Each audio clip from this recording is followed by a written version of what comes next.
All right, good morning, everyone. My name is Tom Andriola. I'm the Vice Chancellor and Chief Digital Officer here at UC Irvine. I want to welcome you all this morning to our event. I'm going to be your MC for today. I tried to get Conan O'Brien, but he needed a friend. Tried to get Jason Bateman, but he was shooting another Batman commercial, so you're stuck with me today. So sorry, I'll do my best and move us along. Really want to thank you to this kind of inaugural, at least inaugural event for me. I know for many people in this room who've been a part of the Orange County educational ecosystem, you have worked together and have relationships with each other. We've also included, some of the other parts of the ecosystem that you'll hear from over the course of today, some external partners that many of us work with. And I think you'll find it an interesting conversation, and we invite you to bring your thoughts and comments, whether they're in the discussions that you'll have at the tables or in the Q&A sessions. And we've also got action items and parking lot set up that's like, hey, this is not what we're talking about, but I don't want to lose this thought. We can capture it and then see if we can get it later into the agenda or not. Just in terms of the agenda, you've probably seen it online, but I just wanted to review it real quickly. This is going to be an active, really keep it moving type of day. You're going to hear some people on stage. You're going to hear some panels. Many of the sessions are going to have table work, which means we're going to, after creating some level of prompting, we're going to throw some prompt questions back to you at the tables for you to have table level discussions, and then we're going to have kind of a report out group level discussion. So we're going to try to keep it very interactive and get just a lot of ideation and discussion going amongst all of us. So I won't go through all the different details, but over the course of today, we'll have lots of different topics, different perspectives, speakers here from Orange County, speakers from the state level, speakers from kind of external to the educational system that can help us. And just wanted to talk a little bit about, from Irvine's perspective, a little bit about why we wanted to put this on and invite you all to join us in the conversation. It's, in this room, we have leaders from the different parts of the educational ecosystem. Our K-12 districts, our community colleges, four-year institutions, technology partners, people representing our employer community. And it all kind of comes together with, today's students, today's learners, really traverse across all of our different roles and institutions. That makes it both an opportunity for us and a set of challenges that we tend to create. Our institutions were all set up to be individually excellent, not necessarily horizontally navigable. And sometimes what we've done is we've made it really difficult for our students to move across in a way that gets them to their end goals. Now, what's very, very interesting to me, being in the technology field, is as the world has become increasingly driven through software, the internet, and we have created more digital signals around what our students do, whether that be through what happens with them in the classroom or some of their other activities, we have this incredibly rich set of data that each of us are sitting on individually that we could be taking advantage of to streamline and reduce the friction for our students in their journey. We've talked about this in a lot of different ways, for many decades. And we've had different ways of sharing information, or at least informing each other a little bit about the students before us and after us in the process, but not in a way in the way other industries do it, in the way that healthcare thinks about creating a longitudinal health record, the way that consumer companies think about understanding you as an individual buyer and understanding your purchasing behaviors, and personalizing what you may want to buy next. Now, I'm not saying that our learners are exactly buyers, but they are consumers of our services, if you want to think of it that way. And the question is, if our institutions got set up with the same aim, which is to help our students succeed, shouldn't we do a better job of using the assets that we're sitting on, which are both digital assets and the human assets working in concert, to be able to make that as frictionless and as personalized and as navigable as we can for our students and for the people that they'll go on to join as organizations, not just in the attainment of their educational certifications, but as they traverse then into the workforce, where then they become adult, lifelong learners. So these are the topics that I'd like to explore, all of us together today. We've tried to invite as many of the different stakeholders and participators in the ecosystems as we could think of, but we know we don't have everyone here. So if you have this like, hey, Tom, how come this group isn't here? Grab me, I'm making notes, because this we also will see as a continuing conversation. So I'm gonna leave it right there, and I'm gonna get us started in our day with our keynote speaker. Our keynote speaker today is Michael Matsuda from Anaheim Unified High School District. He's a nationally recognized educational leader that has transformed his district from a traditional 7 to 12 district into a dynamic, student-centered K-16 pipeline through groundbreaking programs like the Anaheim Pledge. In the Anaheim Pledge, it's central to the transformation is the career preparedness system framework, which we'll talk about, which emphasizes student voice, purpose, civic engagement, and real-world learning. Since becoming the superintendent in 2014, Michael has championed innovation and entrepreneurship, launched district-wide initiatives such as the AIM mentoring program with over 300 paid internships annually, and nationally recognized career pathways in fields as important as cybersecurity, AI, biotech, entrepreneurship, and game design. His leadership has earned numerous honors, including Education Week's Leaders to Learn From, and an honorary doctorate from Chapman University, as well as Outstanding Community Partner Award from right here at UCI. Without further ado, I'd like to bring Michael Matsuda up to give us some opening statements today. You want to give this to advance us all? Thanks, Tom, and it's really a pleasure to be here this morning with you and so many wonderful, smart people, because we're going to need wonderful, smart people working together to help navigate a way forward. And I remember, Tom, when I first met you, coming from the healthcare industry, you kind of blew me away with your big idea of putting, just like in the healthcare industry, where we put patients in the center of a data-rich ecosystem, the big idea was, why can't we do that with students from pre-K all the way up to 16 and beyond? So really impressed with your vision, Tom. So it's a real privilege to be with you this morning. And let me begin with a story about Oxford Academy, our flagship school. Oxford Academy, for years, a source of pride, not just in our district, but in the entire state of California. U.S. News and World Report has consistently ranked Oxford as the #1 high school out of more than 1,300 statewide, a model of academic excellence and career preparedness. But something unsettling is happening. Oxford fell from #1 to, God forbid, #4. And in the coming years, though, may fall further. At first glance, you might think, did something go wrong? Were the students less capable? Did our teachers fall behind? None of that is true. In fact, Oxford students are doing more now than ever before. They're thriving. They're advancing in careers and in life. So why the drop? We look deeper. We analyzed the data, and here's what we found. U.S. News and World Report doesn't count dual enrollment in its rankings. Let me say that again to all my community college friends.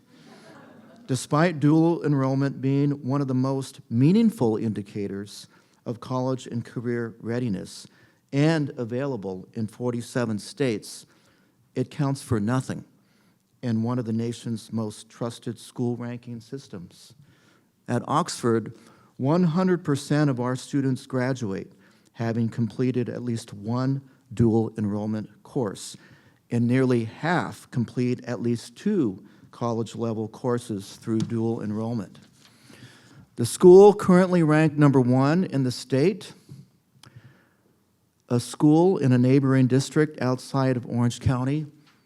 It begins with a W, by the way. And guess what we found? According to the state dashboard, that school has 0 qualifiers for dual enrollment. Yet, according to the new U.S. News ranking, they are #1 in the state. Is that what's best for students? It seems the system is being gamed, and is failing to give our youth the opportunities they need to stay competitive.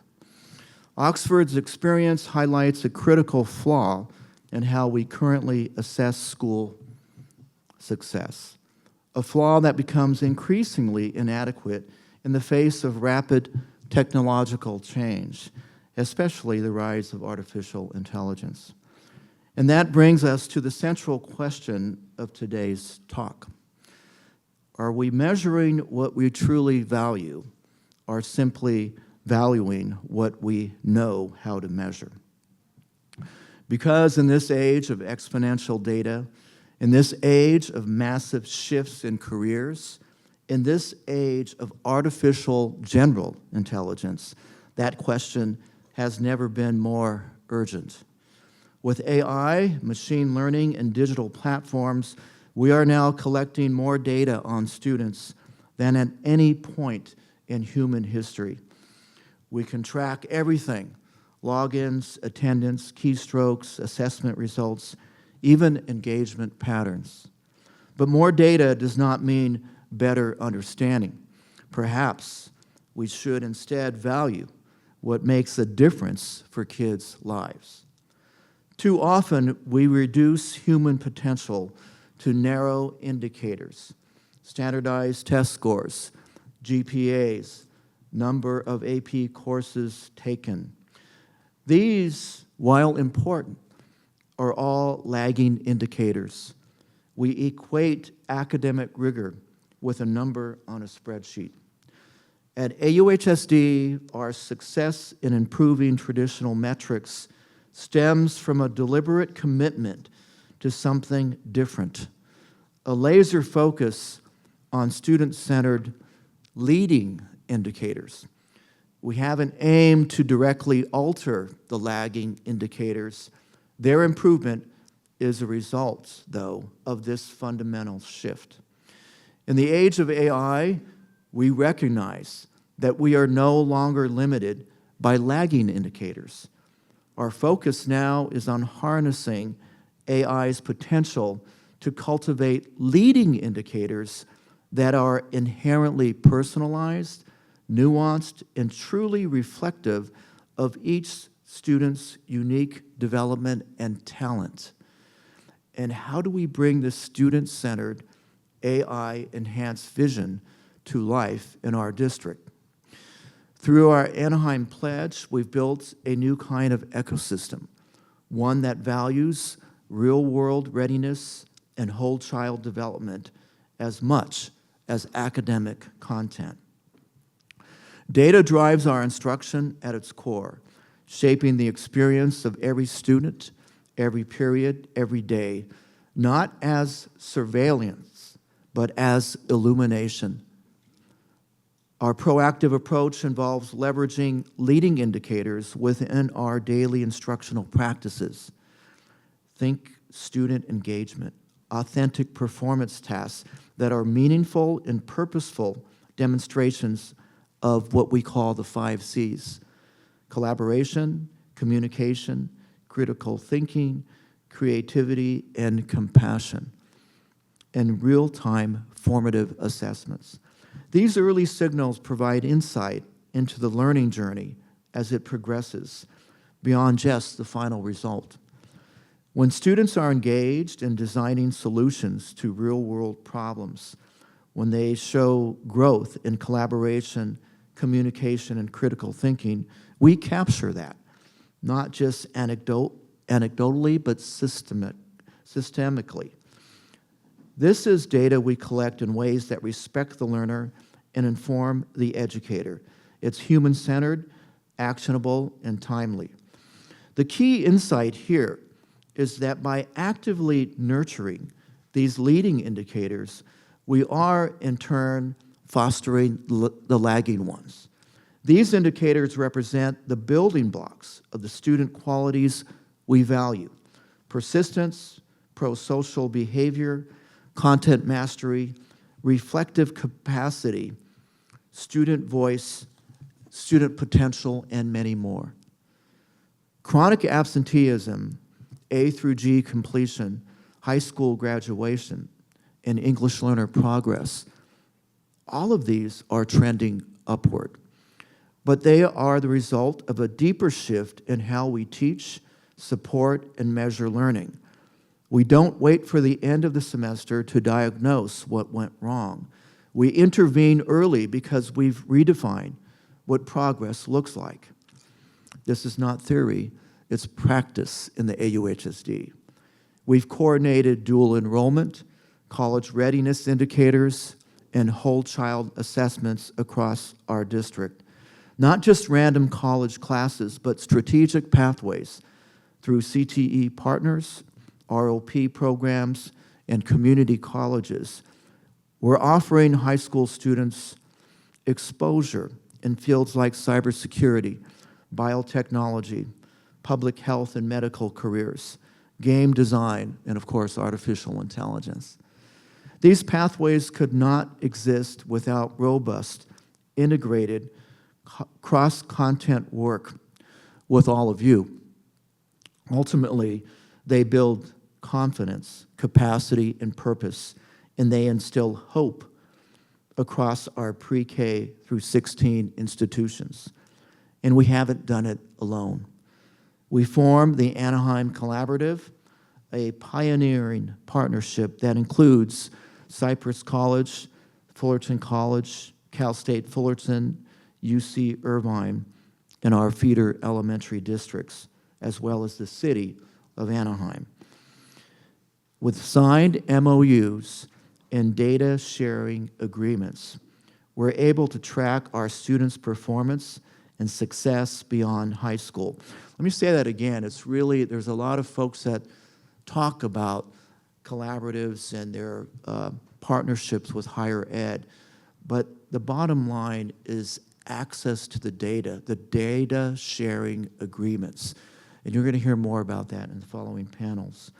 We know how they're doing through GPAs and persistence rates, not just at the moment they graduate, but years down the line. And we're proud to share that AUHSD students, remember many of them are low-income, marginalized students, are not just enrolling in your colleges and universities, they are persisting and outperforming their peers. They are thriving with among the highest GPAs and persistence rates at CSUF and UCI.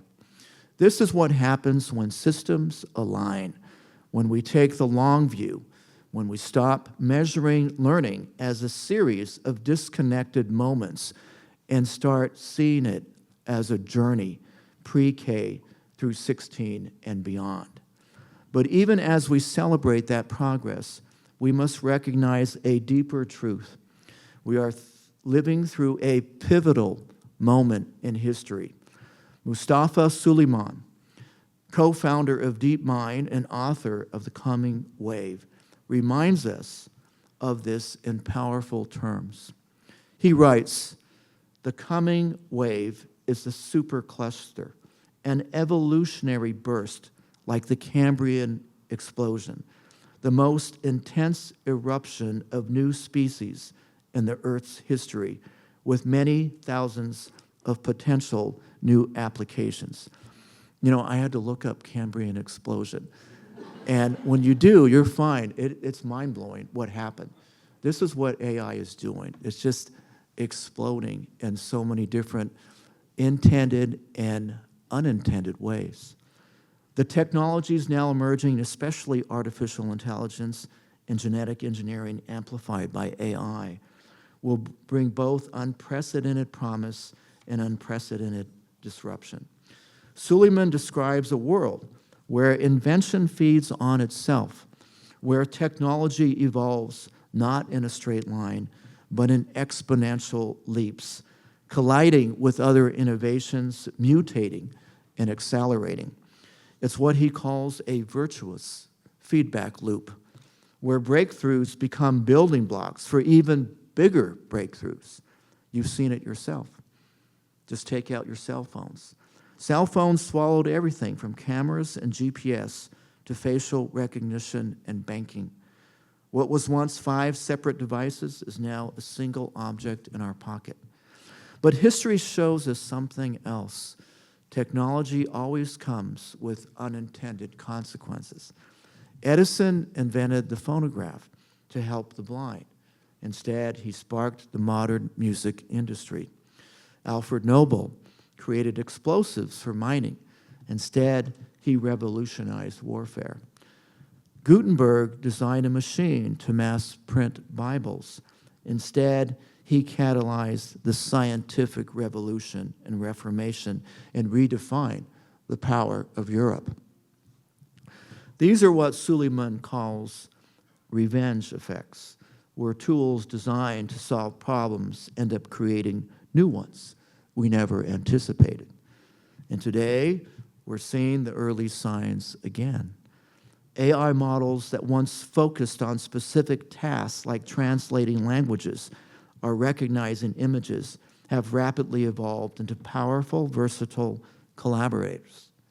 Tools originally built to summarize documents can now pass the bar exam, compose symphonies, write sophisticated code, and generate lifelike video.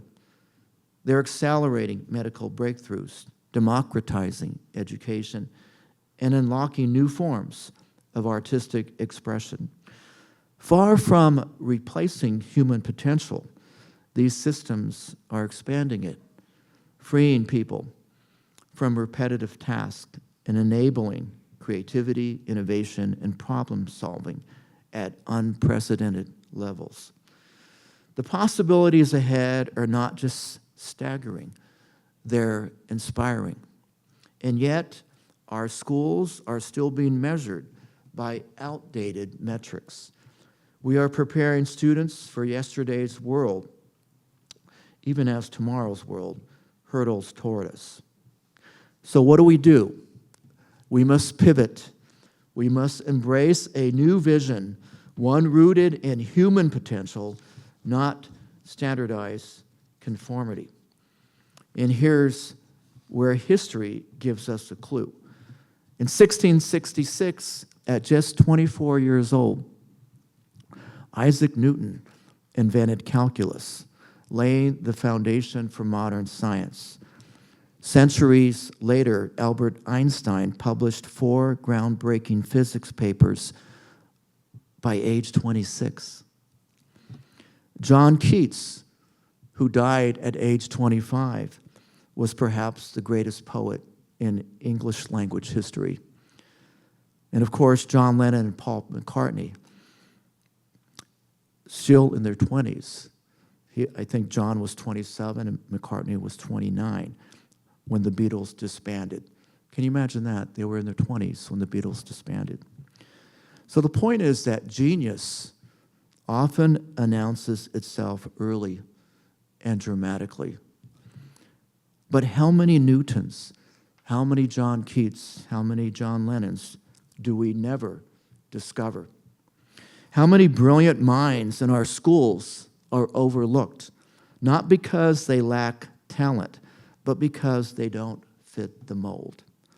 In America today, far too often, a child's zip code determines their future, especially in urban, under-resourced communities where rigid systems can stifle unique potential. But what if we could change that? Harvard economist Raj Chetty offers us a powerful insight. His research on innovation and opportunity found that children from high-income families are far more likely to become inventors, but not because they're smarter, not because they're better, because they grow up in what Chetty calls innovation ecosystems. I know this is what you're working on, Mark. places where access to mentors, tools, and cultures that reward creativity. And here's the game changer. When kids from underrepresented backgrounds are placed in those ecosystems, their innovation rates can quadruple.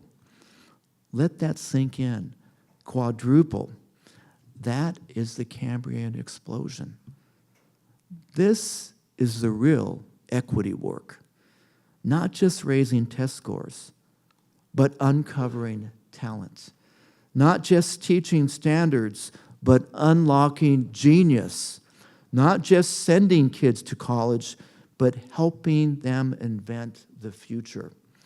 That's why AUHSD, in partnership with UCI Professor Jun An and his team, along with our nonprofit partner eCadence, is building a new system of student profiles, one that captures the depth and diversity of student learning over time.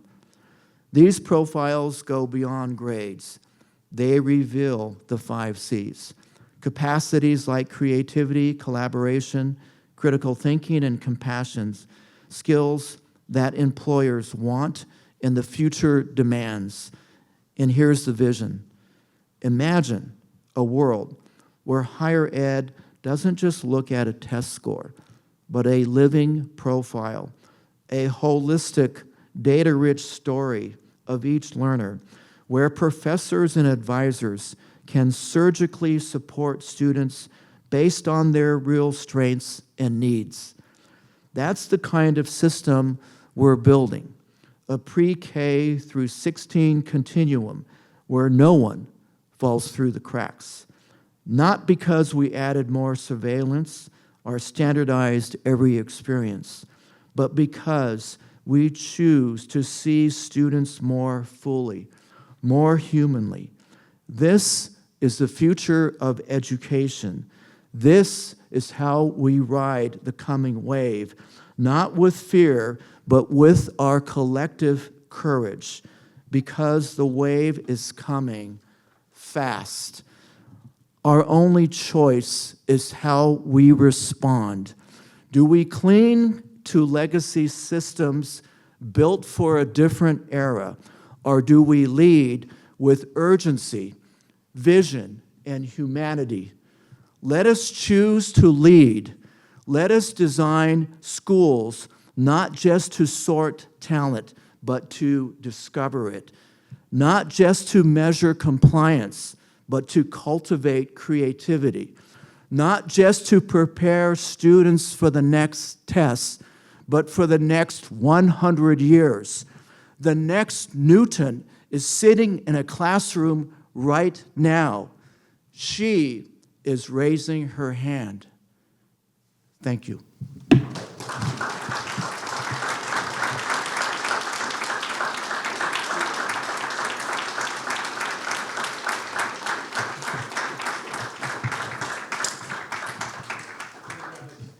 One mic here.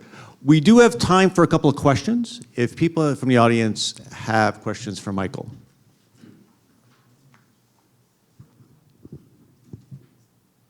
Okay. Yes, I see a question. Lizette. Yeah, hi. Wonderful speech. Thank you so much for that.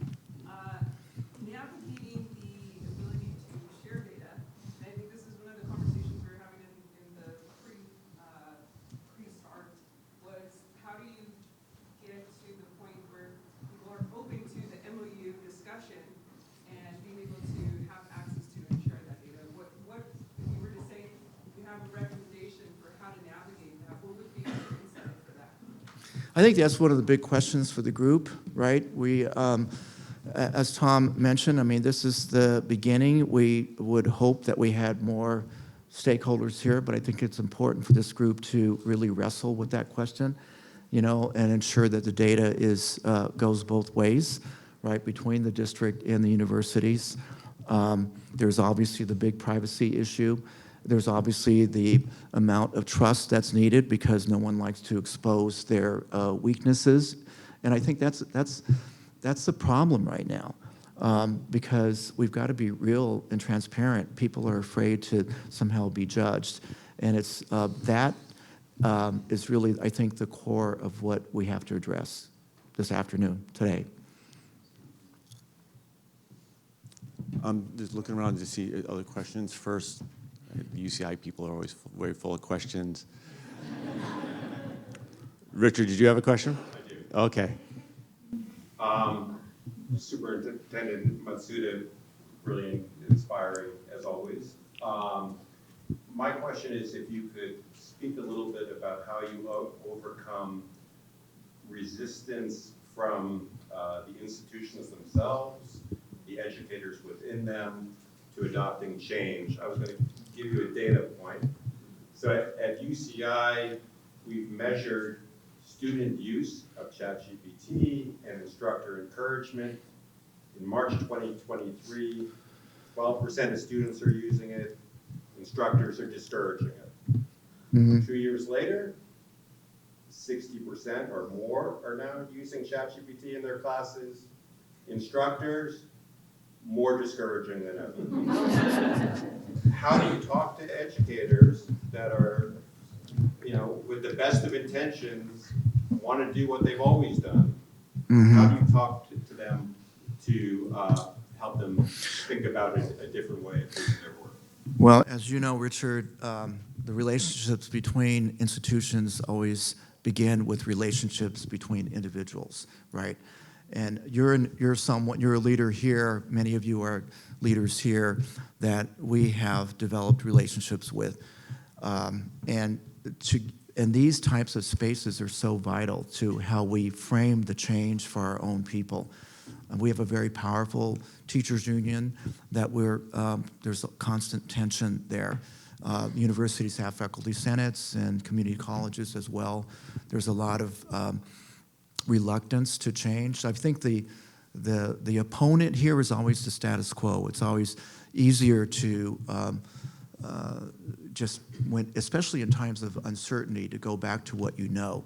But at the same time, we all know there's a huge threat of undermining K-16 institutions.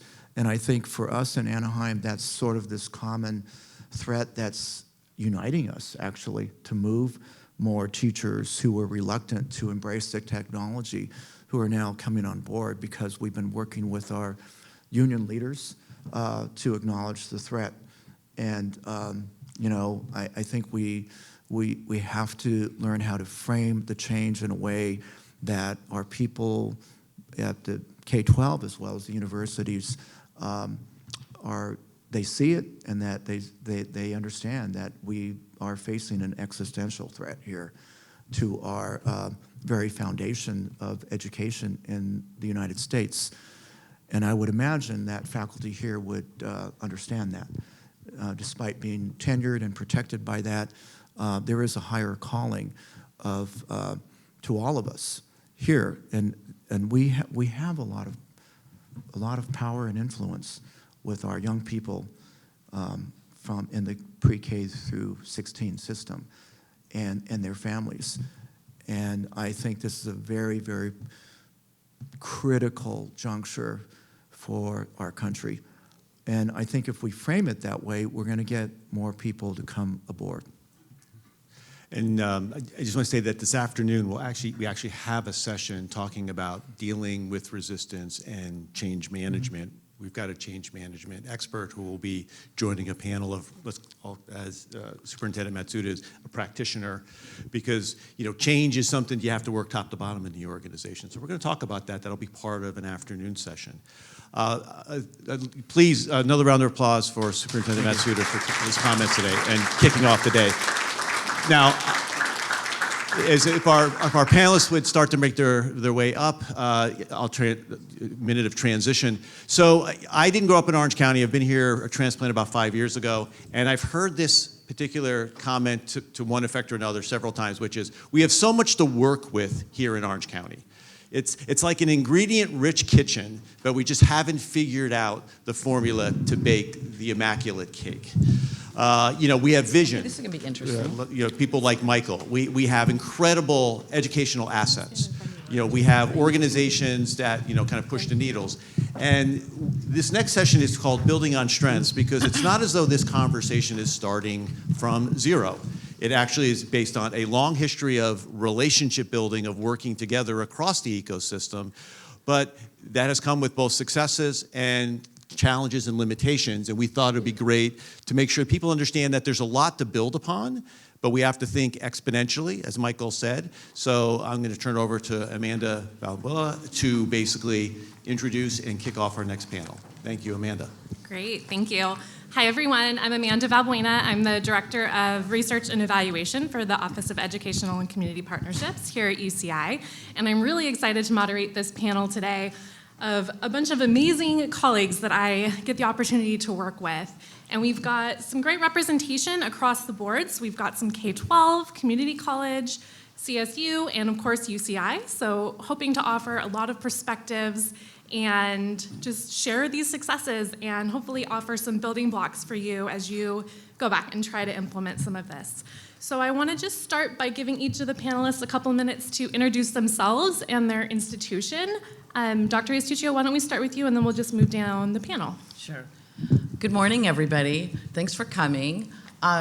Definitely a tough act to follow from Superintendent Matsuda, but hopefully there will be a nice balance with some practical, kind of grounded challenges with our visionary ideals, because we need both of those things, right, thinking through. So I'm Stephanie Reyes-Tuccio, Vice Provost of Educational and Community Partnerships here at UCI. It's a relatively new office that builds on the work of the Center for Educational Partnerships and then just wraps community engagement, more broadly speaking, around it. But been in this role or some iteration of it for 25 years, working in Orange County with building intersegmental regional partnerships.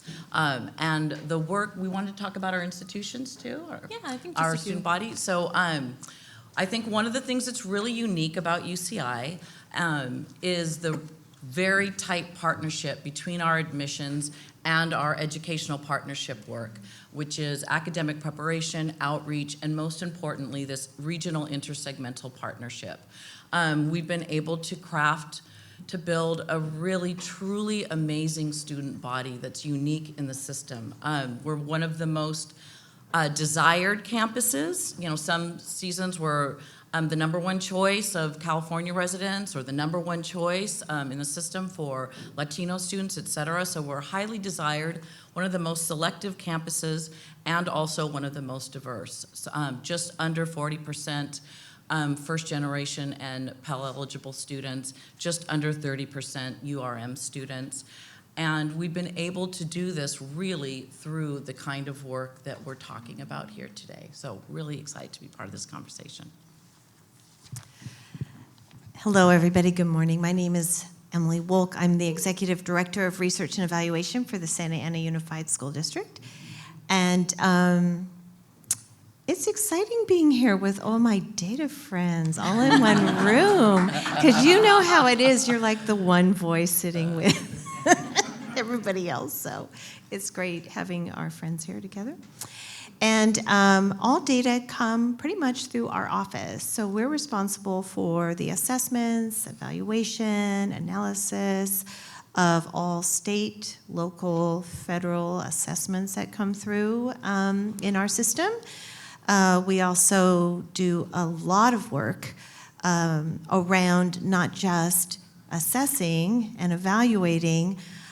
We have moved in the area of doing research and data use. I think that's probably the most important part is you have all this data, what are you going to do with it? Let's make some good change for kids. Let's get it in front of those who make the changes, which is our teachers, our parents, our administrators, so that systems can, our school boards, so that our systems can operate with data right underneath as the foundation of that. So that's the work that I do in Santa Ana Unified. For how many years? Oh, we we don't want to talk about that. It's been a long time. Very experienced. Now, I'll just say, I started off as a kindergarten teacher. I just want you to know I was under a work program, especially for like 15-year-olds. So, because I've been in the system, I'm joking, for it's 37 years. So, but I've been in this particular office for the last 20 now. Good morning, everyone. My name is Amy Kwan. I am the Director of Innovative Programs and Instructional Systems for Anaheim Union High School District. This position is also a fairly new position, and as you can see, we are a very innovative district. But innovation in my office doesn't mean that we lead the innovation. It means that we look at and set the conditions for the people in our system to be innovative. This year, we have been leading a data team with our Chief Technology Officer, Eric Greenwood, who's here, and our partners through the Anaheim Collaborative, looking at our data systems and looking at the roadmap for our students to be what we in K-12, pre-K-12, like to call college, career, and life ready. The type of data that we look at is, of course, post-mortem data. So that is stuff that we have to look at, and we do. But really, our data teams is looking at mining and creating data that's actionable for every day, every period, and optimizing what we can do with our teachers in our system and optimizing what our students can do every day. And so Anaheim Union High School District is a 7-12, so 7th grade to 12th grade district. We have 27,000 students. About 78% of our students are considered unduplicated count of either socioeconomically disadvantaged, English learner, foster youth, or students experiencing homelessness. Our largest ethnic group that we serve is Hispanic, so traditionally we serve a population that's underrepresented in higher ed and high-wage careers and in civic engagement. And because we're a 7-12 district, we actually have the largest number of high school students. We're the institution that houses the largest number of high school students in Orange County, which means every year we're releasing the most number of students entering higher ed, entering the workforce, and our voters in Orange County. And so we take the equity work very seriously and uplifting students in our community. So good morning, I'm Annabelle Neri, the very proud president of Santa Ana College.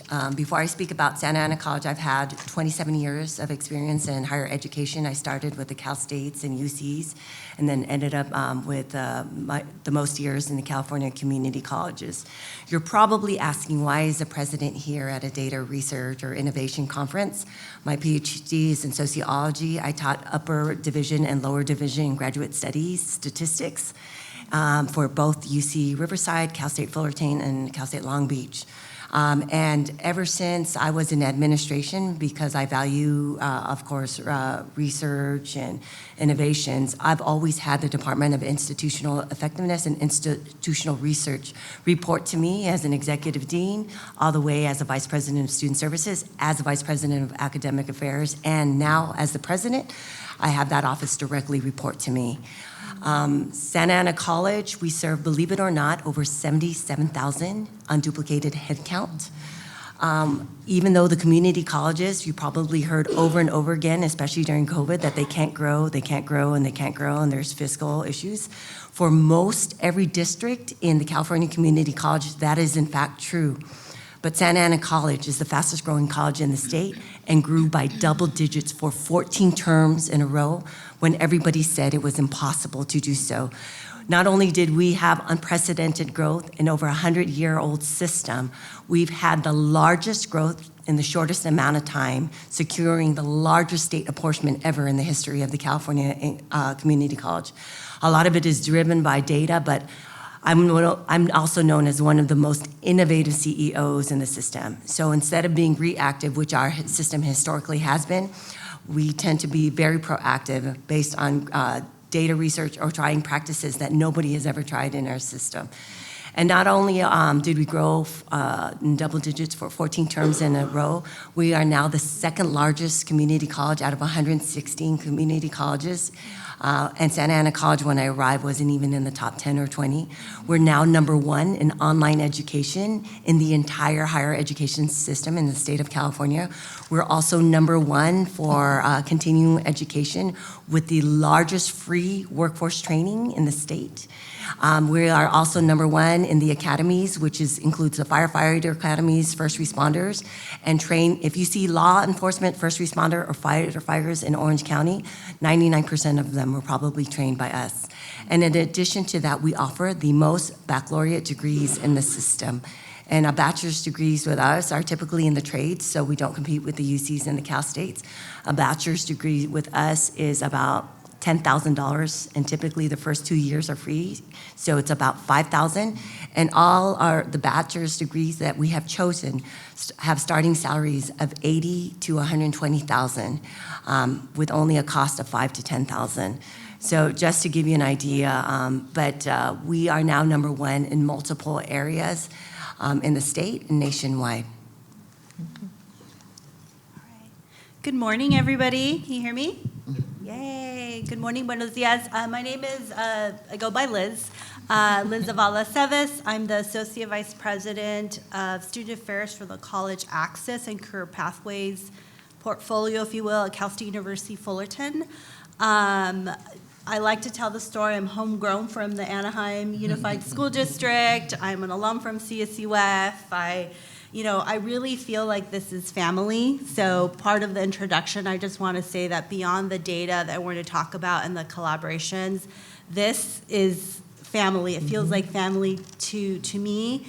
And so I just want to shout out to Mike Matsuda, who's here, Superintendent, because it's not just the data and the folks behind, it really is the intentionality and the commitment. So when I talk about commitment and family, these are the folks that continuously show up. If it's a meeting, it doesn't have to be a big summit. The leadership from varying levels, from superintendent to the school district to principals to assistant principals to presidents to my colleagues, we're constantly in the room talking about data and college access and career readiness and life after college. So thank you all for your partnership and for, I really feel like, the family contribution. So thank you. So a little bit about myself. I've been at CSUF 19 years. I just celebrated my 19th year this month as a full-time professional, and have mostly spent a lot of my time in career services with some of my colleagues here, and then stepped into the associate vice president role 5 years ago during the pandemic. So fun times and trying to figure out enrollment during the pandemic. But in my portfolio, I want to tell you a little bit about my portfolio because it really will summarize the intentionality of who we are as a campus and the work that we did collaboratively with these folks here on the panel. So I oversee the Center for Educational Partnerships. Adriana Badillo is my director. That does all the K through 16 outreach and TRIO programs. I have outreach, recruitment, orientation, tours, all the yield events, admissions, financial aid, Career Center, Center for Internships and Community Engagement, and we just launched a scholarship office and a one-stop shop as well, the Titan Hub. Additionally, I oversee a lot of the partnerships through the collaboratives that we have and the Disney Aspire program. So I say that because when you have all of those great units under one portfolio, you really start to see the difference in the data and the intentionality. So Cal State Fullerton is the only CSU in Orange County. We are the largest within the system. We are sitting at 43,000 students.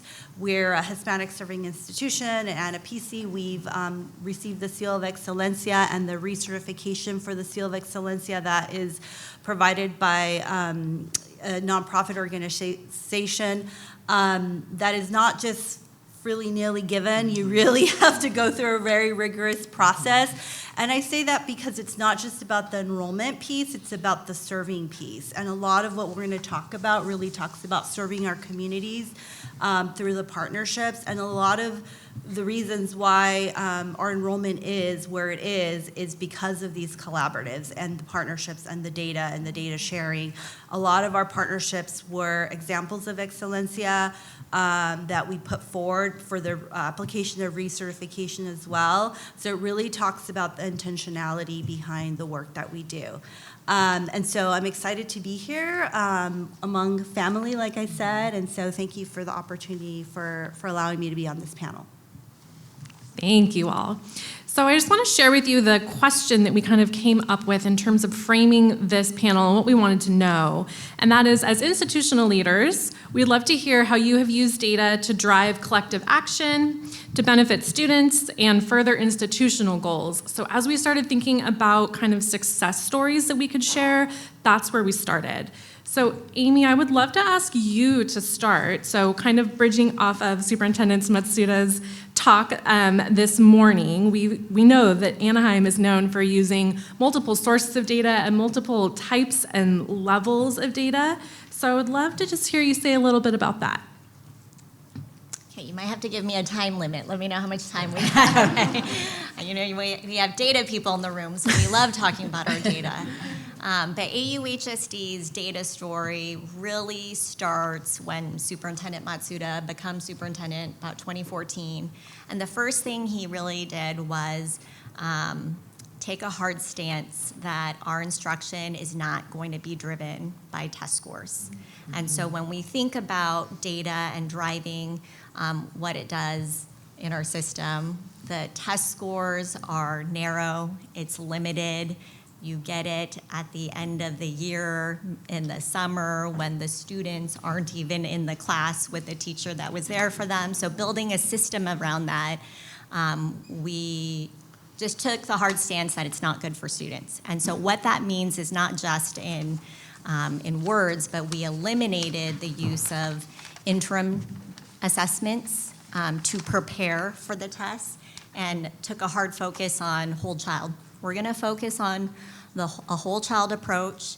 We're going to do it with the Anaheim Collaborative, because around that same time, the Anaheim Collaborative is formed. And so the goal of college, career, and life readiness for K-12 is done in partnership with our elementary district, our higher ed partners, the city of Anaheim, and industry partners. And so doing that together was really important. We focused on this thing called the 5 C's that Mr. Superintendent Matsuda had talked about. And for the past 10 years, we've been doing that. And that was a leap of faith then, because how do you know it's working? Well, recently we've gotten data now, the longevity data, that shows clearly evidence that it is working. In our post-secondary data, our 4- and 6-year higher ed graduation rates, the persistent rates, the retention rates, that leap of faith paid off. But on top of that, recently the addition of AI and AUHSD's philosophy and street data has also changed the way that we looked at data. So street data, the approach of really understanding the experiences and perceptions of students at the margins. So while we are really proud of the growth that we've had in AUHSD, we still have students at the margins. And that approach of understanding what's happening at the margins through street data to then go back and change the system that was creating the margins to begin with is something that also done with the Anaheim Collaborative and Professor On, as Mr. Matsuda talked about, and our nonprofit learning management system partner, eCadence, in being able to take data from our students through their reflections after doing a performance task assessment, some project-based learning, their reflections and their students' natural language to pull out evidence of their learning in their words, of the 5 C's and their career identities and their readiness, to give data back to our teachers every day, every period, not just at the end of the year or in the summer, so that we can continue that system to really prepare students for college, career, and life is our next iteration and step forward in using data to prepare, to really get the best out of our students and our system. Thank you.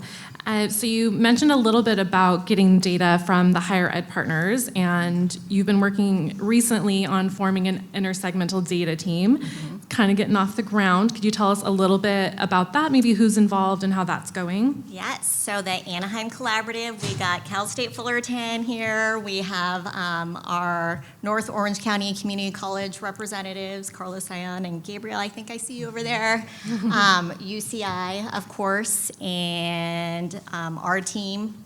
Am I missing anyone? I think we started there. And so this year, we focused on trying to track that longitudinal data. We do have very robust MOUs. They are one-way MOUs, and so that idea of tracking at the student level is something that we're exploring, but we've been able to do better by tracking certain student groups that we have identified in certain areas. So for example, A through G is something that K-12 likes to look at, but they look at it as an aggregate, if you are A through G eligible or not. So now we're starting to break it down by criteria. A through G eligible in math, A through G eligible in English. What does that mean for the community college versus the UC and Cal State system? That gives us better feedback for us. We also were working through this idea of in K-12, we have categories of students that higher ed doesn't have, and it's all, I think, driven by how we're funded. So we have this thing called English learners that doesn't translate up until the higher eds, and so we are still working through what that means for us and giving us actionable data. And most recently, this idea of major preparation and selection. So being able to understand the behaviors of our students as they enter into higher ed by major or not is helping us understand career identities in ways that in K-12 or in our institution, we can help prepare our students to be ready for, to help our students come up with their career identity, which then could lead to a major, which then leads to a career. And so that's like the ultimate goal, right? Not just getting our kids to the door, it's getting them through the door. And so we're really excited about that collective work that we're able to do. And I think you made a really good point about one-way data sharing and kind of explaining what that means. And I think historically, school districts are sharing their data, right, with higher ed, community colleges, and four-year institutions, but there's not a lot of that sharing back down to them. And so that's something we're really trying to work through. And Dr. Estuccio, you have some experience with also creating an intersegmental data team that was tackling some of these similar issues. So can you talk a little bit about where you saw the need for that and kind of what that process looked like? Sure, and I do want to pick up on one thing too. Another benefit of these kinds of data sharing agreements is that after Superintendent Matsuda made this pretty bold visionary move to shift away from only the traditional metrics, and you're waiting to see like what is the impact of that, by us sharing data about what happens to Anaheim students when they come to UCI, there were some very early indicators of, wow, something's working, because students from Anaheim Union High School were outperforming the general population of UCI students. So we knew that we were working on something really powerful there. But a lot of this work gets to be informed by earlier experience with Santa Ana. So the Santa Ana partnership was created in 1983, actually, by two predecessors before me, when folks recognized in the early 80s that Santa Ana, a stone's throw from the UCI campus, was becoming both more Latino, and less college going at the same time. And so leaders of the institution said, we need to do something to address this. So the partnership was formed with Cal State Fullerton, UCI, Santa Ana Unified School District, and Santa Ana College. And it remains one of the, a nationwide leader, one of the longest running intersegmental partnerships. And I was on the cabinet in 2016, and we were applying for, Governor Brown at that point had an Innovation in Higher Education Award competition, and we wanted to pursue that. And as we met, we thought, well, how can we really take our work up a notch? So we would meet as a cabinet where we would talk about what was happening we would look at the pathway, the pipeline, and everyone would come and bring their data, of course, so we could have data-driven decision-making. And every time we would do that, we would look at all this data, and everyone who brought data, it was different data. So even if we decided that we were gonna collect the same metric, it would be different. And we would have to have a lot of discussion about why that is. It could be that we were pulling from different sources, right? So, okay, try to standardize that. Still had different data. It could be that we are pulling that data at different times. Okay, try to, account for that. Then we found that even the same term could have very different meanings. So something like college going. Well, is that self-reported? Is that a year out? Does that mean they were admitted? Does that mean that they enrolled, et cetera? So FAFSA data, this was before CSAC, so that could have been pulled from. All these things were very challenging, and we recognized the need to really standardize and work in a different way. So we convened this, we were awarded the top award, the $5 million award for the Innovation in Higher Education. We took a little chunk of that money and we used it to fund the intersegmental R&E team. So representative from each of the institutions, we bought some hardware, some software. We really worked on developing kind of a professional learning community of folks who would conduct small-scale research projects, at the bequest of the cabinet, of the partnership. They would present at conferences together and work to standardize what data would be collected, how it would be collected. We worked on kind of upgrading all of our MOUs, so we had MOUs between everyone. UCI became the data hub for student data from the different partners. And with that data, it was not just something that we could use for accountability for our different reporting. We had it ready to go for grant proposals. And we used it to start to develop some public-facing documents, a dashboard. And one of the really interesting things that came out of that, one was when we thought, what are we gonna put on this dashboard? We're gonna, or the scorecard rather, we're going to map out the entire readiness, enrollment, and retention. One of the things that we realized is that all the accountability had been traditionally on K-12. Like, what are you doing to get your kids ready, right? But this really spread it across our community college partners, our 4 years, making everyone accountable for what happens all the way through the pipeline. That was one really interesting thing that happened. The other, another thing that came out of this is we really got a much better understanding of the political landscape that each of us were operating in. As an example, at that point, Santa Ana Unified was using CDE data to share to the board. And so while some of us were thinking, oh, well, that data is too late, we need something earlier, we recognized the challenge of having multiple documents out there with different kinds of numbers. So we had to come to agreements about things like that. At the heart of all this is the relationships of trust that get built between individuals and institutions, I think is key. The other thing is that it held us accountable to what is happening for students, making it transparent for parents, for community, for students. Where are we moving these needles? It allowed us to see have really deep conversations about kind of the metrics and how things were getting moved out. For example, we collect one of the college readiness metrics we were collecting was AP class taking. And then it took the folks from UCI who are engaged with admissions to say, what's really going to matter for those students is not taking the class, it's going to be passing the exam. So we could shift our resources, our interventions to making a difference in those spaces.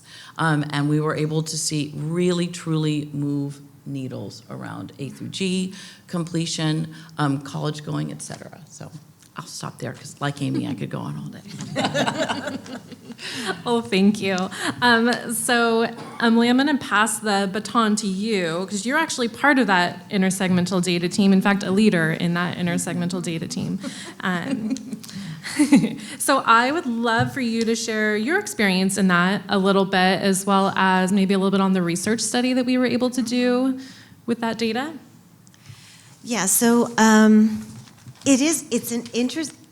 it's been really valuable to have this relationship, and I'm going to keep talking. We've, Superintendent Matsuda talked about relationship, you've talked about relationships, we've all been talking about relationships because with data, I mean, I kind of joke, you know, there's a lot of responsibility. That's no joke, right? But there is. When you have all of those students' data, it's so critical to make sure that you can trust the individuals, all of us included on our side, on the institutional side that you're sharing data with, to be able to say with confidence to the people that we report to, which is our community, our staff, our students, that all is being taken care of and used very responsibly. So one of the things that, and those people who work in data offices will understand, is we would get all of these requests from all over. So from a pragmatic standpoint, so I'm just going to back up a little bit. One is relationship is really important. Trust is really important. And finding value is really important in the relationship. But one of the things is also the pragmatics around it, right? So we would get a request from UCI, from that department, from the other department, from another department, from this individual professor, and we would get one from Cal State Fullerton, from this professor, from that organization. We would get from Santa Ana College, from that organization, that department, that professor, and it was kind of crazy making, right, for us, because we were regenerating each file and then sharing that out. And you know, you want to make sure that that data is secure. So there's like lots of questions around that.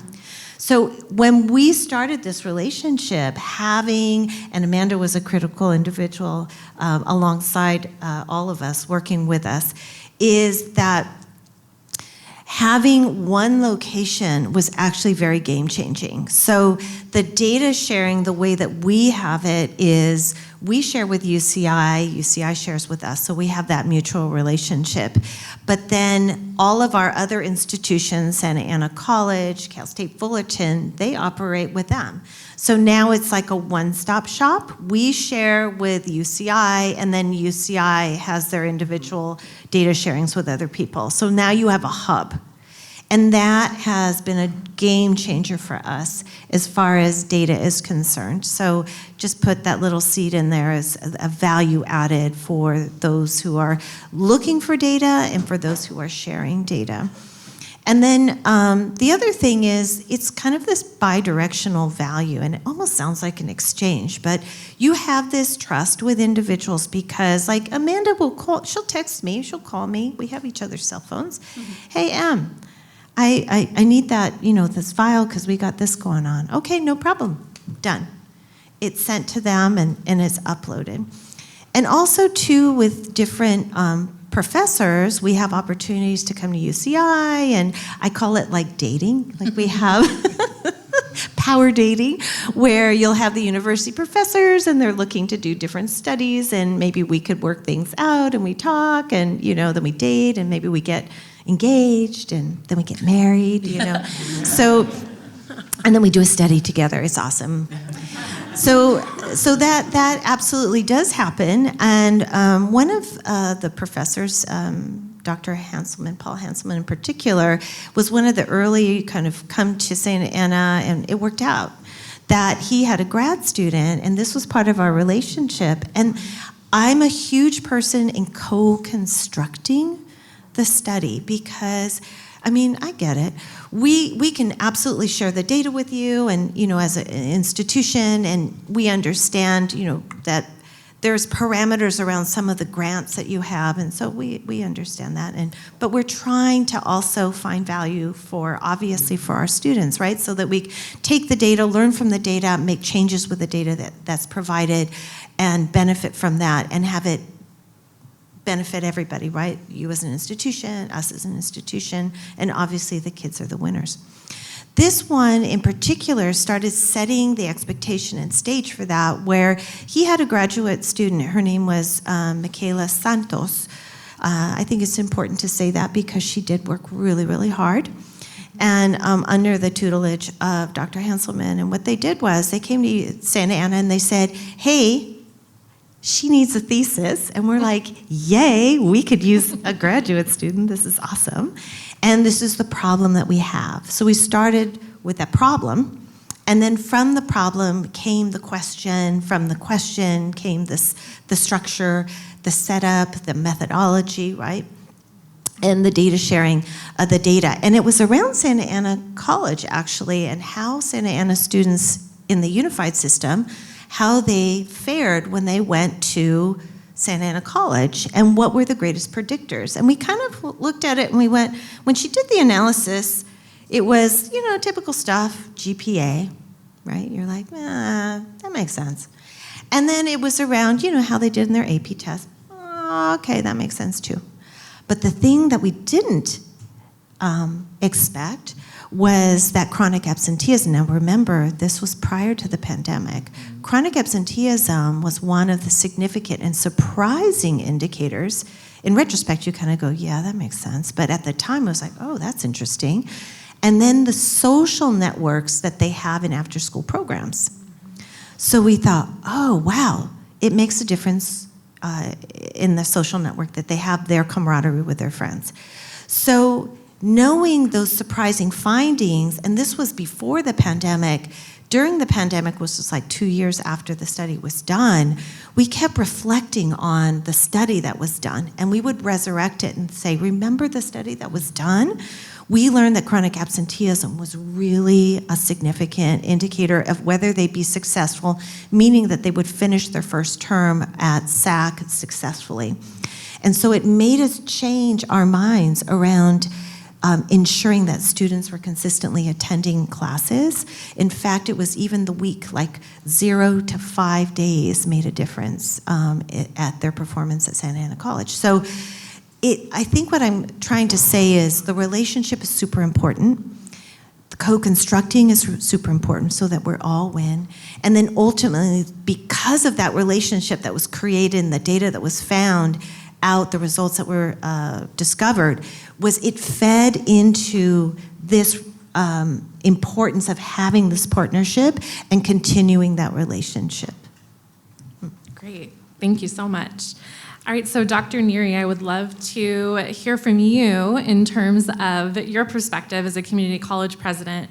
I would love for you to specifically share a little bit on how you were able to increase transfers from Santa Ana College to UCI.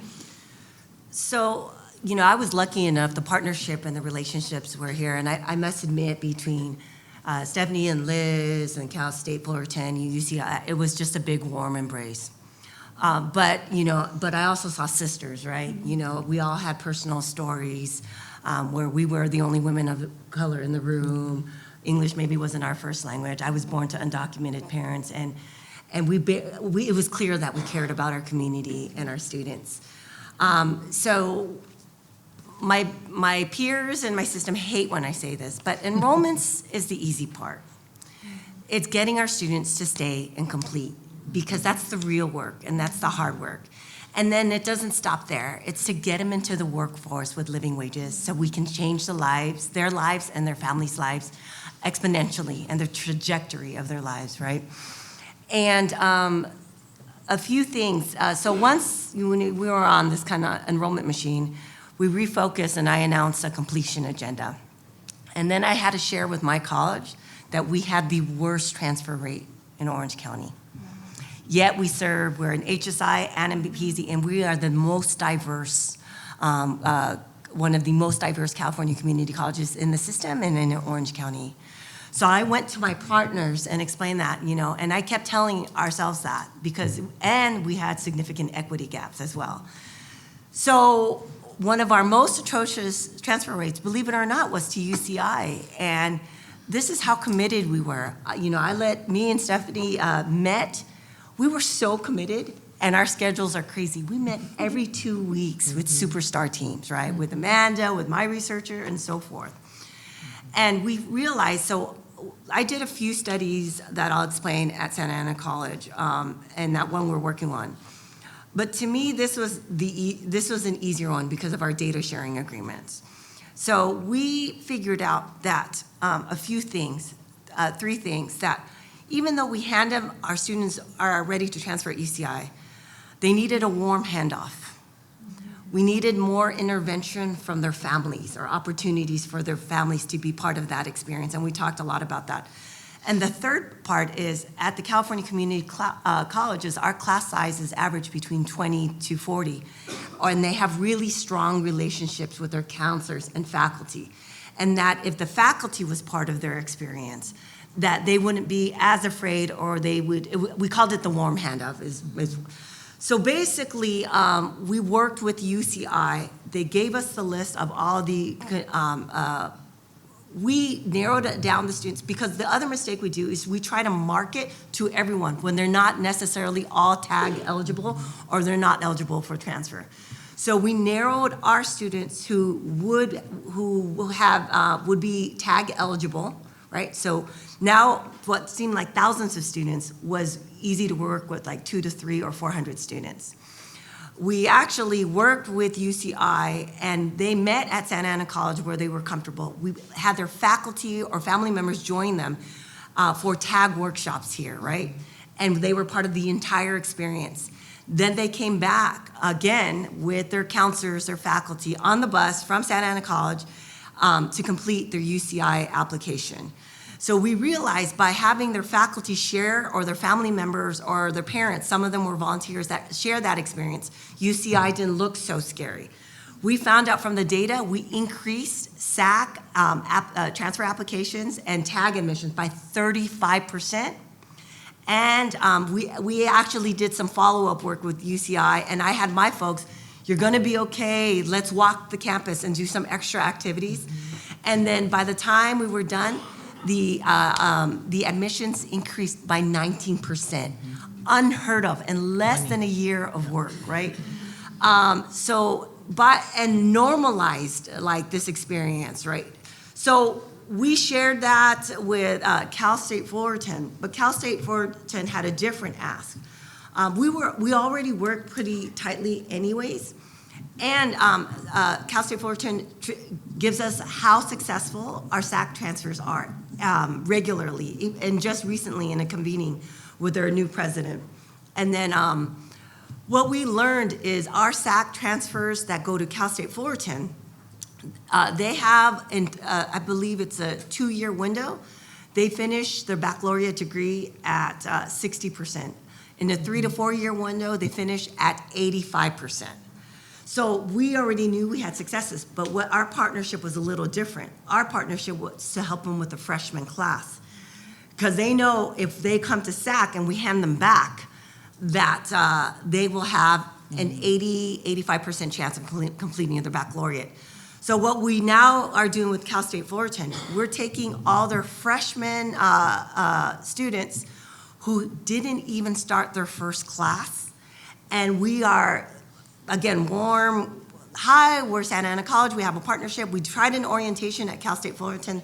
That wasn't as successful, but when we did the orientation at Santa Ana College, right, we let them know, take one class with us and let us, orient you. Let us make you believe that you're a college-going student. In return, we're gonna give you back to Cal State Fullerton. You don't have to complete a certificate, a degree.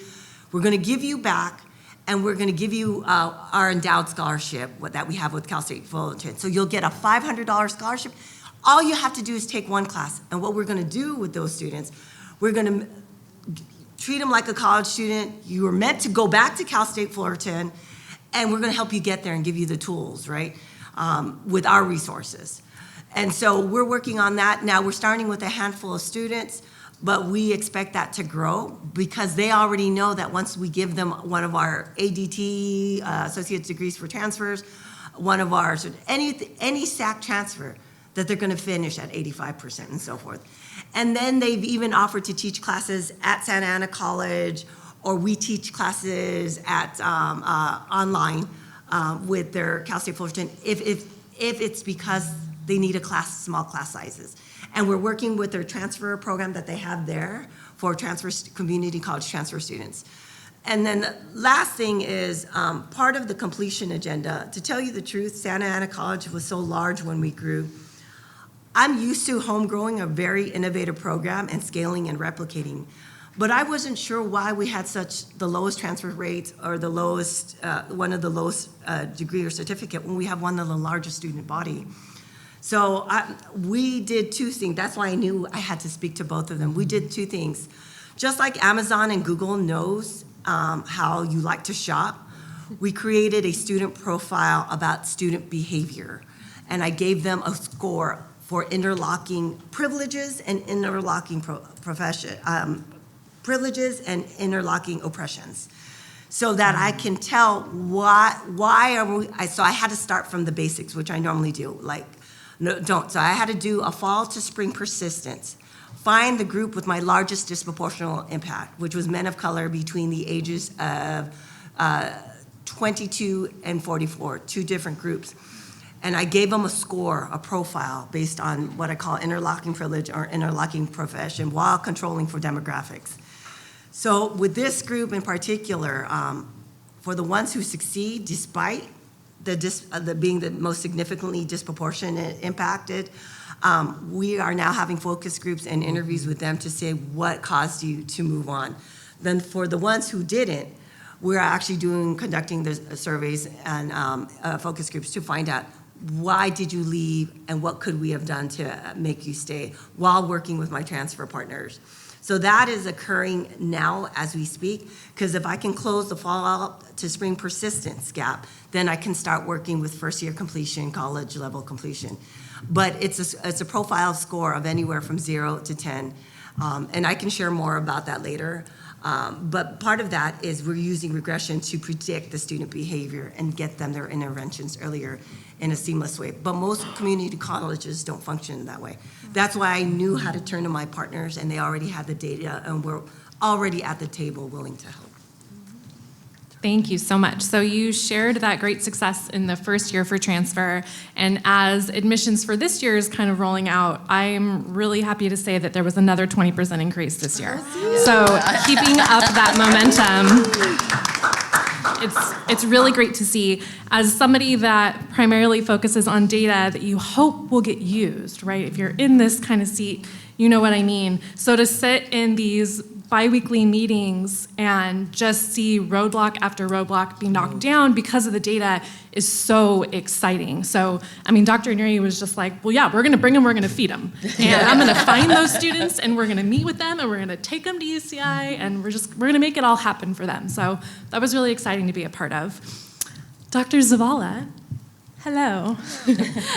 So we'd love to have you share a little bit from your perspective as a CSU, and in particular, if you could share about your success around data sharing in Anaheim. Data shared in Anaheim? Yeah. Great. So as a CSU, right, we're about access and part of a system, 23 campuses. We are one of the campuses, there's probably 5 of us who are meeting our enrollment targets and have been asked to grow as a result of that. And I just want to echo also what President Neri shared and to our colleagues in any type of educational setting, you really can't eat your way out of enrollment with new students. You really have to keep an eye on retention because retention work is actually easier than re-engagement work.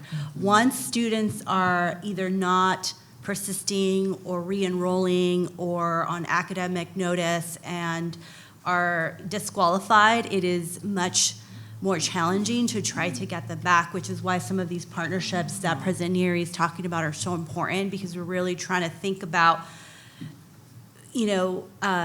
educational attainment from different lenses, not just K through 12, but also when we receive them, we need to deliver on the promise. And if for whatever reason life circumstances happen, these students are not either persistent, re-enrolling, making sure that our partners are there to take them and then figuring out a seamless way that they can come back without having to reapply and go through yet another process. So thank you so much for all your partnerships.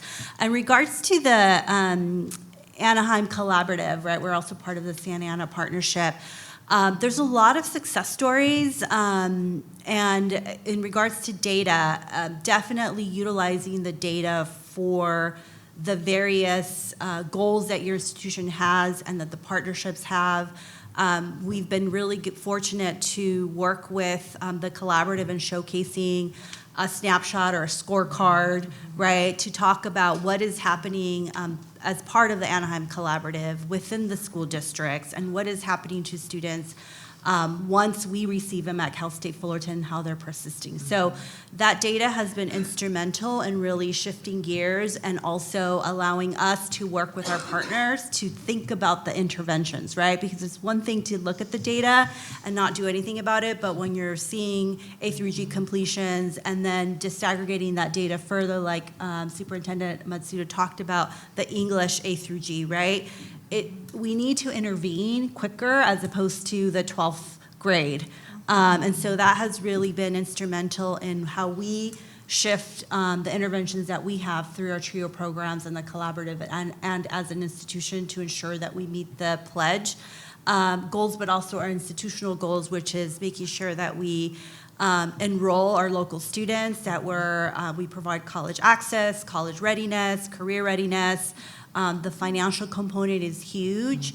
And then also not just the interventions from an institutional standpoint and working through the collaborative, but also the wraparound services that happen K through 12 and making sure that we also offer them when we receive them. I feel like we do a really great job in the K through 12 to think about the wraparound services, and now really our focus in the last 5 years has been really looking also at replicating that through our community college partnerships because of the value we see.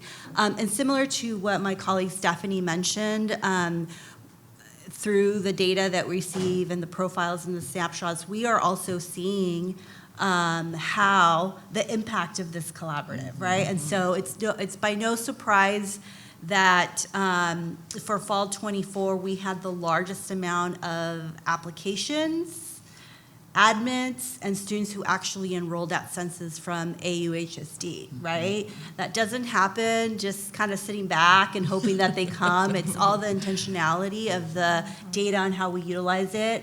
Additionally, we're also noticing that our, I think 2018 pledge cohort 6-year graduation rates for first-time freshmen from the AUHSD Anaheim Collaborative, they are surpassing their peers, not only at CSUF for the 6-year graduation rates, but also within the CSU system. The percentage is like 9% higher than their peers, right? And so when you sit back and you look at that, it's by no coincidence. It's the intentionality and the commitment and the data sharing and so forth. The other piece I want to share briefly of the success stories that we're seeing is that it's also full circle because of the city of Anaheim. We've also now implemented, I think, for the last, 6, 7+ years, the internship through the Anaheim Public Utilities. So it's full circle. It's the wraparound services getting you and your families to think about higher education, how we support you in the process, and that warm handoff that is so important from these partnerships, whether it's AUHSD or the Anaheim Collaborative or the community college, to make sure that we continue those partnerships and that handoff for students and their families. We've been able to also provide these internships to students from the collaborative that then also yield in full-time opportunities after, right? So it's the full circle, getting in life after college, the success of that. And then just to add to that, I just want to say that that doesn't also happen haphazardly overnight. My director, Adriana Badillo from the Center for Ed Partnerships, has also been on campus for several years and has been doing this work at various levels. And, you know, the importance of data and your Office of Institutional Research, they need to be your best friends. You know, the partnership, the trust is so important, the relationship. And yes, even on our campus, it's like, why do you need this data? Where is it going? What's the purpose?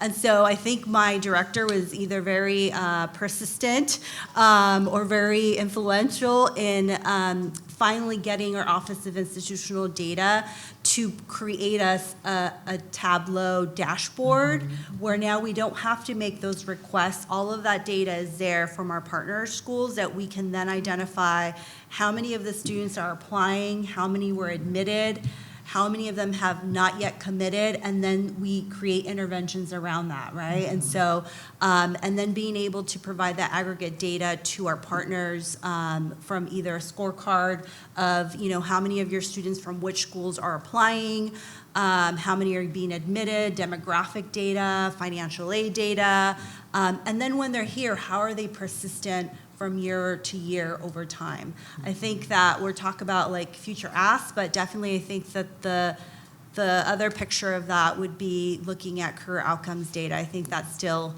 an opportunity for us to grow. But that's just some examples of how we've been utilizing the data as part of the collaborative and meeting our enrollment goals. So it's by no surprise that most of our enrollment goals at CSUF come from partnerships. Right, so most of our students are applying and they're being admitted and they're coming and they're persisting at higher rates than peers who are not part of these partnerships. Great, thank you so much. And I think you make a really good point about needing to be persistent. I know Emily's heard me joke about this before. I think Amy has too, that sometimes it's easier for me to get data from these partners than it is data on my own campus. Not so much anymore. We've kind of gotten through that here, but I know that some of my other colleagues struggle with that still. So I'm going to end with just a final question, and this will actually be the question that we turn over for you all to discuss at your tables. So I'll ask it, and then not everybody has to share it, but if a couple of you want to jump in and share your ideas around this, that would be great. So the question is there a challenge at your institution or an outcome that you want to improve for students that would truly benefit from having access to data from other segments or from other institutions? So just kind of thinking about that, what kind of data do you wish you had? Where might you be getting data from? Or what sort of population might you be getting data from? Is there anybody on the panel that would like to share? I know, Liz, you kind of started to talk about that. Yeah, I think just to kind of segue into that, I feel like then the other missing piece is the career outcomes data that as a campus, personally, I don't know that we've done a great job, and we're definitely going in that direction. We know it's important, not just for the partnerships, but also for community college, our partners of, you know, once we send the students to you, they graduate, what happens after graduation. I think that's so important that I feel like that's going to be the next wave also from a CSU system, or the next initiatives we look at is the career outcomes data.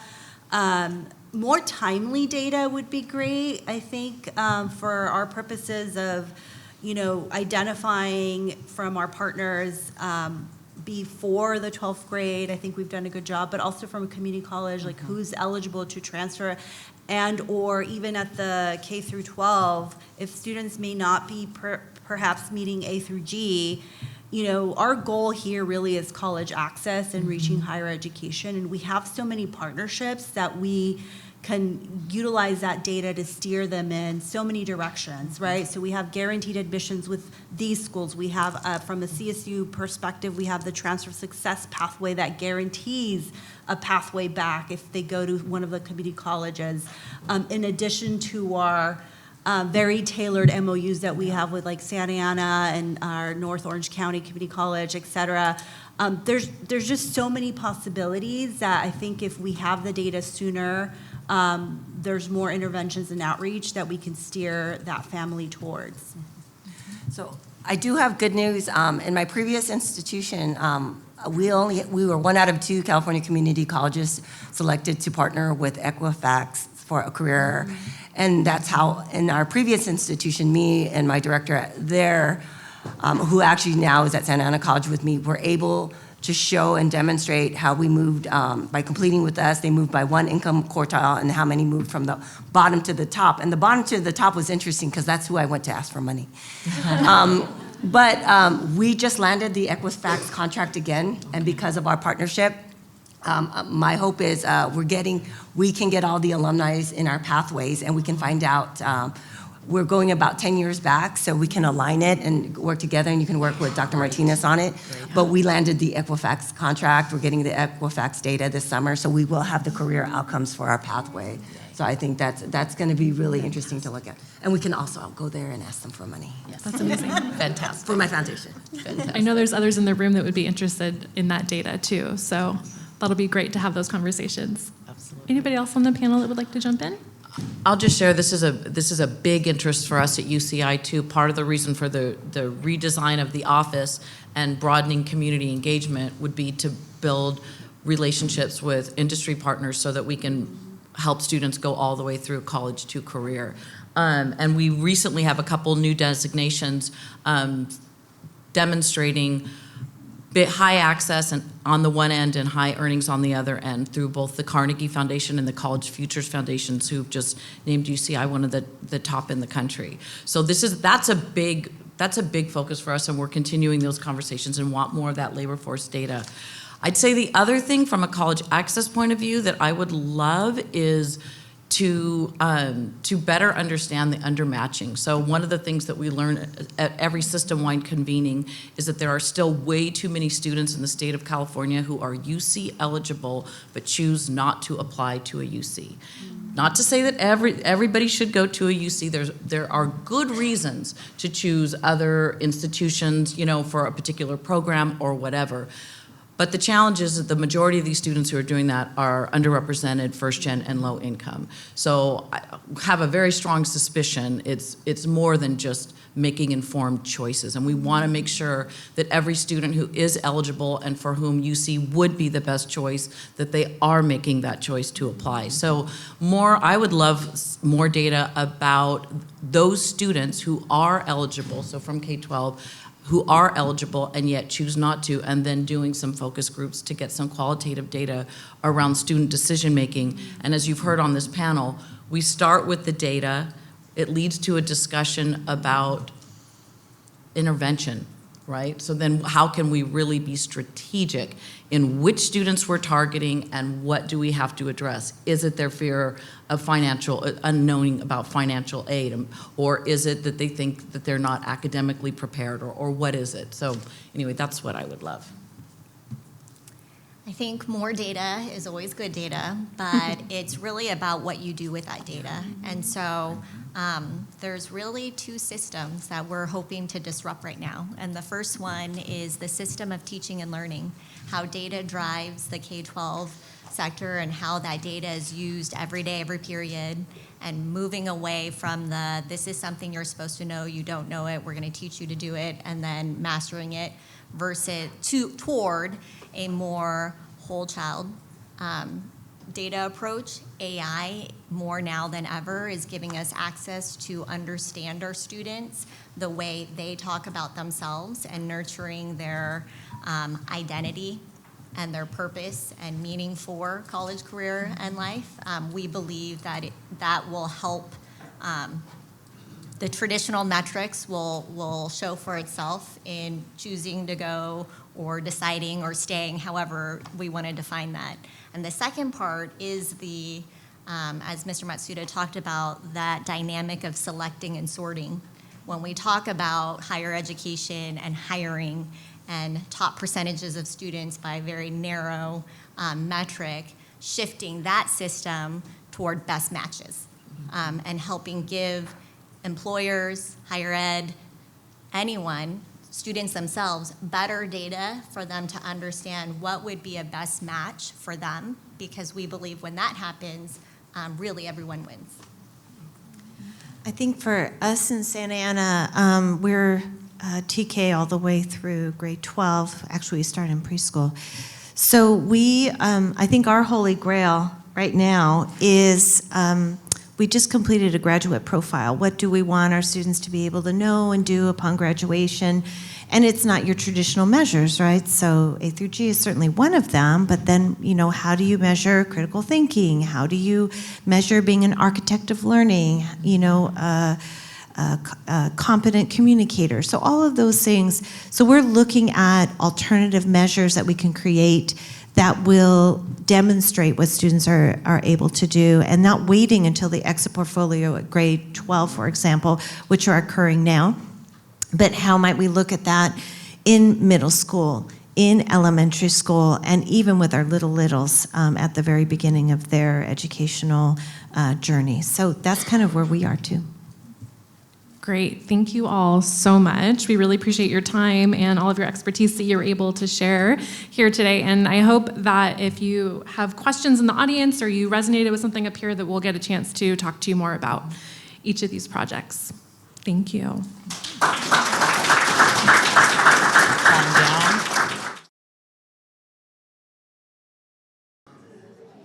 The first thing before I do a quick introduction of the panel members, actually they're going to introduce themselves. I'd like to get I'm curious to the prompt question, what was talked about at your respective tables? Can I get a volunteer table to say, here's kind of what we talked about in terms of the data that we think we're missing from our equation? Volunteers from the room? I see a brave hand in the back. Thank you for being first. So I was at this table, and then I went over to that table. All right. Little trend analysis. Both were talking about MOUs and how you get them and the shared data quandary. So it was it about having MOUs or the challenge of having getting MOUs? Yeah. How do you do it? The word relationship kept coming up from what we heard. Was the term data hugger used? It's one of my favorite terms in this industry. Hub, no, not hug. No, yeah, come on. We all know, you all have colleagues who are like, sure, I think I'll share my data with you sometime next decade. No, okay, all right, thank you. Other things brought up at tables, yes? Talked about data that we actually have, Okay. but it's not in a nice way to be able to use it. So the data's there, you can see it, but maybe it's unstructured, unformatted, not ready, not standard. Not standardized, maybe not curated, you know, those standardization, curation. Yeah. Unstructured, right, okay. It's in a database that you're like, well, we can't easily pull that, so you can view it, you can see the data. I can see that the course translates to another course, but there's no database with that data ready. Meaning it's hard to then extract any value out of that data. A blob of text, yeah, okay. Great, okay, that's a great one, all right. Other things brought up at tables. What data is missing, or maybe data that's not able to extract value from? What else was talked about? Yes? I didn't talk about it because I was taking a break, but I just want to say, one of the things I wish I had time to talk about on the panel is on my wish list.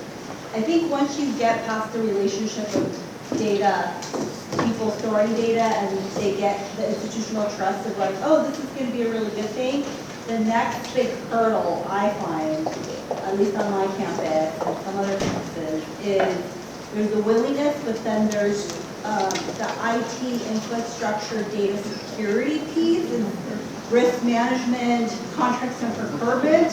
I feel like that's another last hurdle of how you as a campus are gonna modality of sharing it, retrieving it, storing it, and then your counterparts, if they haven't figured that out, also have to have it figured out before maybe like a risk management contract with the permit for the MOU that is no cost sharing agreement, sign off on it. I feel like for me that's another big hurdle that we didn't talk about, but is on the wish list. Absolutely, absolutely.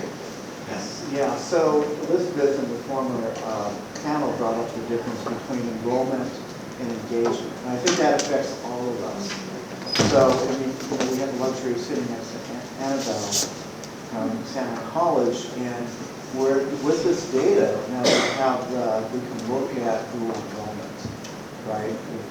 And compare different institutions, and this issue of engagement, because I think that it takes a different type of profile of community college instructor to be successful with a high school student. And you can clearly see differences with that data. Yes. I think it's great to hear about the MOUs and kind of these individual partnerships.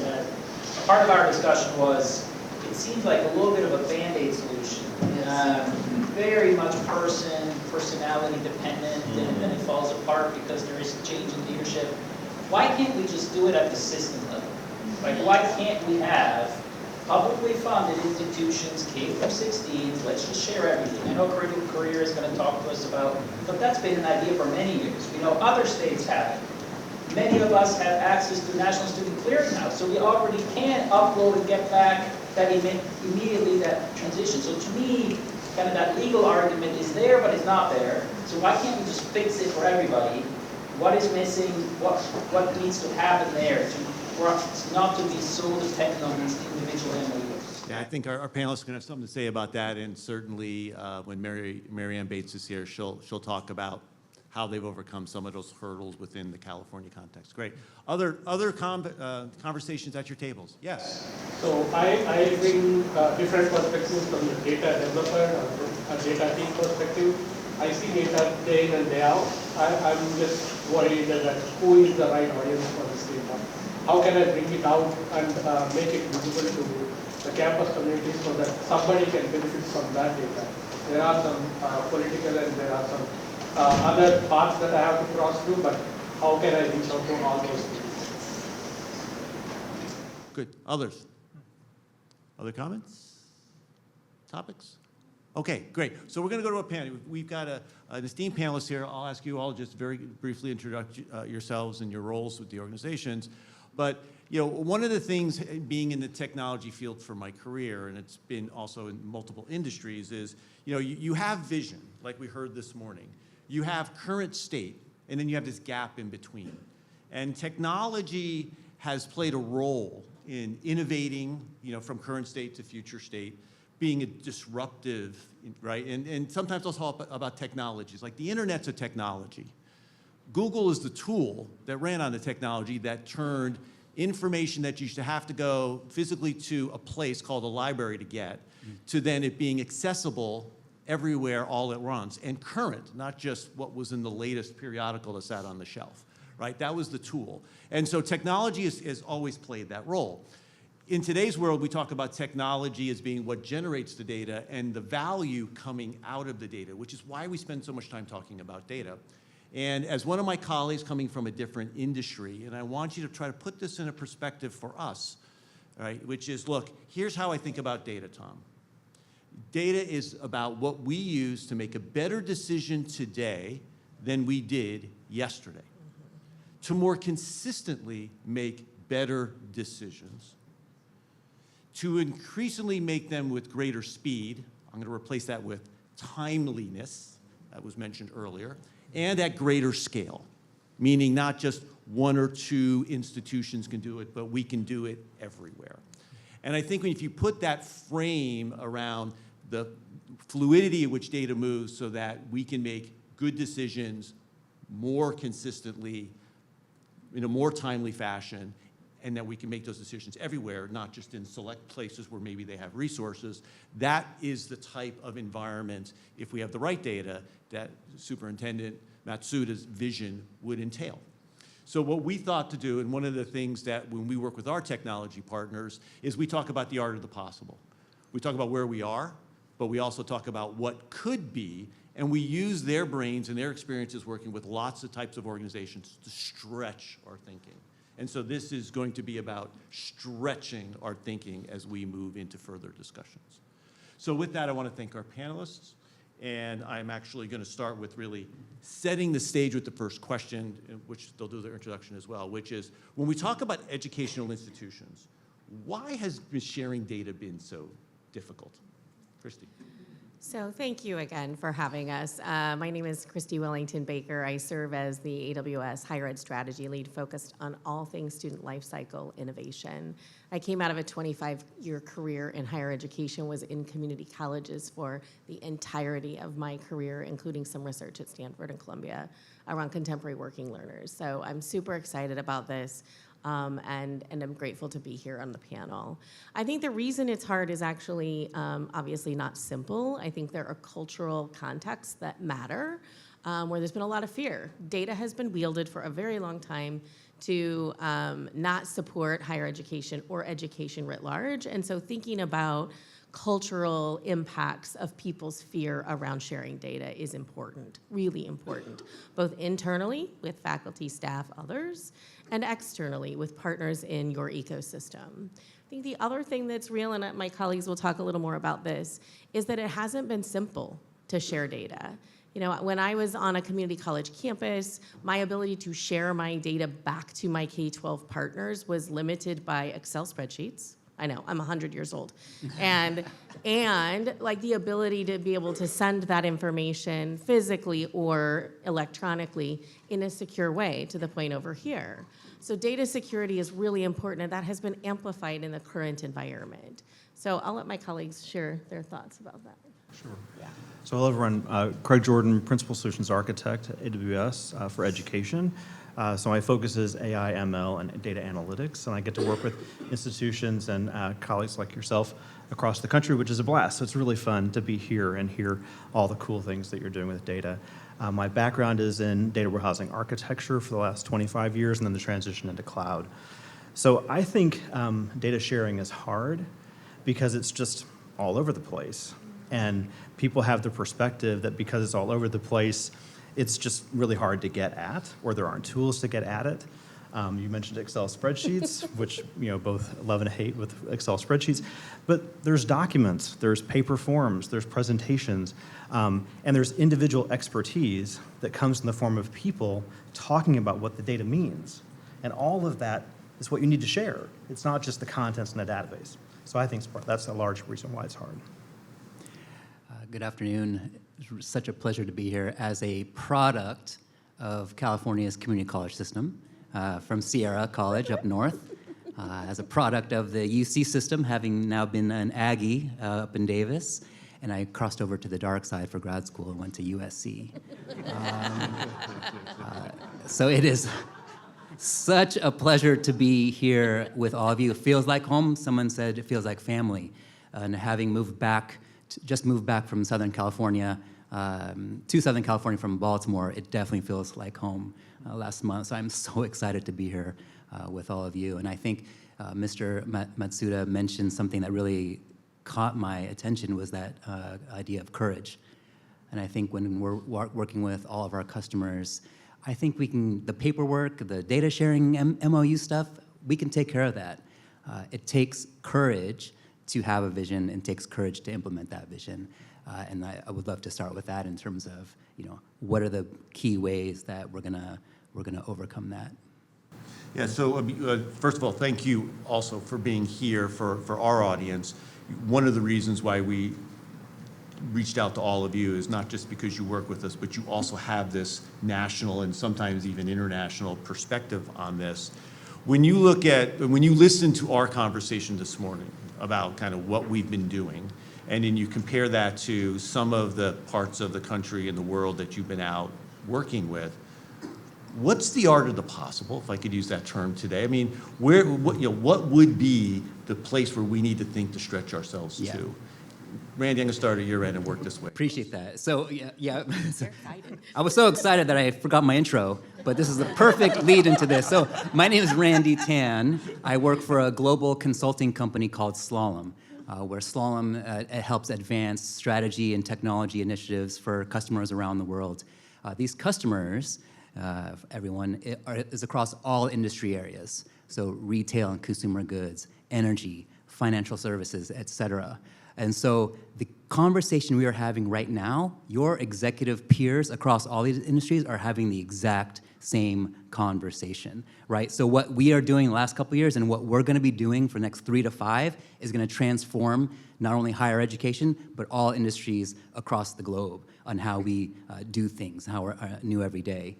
So what was the question again?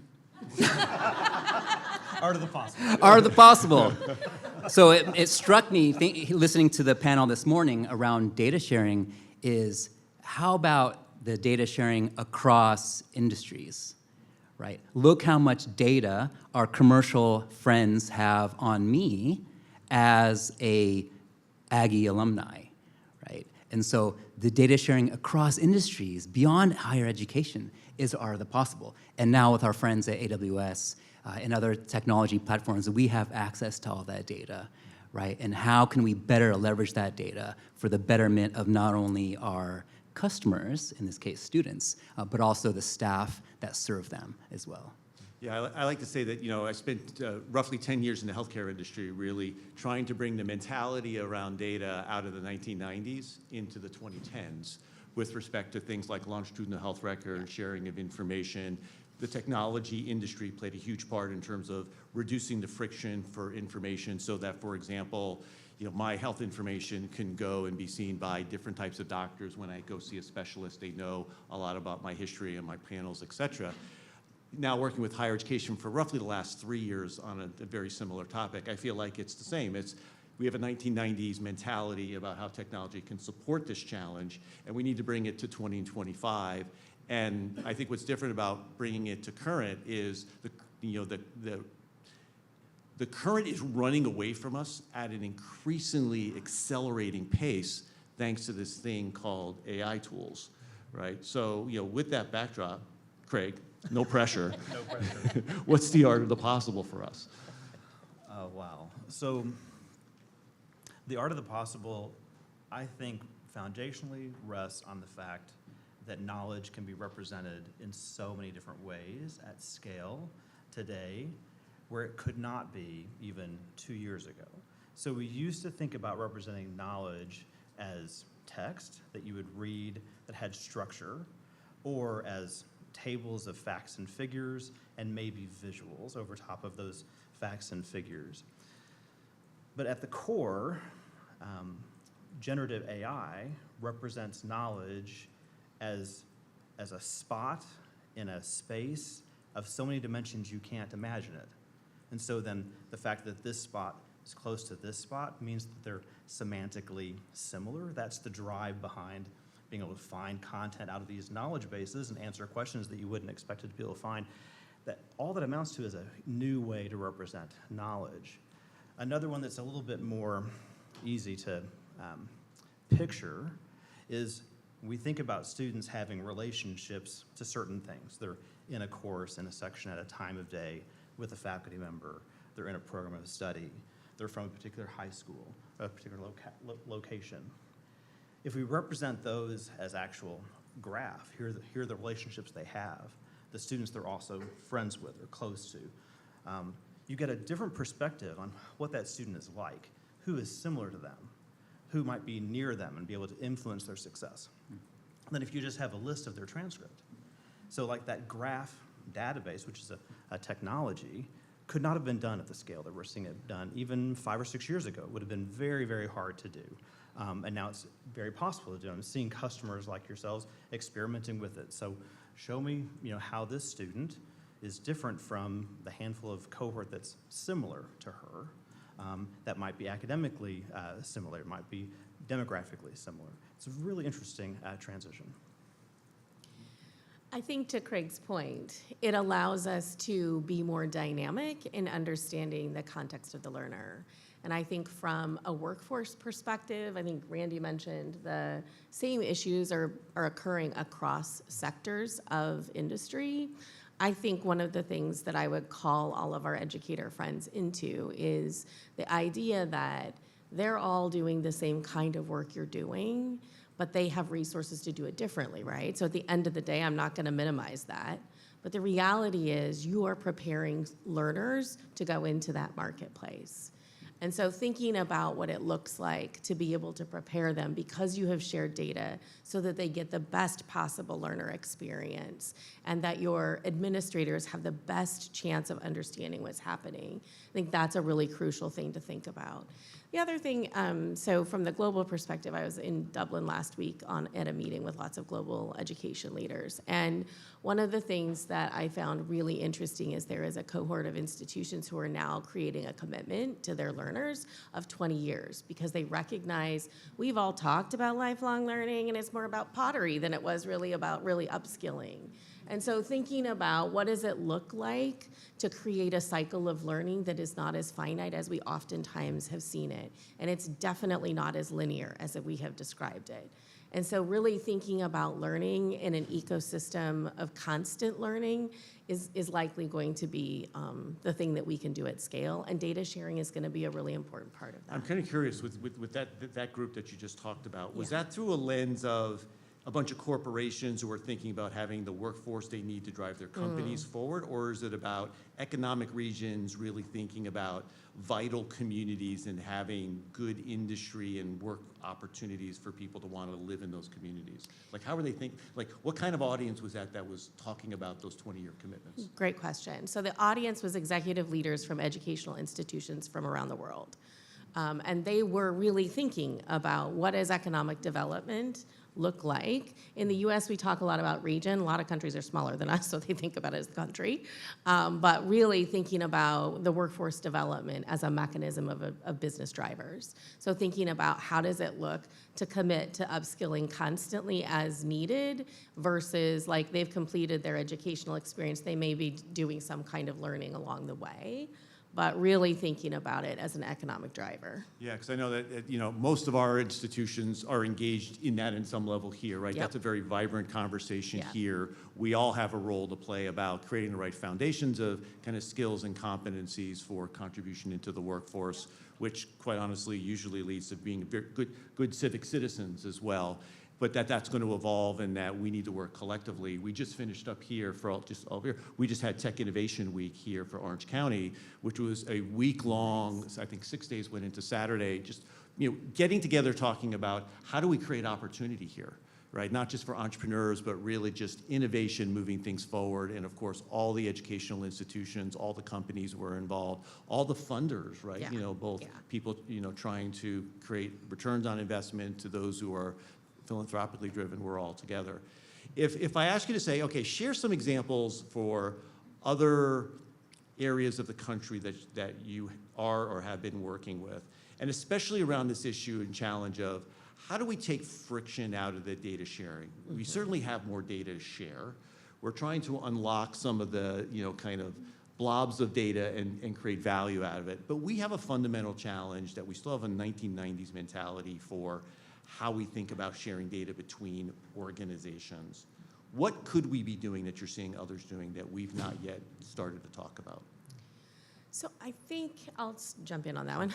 I think we're living in a socio-political context that is going to put a ton of pressure if you don't. And please, if you can use specific parts of the country, California or otherwise, please share those with us. Yeah, absolutely. I think we're living in a socio-political context that's going to require us all to think about this differently. In California, we've seen folks thinking about what I would call regionalized education data hubs, similar to what was described in the amazing panel before us. And I think that is a very interesting foray into the data sharing because of the relationships. The question is scalability. Like, how do you do that? And so we're working with institutions on the East Coast and in the Northwest around sort of state initiatives around this. So at the state level, they're talking about someone asked about MOUs. Couldn't we do this at the state level? State level MOUs. Seen some of that happen in Illinois, in Washington, and in Virginia. And so I think those policy pressures will be helping folks to think about data sharing more effectively, to be very clear, in the compliance and reporting space. My hope is that that then breaks through into the operational data space that people really need to get those early personalized experiences and or insights into what's happening across your institution with your learners and your communities to better be able to serve the communities and learners that we work with. So from a technical point of view, rather than policy and whatnot, I think the folks that I see making moves are taking on for themselves things they used to allocate to a vendor product. So that, in one case, a community college system level office is having to hire staff and build a solution in order to gain the capability to move more quickly. And through that, they're reinforcing the fact that data is flowing across the state from all the different institutions that are part of that system, in the same way that the vendor solution has in the past. But now the staff at that systems office have those direct relationships. They're building those data pipelines, and the ideas they have and the responses of requests they have to make, they can do those more directly instead of handing them off. And I think that's the beginning of them having greater capability in that geography. And there's been a theme all morning. It's been around partnerships. And I think that's going to continue to be key. And taking it even more regional, local here, one of my colleagues, Lizette, who is a UC Irvine graduate, is leading one of the most significant initiatives right now in Riverside County next door on this integrated healthcare system. We're working with AWS on it. And so, the force behind that is buy-in from the County Board of Supervisors all on down, right? And so I think the idea of more local agencies, especially from a local government perspective, starting to share data, how can we plug in to that? How can the Anaheim Collaborative plug into that, right? Because our students are all over the region. Like, we're working on a community information exchange for Los Angeles County right now, and what are we doing here in Orange County about that? So there's so much opportunities, and I think a lot of it is being driven by partners. I think one of the questions I just want to throw out is, how many of you share, like, this has been amazing, that panel was awesome, but how many of you share when things go right with your data sharing experiences? Like, do you share out your MOUs? Do you share out, like, this is one of the things that's amazing. I love hearing that. I was hoping you were saying yes. That could have gone really awry, right? But no, I think that's one of the things that this offers us, is the opportunity to, like, okay, there are lots of ways that this can happen. How do we make sure that we're spotlighting, highlighting, elevating the folks who are finding success in it, so that we can get the themes around that to accelerate the scaling? Yeah, I mean, one of the strategies just within, I think it was Amanda made the comment of, we have had challenges sharing data across our own silos. And, hopefully, I've had some positive impact on that over the last couple of years. But one of the strategies, just let's say inside the four walls of Irvine, that we try to use is, when someone is practicing a good behavior and creating good outcomes, we tell the story. We tell that story to bring positive affirmation to the innovator. I call that person the innovator, right? Find your innovators, hug them, tell them they're special, make them successful, and then show them a lot of love in front of others. Yep. What happens then is the people who are like not the first to go in the ocean, they want to make sure there's no sharks, they now feel safe to try their innovation. And now all of a sudden the 10% becomes 30%. And then all of a sudden you get some critical mass going. And of course your naysayers, some of them are just never going to come along. That's okay. What you want to get is a critical mass. Yeah. Unfortunately, a lot of times we don't take that same mentality when we start talking about organizational differences, but the collaborative could look at that way and say, if our innovators, and one's creating successful outcomes, if we figured out the right mechanism to share and incent the others to come along, or even just to share what they're doing, it creates a momentum, right? And a momentum that the institutions can get behind, that our employers can get behind, maybe even our elected officials can get behind here in the county, that can just move this at a faster pace. Because I think that's what I'm most worried about. Not that good things aren't happening, but they're not happening in enough places on one dimension, and they're not happening fast enough. Because when you're close to what's going on with AI and the bets that are being laid and how fast some areas of the world are moving, we need to pick up the pace here in Orange County. That's good.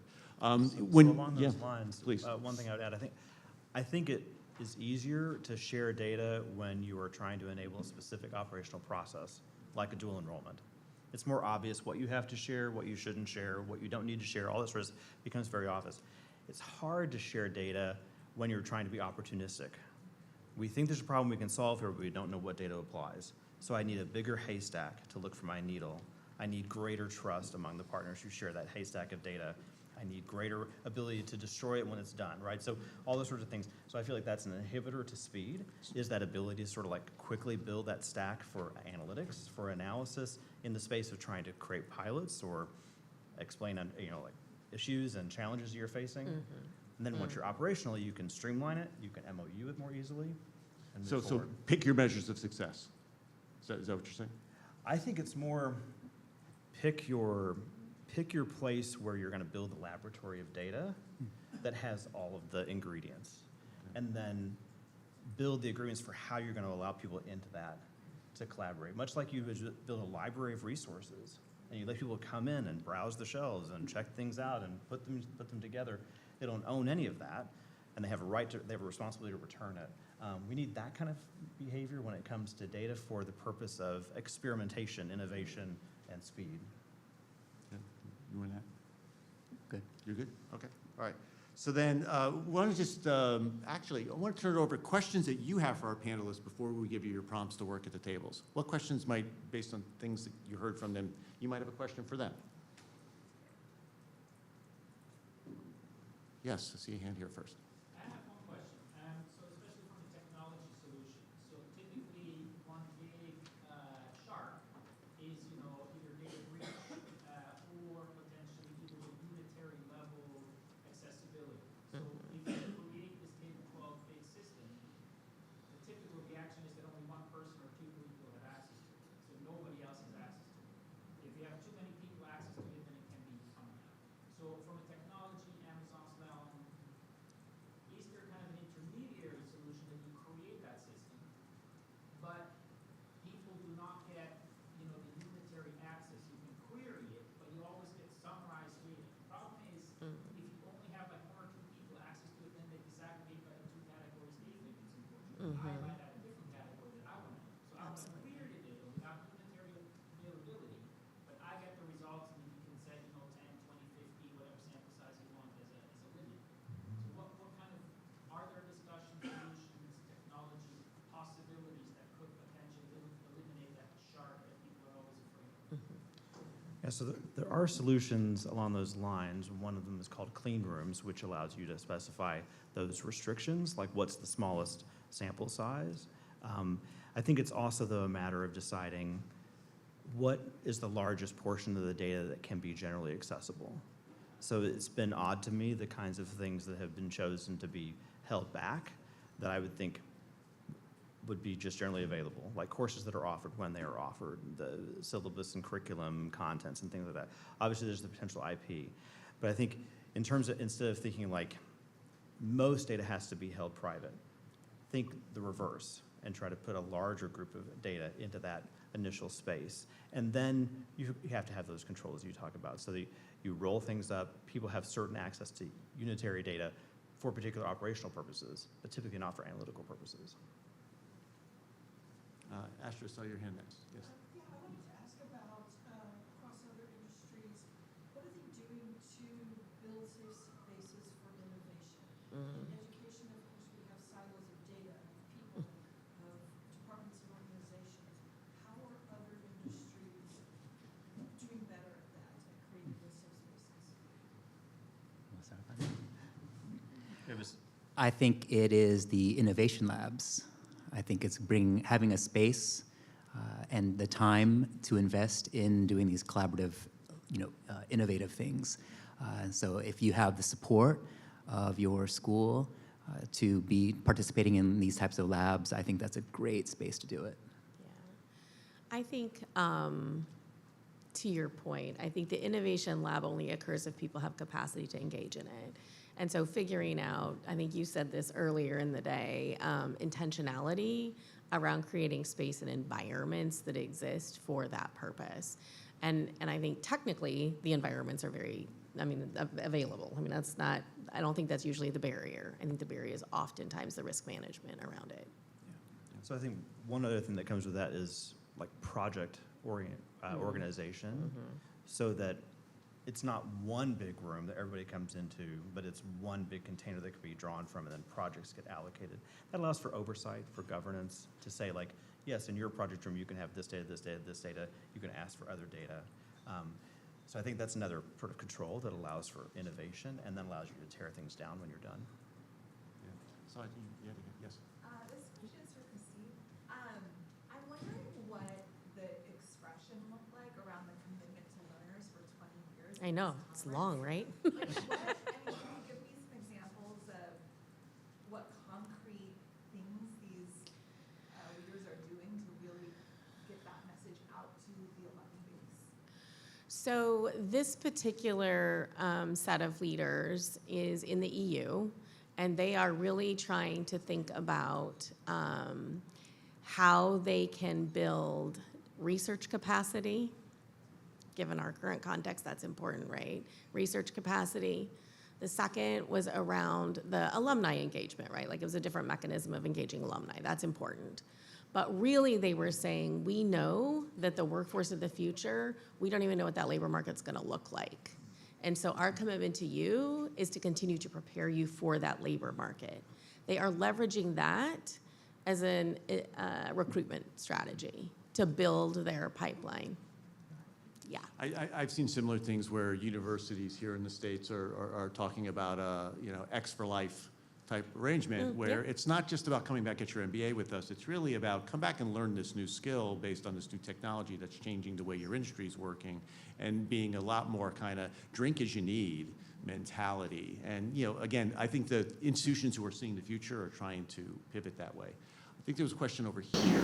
Yeah, I was thinking about how we identify like really big inefficiencies that are taking up all our time, and also how you change like the context of getting people on board. So if you think of like all of California, I mean, it's great that there's a Common App, but then students are still entering their scores or all transcripts. Like, how do we convince people that we need a common transcript? Or how do we convince people that we need an electronic student record, like our electronic health records, where people can opt in and out of who gets it? There's a great All of Us program. You can say, I'll give this to the doctors, I'll give it to researchers. No, I don't want private companies to have it, and I don't want the insurance companies to get it. And then people can opt where their data goes, and also that standardization would make a huge difference in terms of like how much time it takes to actually do those transfers. Like, how do we decide when we need that standardization of certain things? So I think codifying learning is where that falls apart right now in our current structure. You're hearing a lot around the country and in the world around skills. People are talking a lot about codifying skills because people want to know that people are prepared for the workforce, et cetera. And I think the individual learner record, which is what I think you're referencing in some way, shape, or form, people have to get comfortable with what codification looks like at scale. So UC Irvine may easily transition a transcript to UC I'm making this totally up, sorry, to UC Davis or to the Santa Ana College. But the other kinds of learning codification, PLA, prior learning assessment, there's a bunch of different ways that learning has been codified, and there are people currently pushing the envelope on how to do that differently, better, more, right? And I think we're gonna see in this current space, people are gonna be amplifying that. So I think that's gonna be, it's gonna be something that's coming because of the skills thing.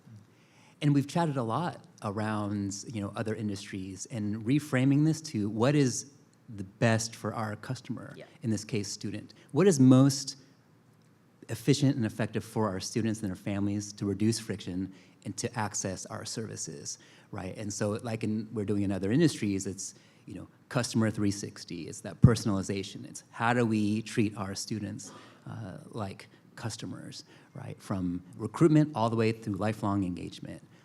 And it's really important that we start thinking more about what's in it what's best for our students and reframe conversations that way. And last question. And I think maybe related, I guess I'm curious, what other conversations in other industries?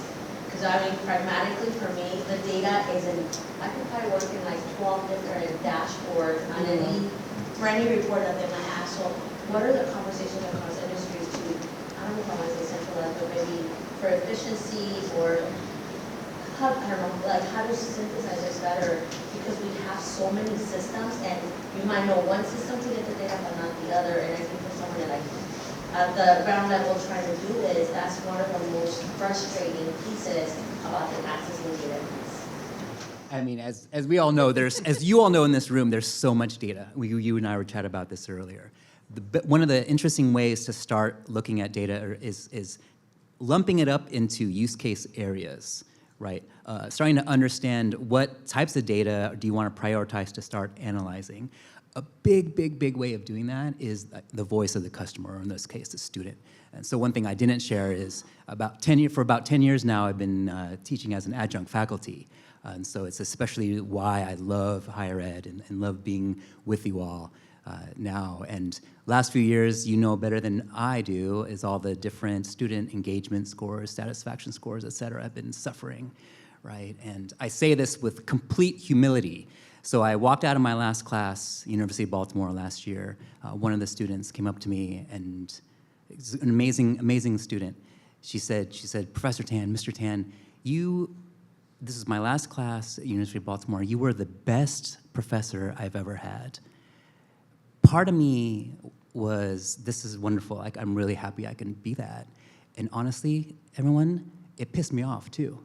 Because I said, why the hell am me, as a part-time, your best teacher? And so it inspired two things. One is starting a program at my company around getting my colleagues to start teaching more as adjunct across the country, across the world. So probably a couple dozen of my colleagues now as adjunct, right? Because what we're hearing from the feedback, the voice of the student, is they need and are yearning for practical experience to transition them from the classroom to the workspace. So on that note, I'm a very competitive person. I have 4 brothers. I'm in consulting. And so I loved to get that, my feedback report at the end of class, to see where I ranked against all my peers, to see all the feedback. I love it. So I asked the University of Baltimore, USC, Seattle University up north. I said, what do you all do with this data? Nothing. Do you imagine the source of information if we used AI, sentiment analysis, on all that feedback around what are the best reasons why I love being in the classroom, and we cull all that data? You know how many insights we can get to teach our teachers how to be better, our administrators to be better. So my ask, if there's a school in here that's going to allow me to do a little sentiment analysis on your data, or all in. But it could be so insightful for the industry to get the voice of the students, and we're not listening to them enough. Okay, all right. So you have to work for your lunch. So we have a prompt for you that we're going to take about 10 minutes table. We'll do the report out after lunch, but we came up with the group to really ask this question, right? So think of a stakeholder in the educational ecosystem. Could be a student, could be a faculty member, teacher, researcher. What data should they have access to? Randy just kind of teed this up perfectly, right? That must have been your plan. What data should they have access to across, whether it's within your institution or across boundaries, that can help them do their job better? And then look at some of the issues, like some of the friction points. What would they need to do to get access to it, et cetera? So take these questions, talk for about, let's say, maybe about 10 minutes. And then I'll do a formal call out to let you know break, but lunch is being set up now, so lunch is ready? Okay. Okay, so let's take about 10 minutes and then break, and then we'll be probably reconvening right around 1:15 or so. First thing we'll do is a report out, okay? Great, thank you. Please help me in thanking the panels.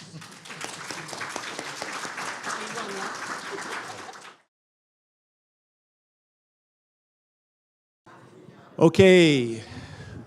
All right, we're going to come back together. Hope you all enjoyed lunch and enjoyed sitting outside. We were commenting about how nice it is to live in Southern California, where you can sit outside and enjoy your lunch.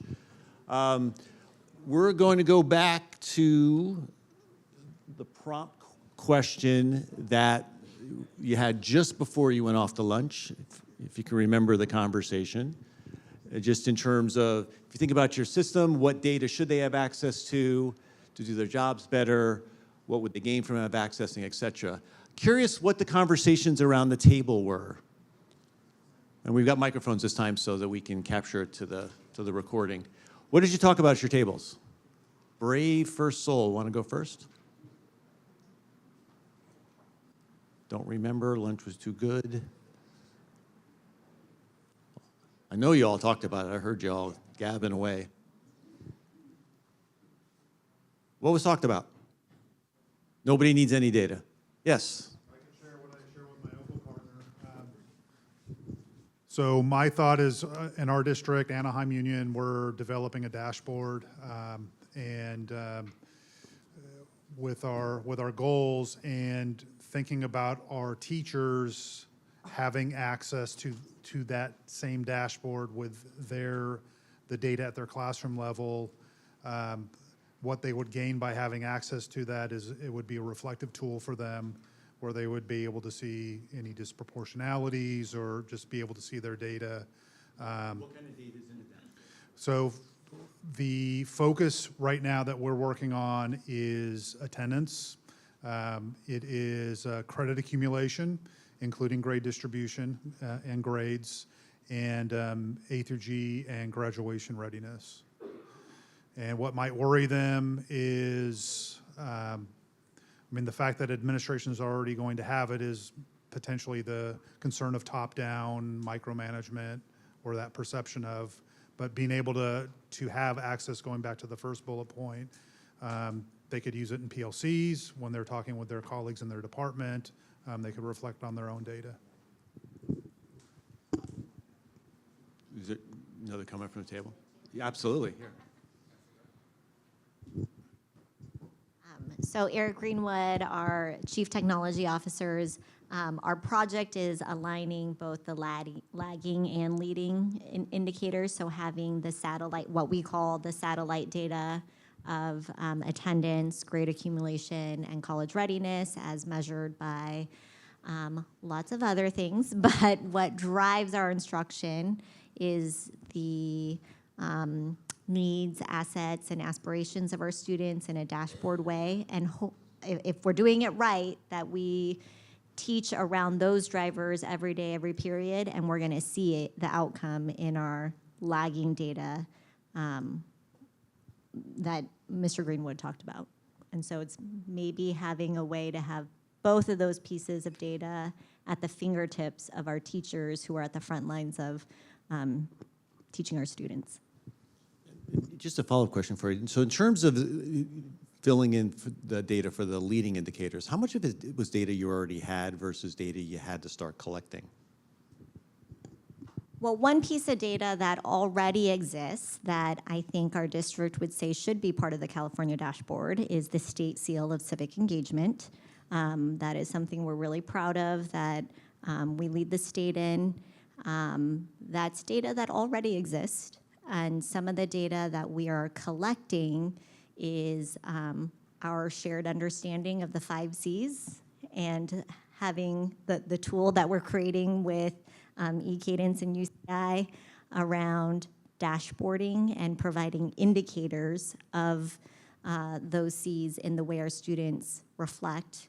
And then the last piece of data is actually student generated. It's their artifacts and what they choose to show as evidence of their own learning. How about other tables? What was your conversation about?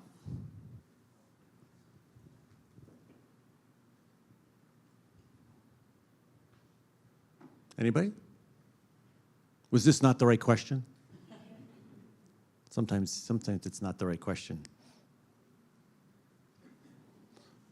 Yeah.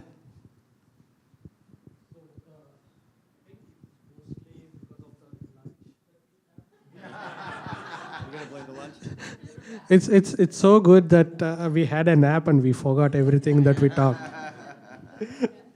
A little bit of a discussion that we had on our table is finding data about the traffic at multiple locations in the university or school.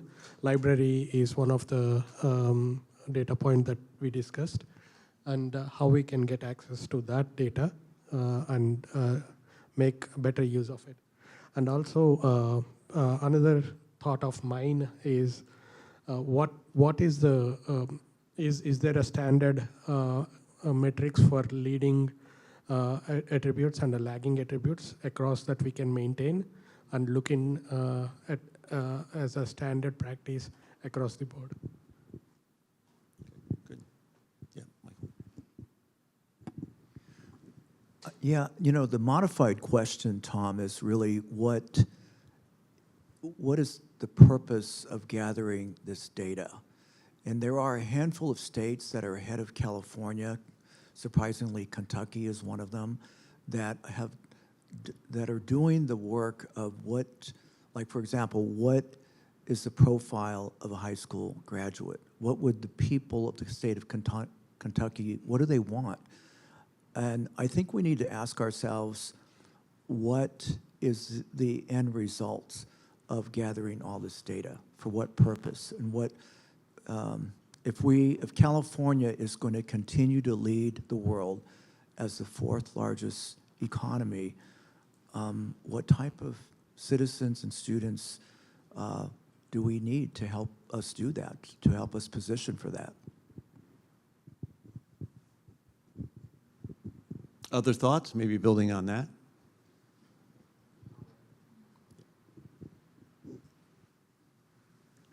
So yeah, to extend on what Mike just shared, our table was talking about, one of the things the panel spoke about was the challenge with creating MOUs within institutions. And so we talked about it's so important to create a shared vision together, what is that purpose. And so like for us in Anaheim, our collaborative was bringing the institutions together to talk about what our purpose is in being together and what data we wanted to collect to measure our impact. And then I think what's also missing is that shared responsibility. So one of the things we were talking about is sometimes an institution may be asking another institution for data, but it doesn't benefit the other one. Like, well, can you get us this because this will help us, but what's in it for them?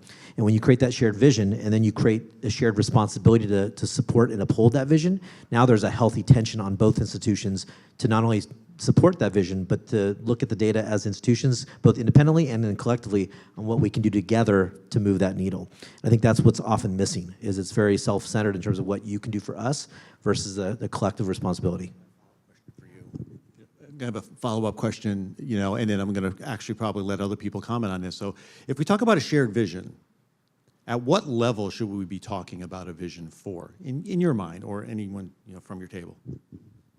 Well, in terms of the conversation we're having today, our vision was for the students that we're currently serving, and what is our expected outcome? What is it that we want for them? Going back to the graduate profile, for us, it's our capstone program, but what is it that we want a student to, what are we preparing them for? And so the collective conversation is, what does that look like from all of our lenses, and then what do we do as a part of our institutions to help them get there?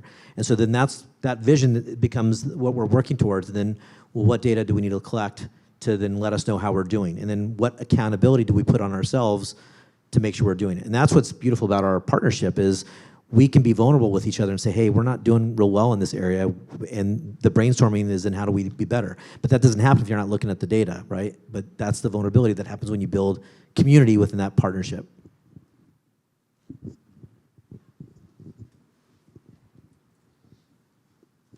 I just wanted to kind of double down on that. One of the comments earlier today was, how labor intensive and inefficient, is it to do all these individual regional MOUs, which without a doubt, we never wanted to create shadow systems, but 25 years ago, I was waiting for the state to build an intersegmental data system. And if we had waited for 20 years, all these students wouldn't have been impacted. So we said, let's go ahead and kind of reproduce the master plan at the local level, hoping that along sometime the state catches up. And I'm really interested to hear, later today where we're moving with that. But the bottom line, I think in terms of vision for us and for all of our partnerships that have been successful, is that we have moved away from the thought that those are your students and those are your students, because they are the same students. So once you come from the philosophy that all of them are our students, because you have them first, and what happens to them with you is going to impact us. And what happens when they're with you is going to impact how they do with us, and vice versa.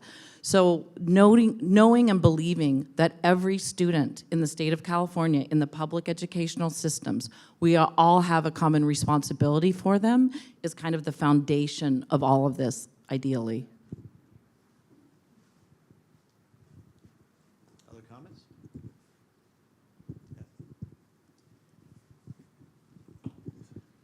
So one of the thoughts that comes to mind is that we're in a unique position because it's coming to be prepared with the data we gather to inform admissions policy. And what I mean by that is, as a public institution, some of our sister campuses are hitting single-digit admission rates, like the Ivy League schools. And that's a little bit, when you talk to community members and other folks, that's a little bit disheartening for a public institution. So this data that we gather and the ones that we're going to be creative about trying to find out, it's going to be critical to informing, because admissions policy is going to have to be tweaked or changed a little, because it's a capacity issue, at least for the UC system, right? There's only 9 UC campuses. There's not going to be any new UC campus anytime soon. But in our work, where we're preparing students to be not only UC eligible, but being UC competitive, we are every year just getting tougher and tougher. We've invested 6 years of service and preparation for a system that you probably have a higher probability of not being admitted. And it's not necessarily, you didn't do anything wrong. It's just the nature of the competitiveness. So that's another critical and important opportunity we have to take advantage. I like the term earlier that was mentioned, learner experience. And now with Campus here at UCI, we have an opportunity in our outreach operation to really identify the factors that make a student successful at UCI. Maybe that's an additional tool we could provide or advisement for our students that we serve beyond the traditional get good grades, extracurricular activities, make sure you write a good PIQ. We have an opportunity to go a little bit deeper. 5 Cs are an excellent opportunity because the workforce for our students is the UC or the Cal State, right? 4 years. That's the workforce you're preparing for. You're going to be working for the system technically. So, but I think the data is key to inform admissions policy. And I think partnerships, this is a model that we could interact with. If we already have the model and the infrastructure for different partners to interact and really engage in meaningful conversations. And I know faculty drive admissions policies at the UC campus, at least I could speak for that.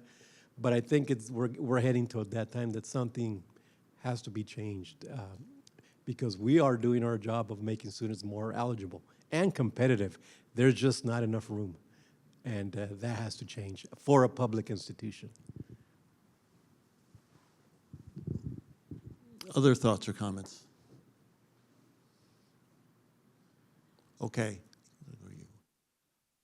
I'm going to roll us into our next speaker, since we've referenced several times over the course of the morning.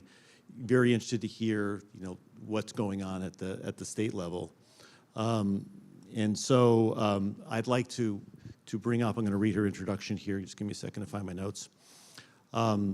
We invited Mary Ann Bates, the executive director of California Cradle to Career Data System, to join us today and to talk to us about what has been going on at the state level initiative. The statewide longitudinal data system provides tools to help students reach their goals and delivers information on education and workforce outcomes. Its vision is to foster evidence-based decision-making to help Californians build more equitable futures and empower individuals to reach their full potential. Mary Ann is their current executive director, and she previously served as a senior fellow at the White House in the Office of Management and Budget, and as the executive director of JPAL North America at MIT. She began her life in Ohio's Amish community and started her college experience in dual enrollment at Kent State University, and she holds a master's in public policy right here in California at our own UC Berkeley. So without further ado, I'd like to bring Marianne up to talk about state initiative. Please help me in the warm welcome. I'm going to pull your PowerPoint up.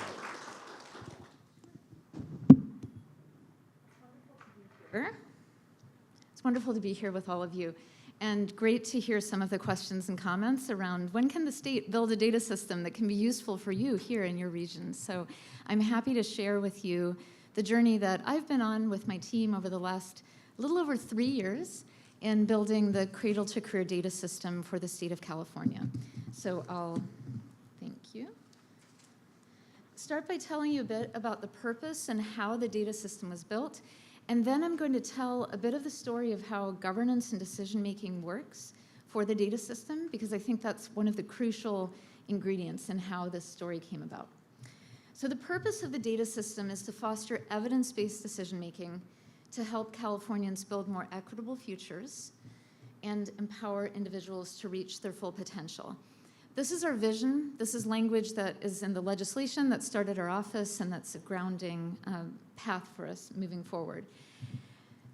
As you've already noted, this data system was a long time coming. When I took on this role, many people told me that they've been calling for this kind of data system for 10 years, for 20 years. And this particular effort kicked off in 2019 with the Cradle to Career Data System Act. And that piece of legislation kicked off a 1.5-year planning process. And in that planning process, this was spearheaded by the governor's office, included a lot of engagement with the legislature and with educators, with advocates, with community members. And across 100 public meetings, many different people came together to talk about what could we do if data were brought together and linked? What questions could we answer that we can't answer today? How could this be used to better serve students? And those questions then guided a plan for what data points to include, who the data partners would be, how decisions would be made for the data system. So that work was done during about an 18-month planning process. And then in 2021, a second piece of legislation passed to establish our office, the Office of Cradle to Career Data. And we're housed within the Government Operations Agency in the Office of the Secretary there. So GovOps is kind of a government-wide entity. They house the Department of Technology, the Department of General Services, the Franchise Tax Board, a lot of government-wide entities for the state. So that's our home. And then over the past just 3.5 years, we've been doing the work of designing and building the data system, bringing in the first data ingestions with our partners, linking it, and now, as of last month, we released the first public-facing data tool, which is a dashboard that looks at the path from high school through public higher education and into the workforce. This slide summarizes the data that we have available in the data system as of today. So I'll read the part that's too small at the top, but just want to give you a high-level overview of how we're bringing together K-12, higher education, earnings data, and health and human services data. So as I mentioned, last year we completed the initial data system build, and we integrated at least 10 years of historical data across the 9 partners that you see on this slide. And these existing data systems, they're all state-level data systems who receive data from many of your institutions, right, that feed up to the state level. And these weren't designed to be linked. So it took a lot of thought and care over the last few years in how to bring that data together into one cohesive data system. We use probabilistic matching to be able to bring the data together, and now we have this foundation of a data set that can be used for data insights and for the public. So what's the data? For K-12, we have a host of data from the California Department of Education around students' enrollment, attendance, assessments, high school completion, and there's a much longer list of the specific data points on our website if you'd like to look into that. We're also bringing together some information about teachers so that we can in the future put out dashboards around teacher training and retention. And we receive that data from the Commission on Teacher Credentialing as well. That's CTC. Then for higher education, we receive data from all 3 of California's public higher education institutions at the system level. So the Community College Chancellor's Office, the CSU Chancellor's Office, the UC Office of the President. And that gives us visibility into, that provides information and data around applications, enrollments, admissions, and then actual degrees attained and graduation as well. We also receive data from the California Student Aid Commission, CSAC, so that there's a comprehensive picture around financial aid, grants, loans, and information like that to understand the cost of higher education.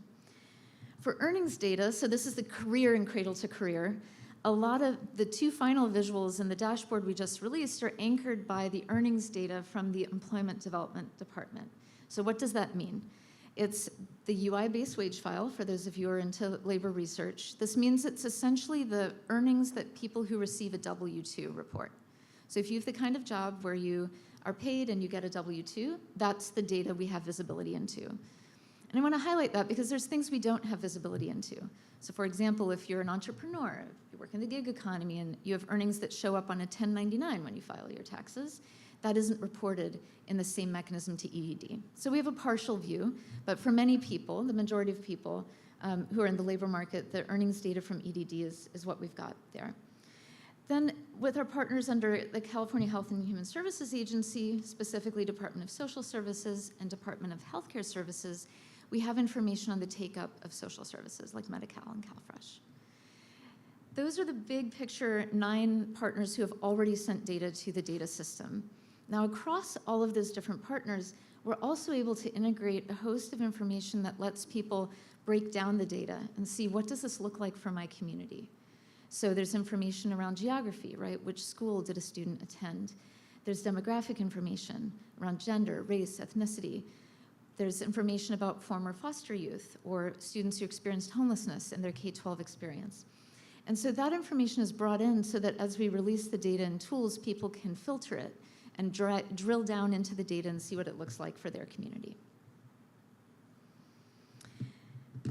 On the foundation of that data set, the data is being made available in 3 different ways. So the first is through dashboards, like the one I'll preview in a moment, where any member of the public can come to our website, can filter and say, let me see what this looks like for my local school district or for my assembly district, and they can play with the dashboards and look at that on the website. On the dashboards, you'll also see that there's a button called Download the Data. So right now you can go to the Cradle to Career website, filter it, and then push the Download Data button, and it'll give you essentially a spreadsheet of the aggregated data that created the picture you're looking at. Our team is working right now to create a more comprehensive aggregated data file so that you don't have to click the filters 9,000 times to see all of the different cuts of data that are underneath. And I expect that that aggregated data will be something that the research community will be quite interested in working with. And then the third piece that we're working on is to create a researcher data request process. This is contemplated in our statute and in our legal agreements, where researchers can request access to the data that C2C has integrated through a process that we coordinate in collaboration with our data providers, who retain ownership and control of their data. So when researchers come to us, think of us like the common application for data requests, where with the Common App, right, a student fills out the application once, but individual colleges may say yes or no in admitting the student. Similarly, when researchers request data through the Cradle to Career data system, we'll facilitate that process, and then our data providers will determine on an individual basis which research proposals they'll approve the data requests for.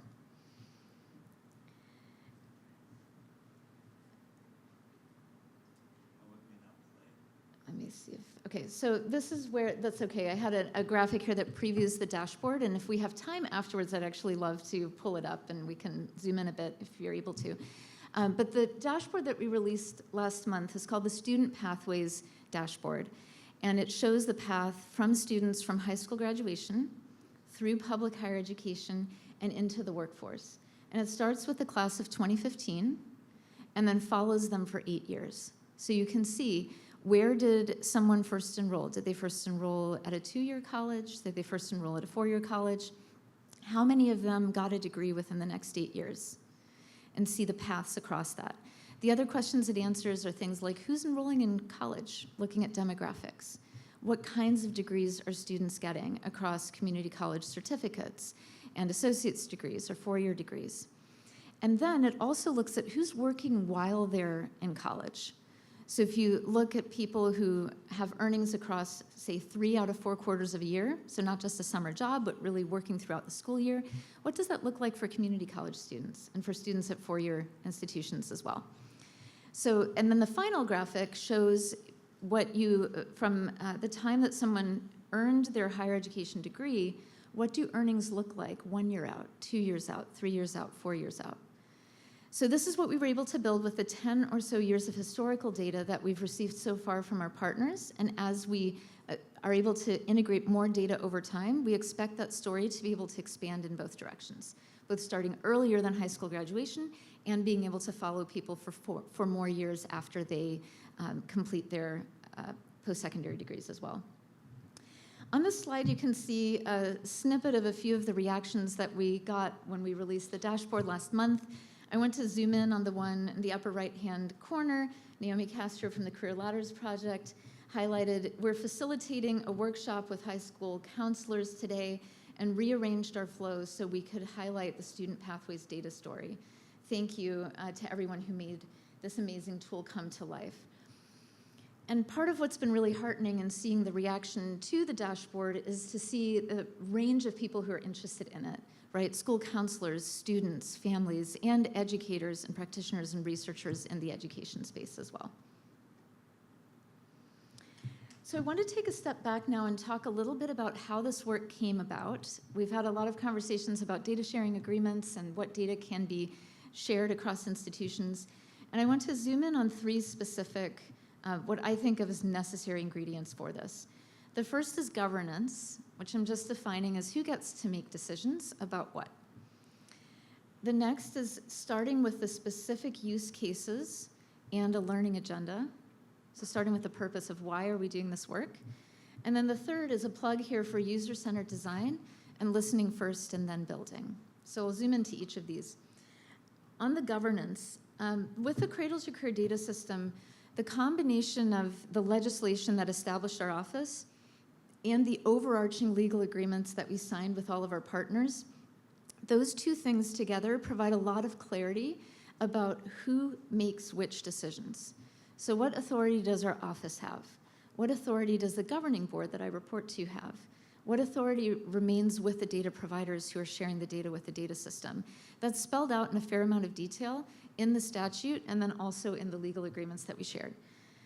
So what does this look like in practice? I report to a 21-person governing board. That's a lot. If any of you have 21 bosses, come talk to me afterwards. I want to share strategies. But the reason the board is so large is by intent. Half the board is the data providers. So the CSU chancellor has a designee on the board, right? The state superintendent of public instruction has a designee on the board. So each of our data providers has a seat on the board. And the other half are appointees who represent the public. So appointees of the governor's office, appointees of the legislature, including an assembly member and a senator. And their purpose in being on the board is ensuring that what we build works for the people of California, that it's actually useful, that it's usable. And so we have both of these entities on the board together. And in addition to that governing board, we also have 2 advisory boards, and I'm happy to see some current and former advisory board members here in the audience, who are tasked in statute with providing recommendations and ideas to the governing board. One focused on data and tools, and the other focused on community engagement, so that we build something that's actually useful and that actually gets used by the people of California. So that's a large and complex governance structure. Not every data sharing effort requires something like that. But the upshot of what this has created for C2C is that there's clarity around who makes decisions. And what that means is, even though I think of this as kind of going slow initially, to then be able to be faster and nimbler in an ongoing way.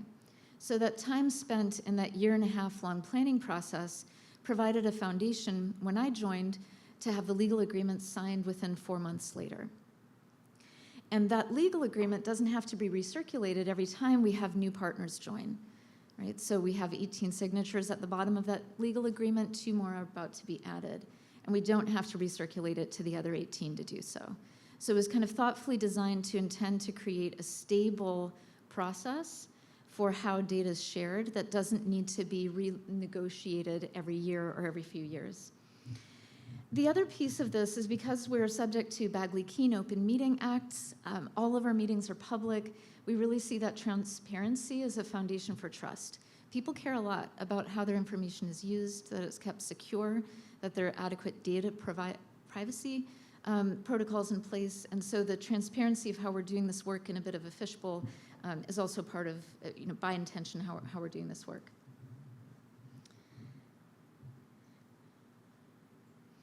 The second piece is starting with the specific use case in mind. And the first component of this is what I like to call learning agendas. You can think of it as a research agenda. It's essentially starting by saying, what are the key questions we can't answer today that we could answer if we link data in a certain way? So it's about prioritizing which questions you most want to answer, and then having that drive your efforts in selection of which data points. So for example, if you go back to the 2019 legislation, that Cradle to Care Data System Act, as a part of that, there were 6 bullet points in that original legislation that identified specific topics that this data system should be able to address. Things like, what are the later earnings outcomes of people who go to high school and people who go to college, right? What's the impact of early learning? Those were spelled out in the original legislation, and then that gave a focus for the planning process. So it wasn't just that people in Sacramento stood there and said, what data is available, let's all put it in one place. It was specifically focused on some very intentional questions that needed to be answered, and then that drove the process of saying, what do the universities have? What does the K-12 system have that could be brought together to be able to answer those questions? The other thing is to think about the specific use case, which I was delighted to hear about in the table conversations just now, is about imagining which specific people are going to use the data and for what purposes. So those are sometimes called user personas. The screenshot, these 2 pictures you can see here, are imaginary user personas that were defined during the planning process. So it could be a legislative staffer who's tasked with researching a bill. It could be a guidance counselor who's working with students. It could be a researcher at an education equity organization, or someone who's trying to help their nephew apply to college, right? Each of those entities will need data for different purposes. And as you think about that, thinking through, do they need to see outcomes over time, meaning a longitudinal data system that's retrospective? Or do they need real-time data sharing because they're working to serve the same student and want to make sure that that can be seamless across different institutions? So starting with those specific use cases can help drive whether you're signing a legal agreement that's for real-time operational data sharing purposes or for a longitudinal data system. So start with the specific use case. And then finally, a plug for user-centered design. So again, in our statute, we're tasked with prioritizing the needs of students and families and using user-centered design. And that term can mean different things to different people. I think of it mainly as listen first and then build. So the picture you can see here is of our team at a session we held in Oakland, where we mocked up different versions of a Sankey diagram that shows flow of students over time, right, from high school through college and beyond. And we listened to people. We showed them these mock-ups long before we had even linked the data, and showed them hypothetical situations of images we could create, and then listened to them. What confused them? What were they interested in? What kinds of questions did they have? And that helped inform everything from, should this be just one color, or should we try to create multicolors? How much information should we include, right? The instinct is always more, but that actually ended up confusing people and leading to less insights. So the idea is, mock up different versions, show it to people, and then listen to them. What are their questions? Were they confused? Where do you see a light bulb go off? So that's the approach that we're taking of watching people play with a prototype. And I will say, we're doing that right now too with the dashboard. It was really great to hear from the person I was sitting next to that they'd learned about the dashboard we released and then sent it off to others who might be interested. As you use it, we'd love feedback on what you find most helpful. What features do you want to make sure stick as we create future versions of this? What would you find most helpful? What's your wish list for the future? And we can try to be as responsive as possible to that. So in sum, the 3 themes as I think about the work we've done over the past few years is that being really clear about the governance, which is separate from an MOU, right? This is about ongoing decision making, and writing down who is responsible for making ongoing decisions and in what domains, and having that clarity can really help catalyze and accelerate the work. And then start with the specific use cases and a learning agenda, so everyone's clear on why are we doing this and what's the purpose, and doing user-centered design, listening first and then building. And I'll just close here with a story from, let's see, a week and a half ago when we had one of our quarterly governing board meetings. And in that meeting, the board took action and voted to bring in new data partners and new data points for what's going to be the largest expansion of the Cradle to Career data system. And that's bringing in more data under the Labor and Workforce Development Agency, specifically around participation in job training programs and in apprenticeship programs. And so this picture is from that board meeting with our department directors and Labor and Workforce Development Agency leadership. And the key steps in doing this, it was interesting talking to John ahead of time, as a part of this task force and this work. Our board took action on this in less than an hour. And we're able to see the data points, take a vote, which then opens the door to the legal agreements being circulated to these entities and our teams to start working together on the file specs and the plan for how we can integrate this data. Now, that work was preceded by months of work that began with the Secretary Knox, who leads the Labor and Workforce Development Agency, sending us a memo that said, here's our learning agenda, right? Here are the key research questions that we want to be able to answer that we can't answer well today. And we think if we add the following data points to the data system, those questions will be better able to be answered. So that kicked off a task force that started in January of this year, met 4 times over Zoom, and brought together researchers and advocates and practitioners across education and the workforce landscape, who then looked at those data points and provided their input and refined all of those suggestions, which were then wrapped in a bow, and our board was able to vote on that. So I mention that because, yes, it's taken some time to build the data system, but my hope is that the time we've invested in that governance structure and in creating legal agreements that are flexible and that can last over time will enable us to be nimble. So Labor and Workforce Development Agency is our latest partner. We also added the Scholarshare Investment Board, which runs the college savings account programs for the state in February, and just signed an agreement with the National Student Clearinghouse so that we can have visibility into non-public universities as well. So there's more to come, but that's part of the current story of the data system. And I'm happy to take any questions. Also happy if this has internet access to pull up the dashboard if people would like to see that too. How do people feel about seeing the dashboard? Yes. Yeah, okay, we are off script officially. And maybe while I get this pulled up, we'll start the questions, because we figured there were going to be a lot of questions from you, and so maybe we start with questions that are here in the room while I get us connected to the internet and pull it up. Jeremy, could I ask after your question, you become our runner and take the microphone around? It's a lot of responsibility, but I will try to rise to the occasion.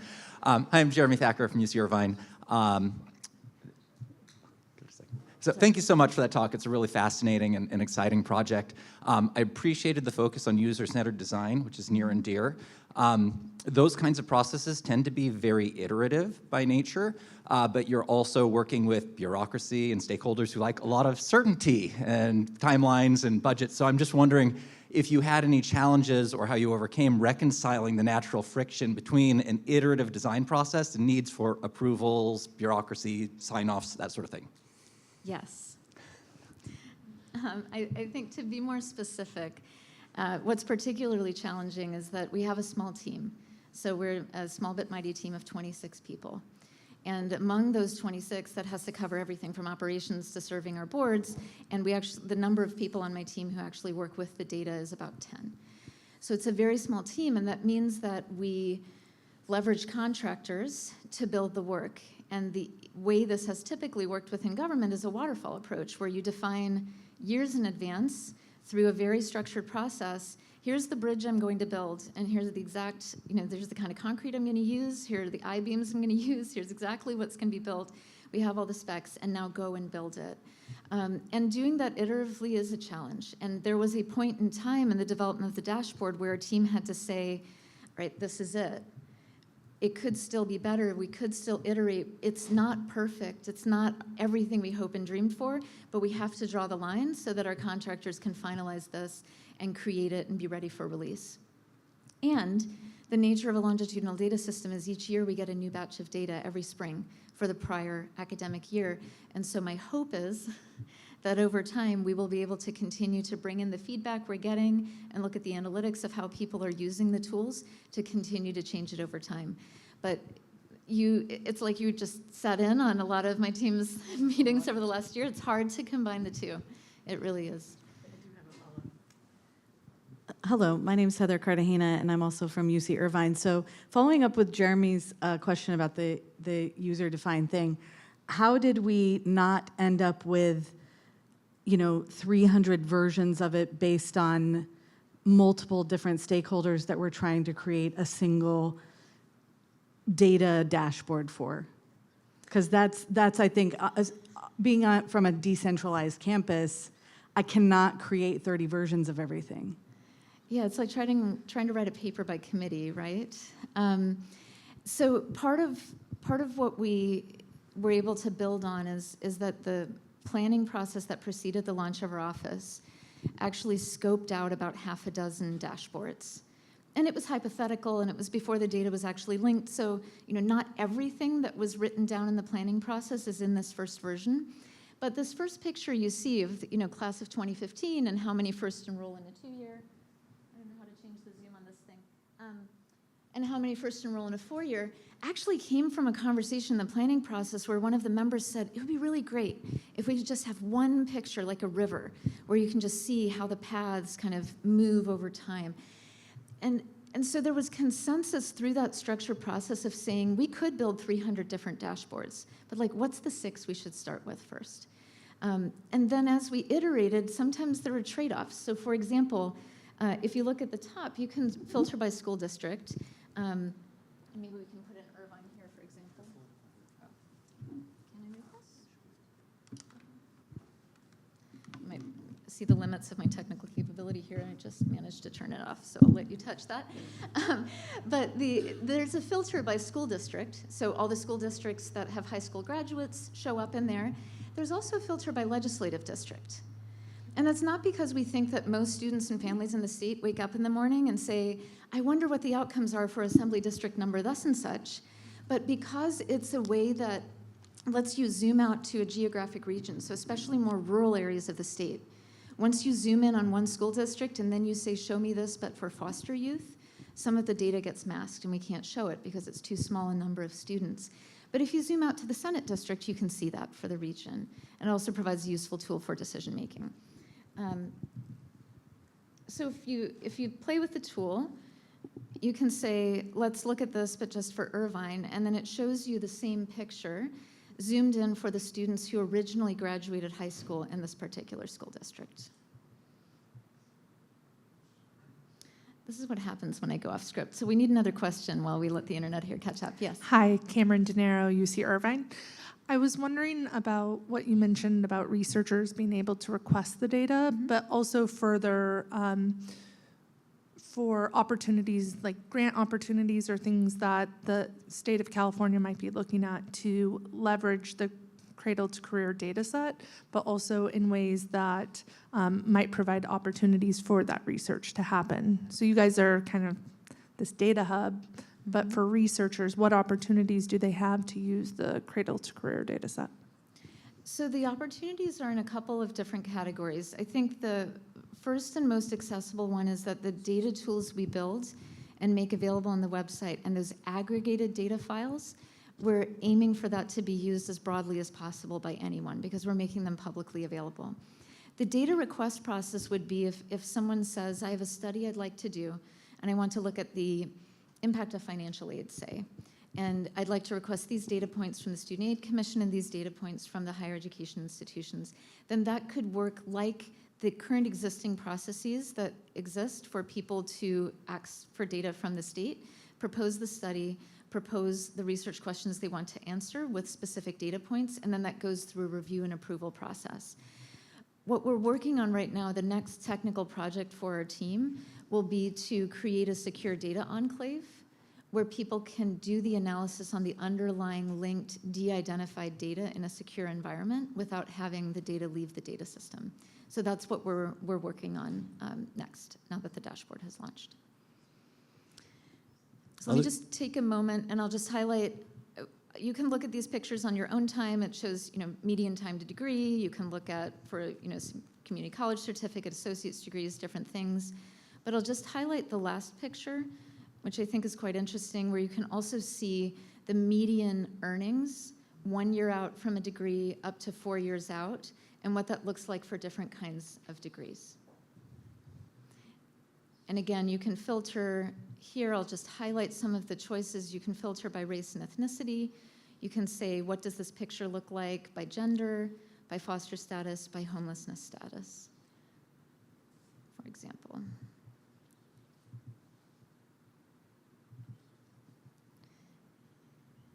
Questions, other questions? Yes. Hi, I'm Gabrielle Stanko. I'm Director of Research at the North Orange County Community College District. So very excited, and thank you for all the work you're doing. I can see this is a giant project. I have 2 questions. One is a selfish research question, wondering if there were discussions at some point about sort of like a subsequent enrollment data match similar to what the National Student Clearinghouse offers. So for example, if I wanted to upload a list of students from my institutions, would it be possible to get the matching data across all of the systems that are available here in the Cradle to Career back? So more exploratory than coming in with a targeted research question, but just to kind of understand the students' pathways across the system. And then the second question is just considering AI and the capabilities for analysis, what are your plans for the future in terms of incorporating AI to some of this data to help analyze trends and provide some feedback? Great questions. So to your first question, one of the next dashboards that we're planning to work on is specifically looking at transfer pathways. So where do students first enroll in higher education and where do they subsequently earn a degree? So it's like zooming into that first part of this dashboard at much greater detail. So our team is working on that next, and we'll aim to create a public tool where as many of the kinds of questions that you just alluded to can be answered with that tool. The data request process that we're working on right now, my hope is that over time we can find scalable ways for specific questions like that to be answered. Right now our team has 26 people, so our capability to take data and then fulfill custom requests with aggregated data right now isn't there yet. But figuring out how we can use this data so that it can be used for regional efforts like what you're doing here in Orange County, and for specific questions like the one you laid out, I think is really important for us to dig into. So we're looking at a couple of different options, including what we can do with aggregated data or synthetic data openly on the website, and then also looking at what capacity we have together with our partners to be able to fulfill the custom requests for data. For the work on artificial intelligence, one real benefit of being housed within the Government Operations Agency is that GovOps is the entity that's kind of spearheaded the state of California's work on AI right now, and so a number of our colleagues in other departments are doing proofs of concept around using AI for different purposes within the state. So the Cradle to Career data system is going to follow the state's guidance on how to use AI. So as of now, the data is not being used for those purposes, and we'll keep following those policies moving forward. Thank you. Questions? Marianne, did you want to show specific things or point to specific things just on the dashboard that you started scrolling a little bit before? Yeah, I'd be happy to. So maybe I'll just explain what this picture is showing. This is median wages for California public college graduates employed in California. And again, you could filter this to say, show me this, but for students who originally graduated from my local school district. And then you can filter and look at the picture by different demographics. One thing that has been interesting that people have noticed is if you look at these two lines, the orange line is for associate's degree, and the purple line right above it is community college certificates. Right now we have it filtered for female, and when I change that to male, you can see that the lines are a bit different. And so our office isn't here to make policy recommendations or interpret the data. We're a neutral source of information and make it available to others. But I think it's nuances like that that will inform conversations, and I'm really curious to hear from all of you how information like this could inform your decision-making here locally as well. The other components of the dashboard, this one is about the % of students who work while enrolled in college, and it's divided by community colleges and 4 years. And you can look for different academic years, and then if you click here on earnings, you can see the median wages. And for each of these graphs, you can see popover text, how do I read this chart? So it's intended to make it very accessible for people who aren't researchers or who don't spend their days with spreadsheets and data sets. Then for people who do want to dig into the details, you can click on the data definitions and say, oh, so you're only looking at the subset of people who have earnings in 3 of 4 quarters as reported to the Employment Development Department. And then you can also download the data and have the underlying aggregated data. This picture shows the median time to award. And right now we're looking at community college certificates. You can see the histogram and see that the median time is 4 years. Can change that and look at bachelor's degrees. Did not transfer means that the student originally enrolled in a 4-year college and then graduated from a 4-year college. And you can see what the distribution looks like for that. Or we can look at an associate's degree as well and see the median time to award there. This visual is looking at the kinds of degrees that high school graduates earned. And in this case, we're looking at the 2022-2023 award year. So that's the year in which they got their college degree. And each dot represents 1%, so there's 100 dots. So you can see there's a distribution here of how many community college certificates were awarded, or associate's degrees, or bachelor's degrees, both for those who started at a 2-year institution and those who started at a 4-year. And then this shows who's enrolling in college in a particular year. And if we, again, go to a specific school district, you can see how that looks for Irvine Unified as compared to the state as a whole. So here on the left, you have all of California's public high school graduates, and you have those who graduated from Irvine. And then scrolling back to the top, if it'll load just in a second, we have the Sankey diagram that shows the flow of students, again, starting with the class of 2015, and where they enrolled in college and then received degrees over the next 8 years. Yes? So is there a...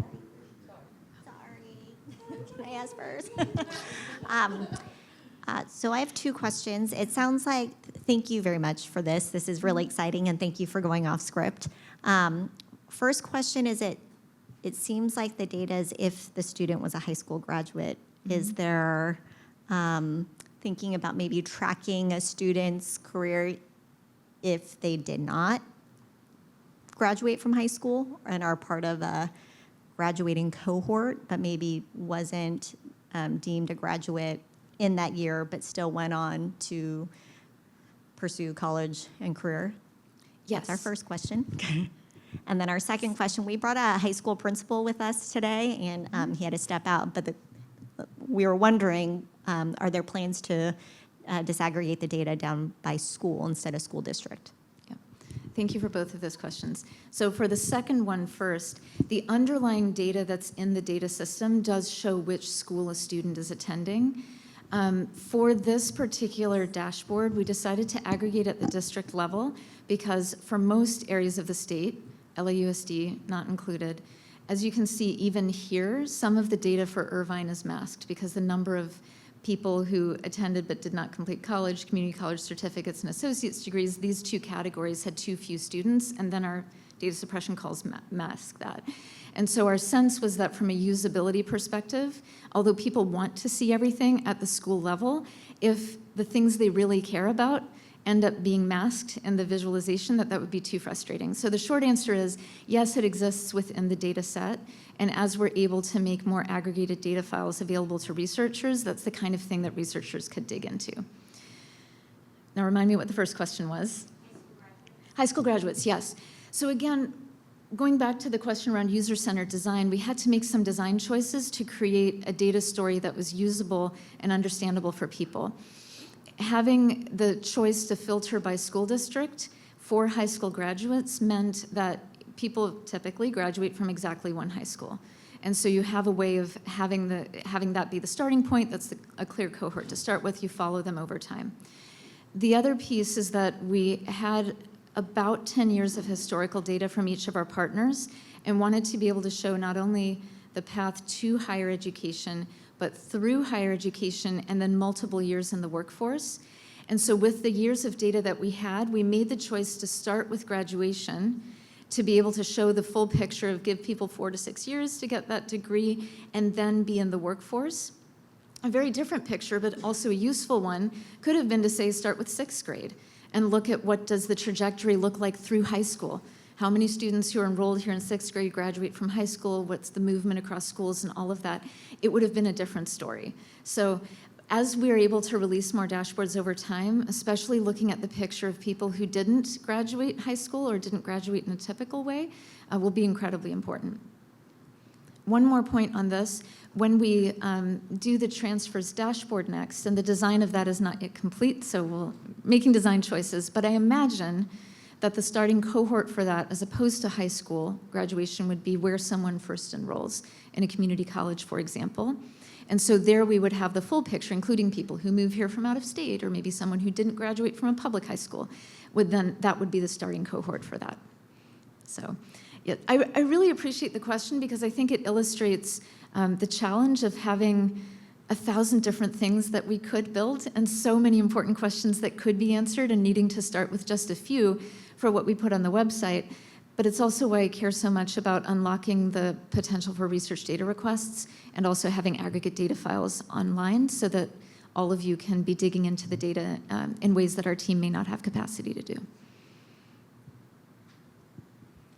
So first of all, thank you for this presentation and for all the work you've done, and especially the very methodical process that you went through instead of just jumping into it to really be thoughtful and put together something that's really user-friendly. I'm wondering, obviously, I'm from the 4-year, so it sounds like, oh, of course you care more about what's happening to the 4-year, but thinking from a student perspective or a parent perspective of a high school student, to see the correlation of the long-term student outcomes in terms of graduation and earnings tied to a high school would not be as useful as being able to tie those outcomes, I feel like, to which higher education institution was having very differential outcomes in terms of graduation. So I'm wondering what the discussion or the plan is about how to, I would love to be able to drop down and look at different universities and look at their earnings and their retention and maybe even correlating those to the high school of origin. So actually being able to chart the student journey or cohorts of students. So I'm wondering if that's something that's on the horizon. Yeah, it's a very similar answer to the prior question. The underlying data in the data system does show which college a student attended, what their major was when they graduated. And so the kind of analysis that you're describing is possible using the underlying data. Again, part of what we did in deciding what to put in this first dashboard was thinking about what already exists in the world and what doesn't. Some of what you're getting at is in the college scorecard, for example, at the national level. I imagine moving forward, having that kind of information here within California will be increasingly important. The other component, though, is that we wanted to start with this at a very high level while we still explore options to get more detailed earnings data and to be able to understand earnings for a larger number of the people within our data set. So the last thing I'll just mention on that is you'll notice in that line chart that shows earnings, people who have a high school degree who did not go on to higher education aren't represented in that picture. Because within the data system right now, we don't have data that lets us link high school graduates to earnings data. We receive the necessary data from the higher eds. We don't have that data because it's not collected at the K-12 data level to find people in the earnings data. So we wanted to start with the picture that we felt we had most comprehensively, but it's really helpful to hear your wish list of what you'd love to see. Thanks. Yeah. Other questions from the audience? Because I have mine. So, Marianne, you know the fundamental purpose of this meeting, right? We've brought together our regional partners, right, to talk about how do we collaborate better through data. You know, when I learned more about the C2C story, right, there were a couple of things that were intriguing to me. I'll use my words, right? But you went slow to go fast, right? In the governance world, we talk about go slow to go fast, right? Build the coalition through governance, trust, transparency, so that, and I love your story, that your governing board took an hour to make a decision, but that 1 hour was based on years of coalition building amongst them for common understanding and common vision of where the organization was going. So if you're in our shoes, being at a regional level, trying to accomplish similar goals, maybe different level, different types of data, what, really two dimensions of the question. What advice would you give us? And then what is there that is reusable that you've developed that could be copyable, starting playbook? How would you answer those questions? Thank you for the question. I'm not sure that 3 years and a few months into this, I should be giving anyone advice, so I'm careful about that one. But I think one really foundational question to look at early on is, do you want real-time data where the person's identified, where you need to know, Marianne received the following services, and I want a way for institutions who are serving her to know that so they can reach out to her. That's identified real-time data sharing. That's entirely different from a longitudinal data system where you want to know 10 years later what happened to the kids. How did they do? What were their paths through? Where we very specifically do not want to know who each of the people are, and we've designed this tool to make sure you can't find that. So I think that question around like real-time identified data sharing or longitudinal data sharing is important. One thing I'll mention that I actually skipped over in this presentation, but is a really foundational part of the data systems work, is our partnership with californiacolleges.edu, which in contrast to the longitudinal data system, they do the real-time data sharing with local school districts, specifically around transcripts, courses, A to G requirements, college applications. And that's an entirely different set of legal agreements, different statutory authority, but it's focused on ensuring that a guidance counselor can know, hey, Marianne's close to being A to G eligible, but not quite. Let me reach out and help her provide that support, right? That's really different from the picture you can see on this page. And so it was a different structure. It was our partnership with that organization that's enabling that work, which is different from the legal agreements that allow us to build pictures like this one. In terms of like, what have we done that maybe you can look at, copy, learn from, modify, we're the state of California, you can ask for anything, and it's a public record. So for example, the legal agreements that we've signed with our data providers, if any of those would be useful as a template or a starting point, reach out to my office, we'd be happy to share that. We have a document, now that I'm on our website, why not? The resources tab of our website here has a number of documents, the most exciting of which is called our governance manual. It's dozens of pages long, and it specifies what the office is going to do, what the data providers are going to do, how the governing board takes decisions, what's within their authority, how do the advisory board members come up with ideas and share them. So it works for us right now. It also gets revised each year. Who knows if it would work for your purposes, but if you want a starting point, feel free to look at that. We also have an annual work plan. We have a 5-year timeline. We made very ambitious timelines public, which sometimes puts me in the hot seat when I talk to reporters, but it helped catalyze this work, right? If I can go to people and say, hey, we've got this governing board meeting coming up, what are we going to say? People are going to ask, where's the progress, right? So it's really helped catalyze the work in that way. So long and short of it is, if any of the kinds of work that we've done can be helpful for what you're building here, we'd be happy to do that. My hope is also that as we release more tools and more aggregated data, that you can also use the tools for your purposes here and say, we need a view that looks like this for our county or our region, and hopefully the data we've already linked, we can do all the work of linking, and we don't need to keep reinventing that wheel in lots of different ways.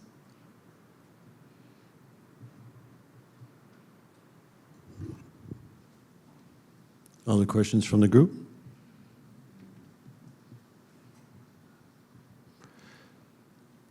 So will there be ways or opportunities to augment the data that you've aggregated with local data? And you weren't here for the earlier part of the conversation where Anaheim talked about their data around what they call the 5 Cs in their program. I mean, that's data that's not part of the kind of the standard data that you're getting from your 9 data providers. Is there a way in which that data can be augmented into the standardized data that you've collected around every learner for California?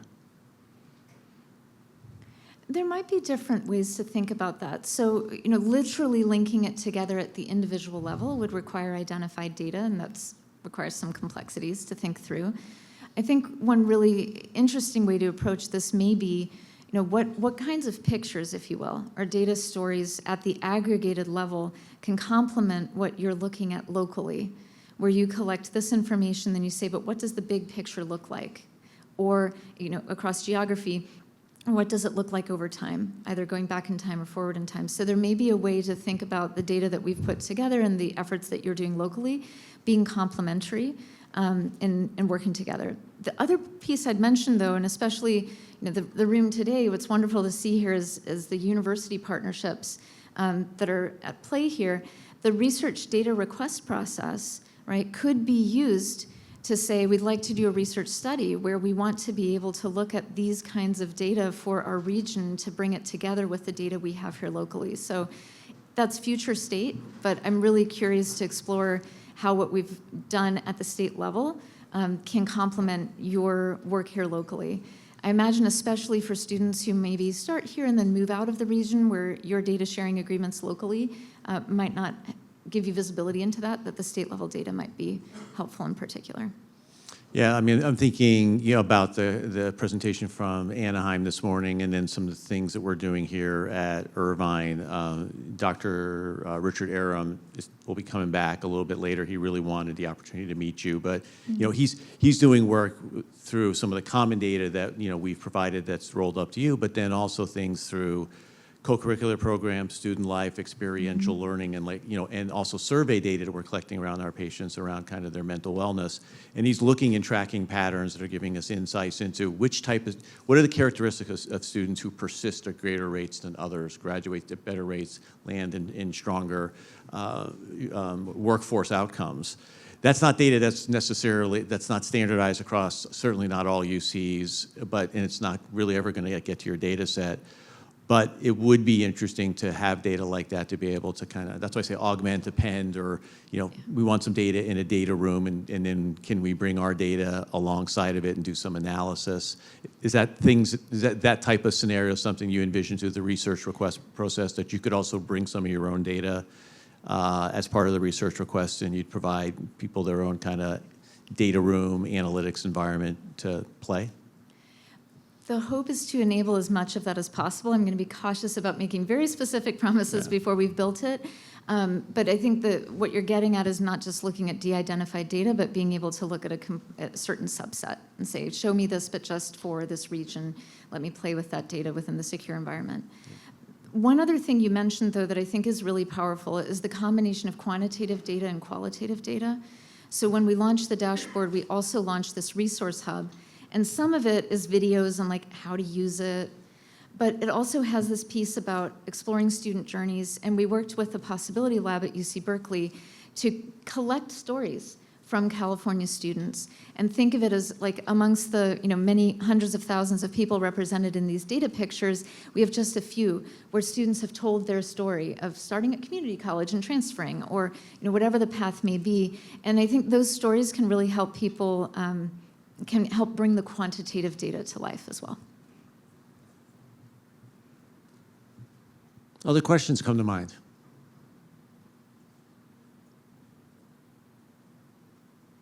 I have maybe one more question.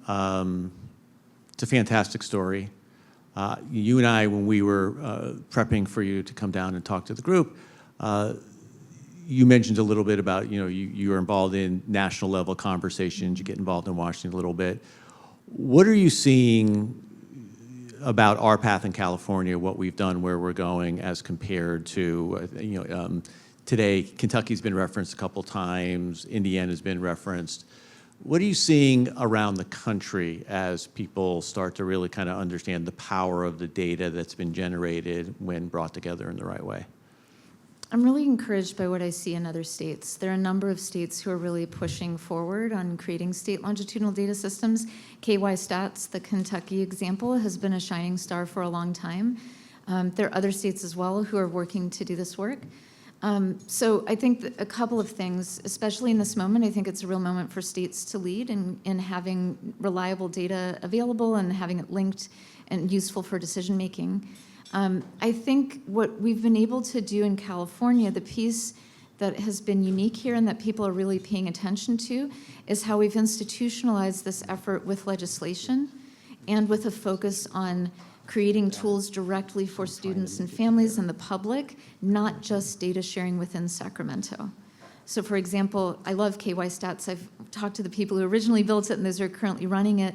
And a lot of their work initially for many years was focused on internal to state government decision making. So doing analysis for a legislative request, for example, and that's important and powerful.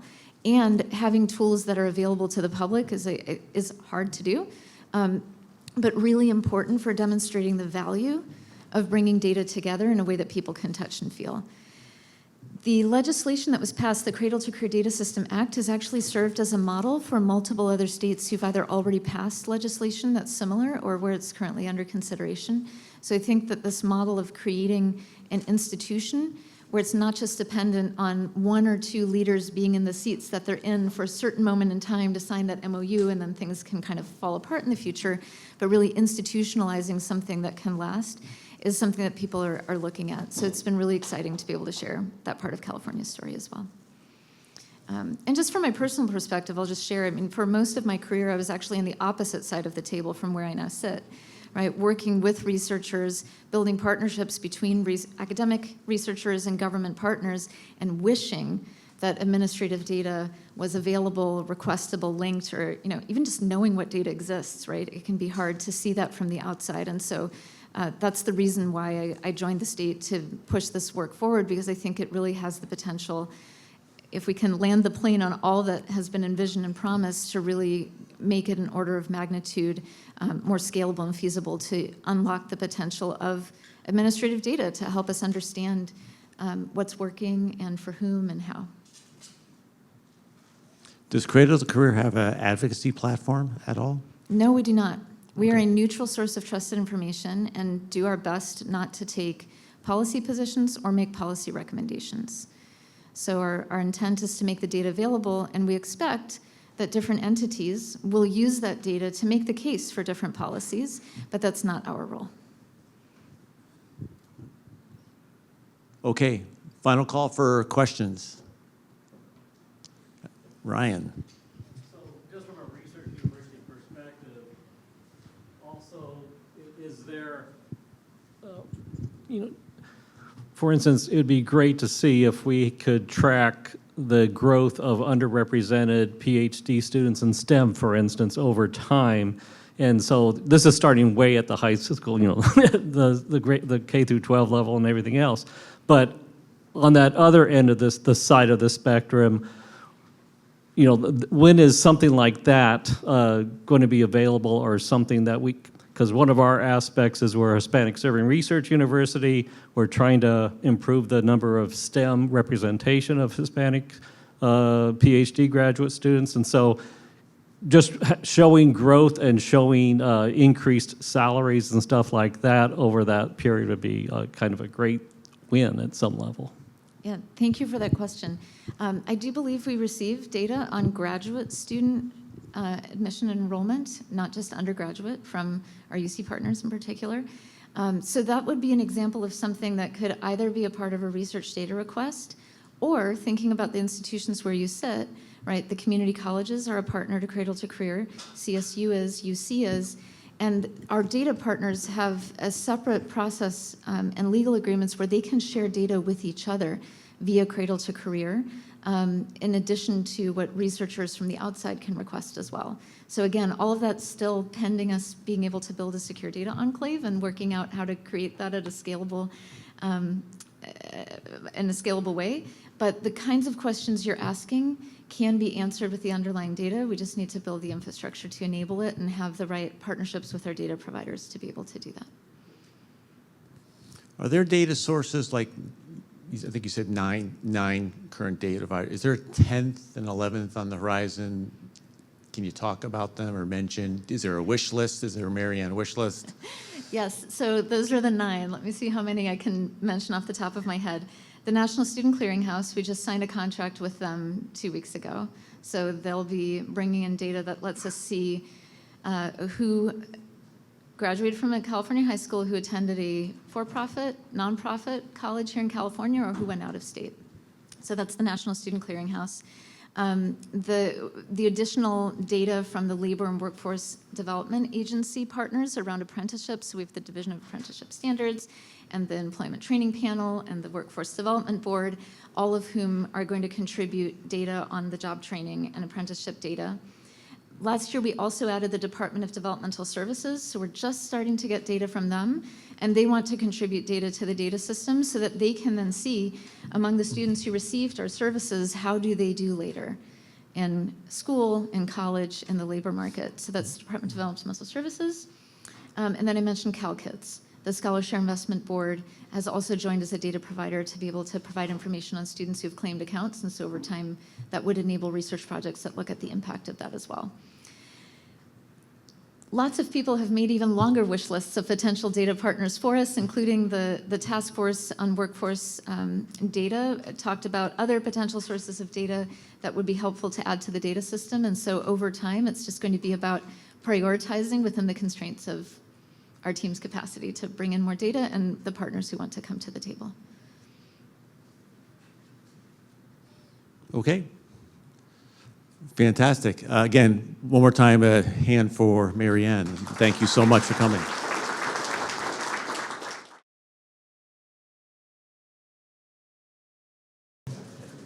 So this next session is going to bring us back down to reality a little bit.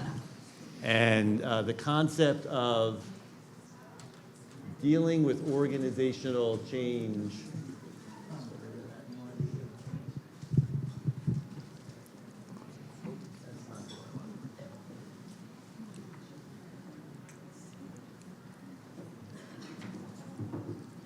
Dealing with organizational change and resistance.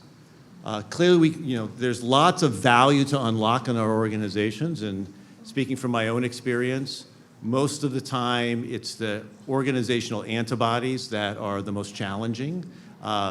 Technology actually works pretty well. Technology is advanced, and as you heard from some of the people we had on the panel earlier today, some of the things around sharing the data, merging the data, making the data, controlling the access to it, those things are not the challenges now. What I find more and more is the challenges are the headsets of the people we work with in our organization, who in some ways have risk aversion associated with them, right? Or just warped mental mindsets, or maybe in some cases just not really understanding the power of data and the importance of data in terms of today's decision-making models.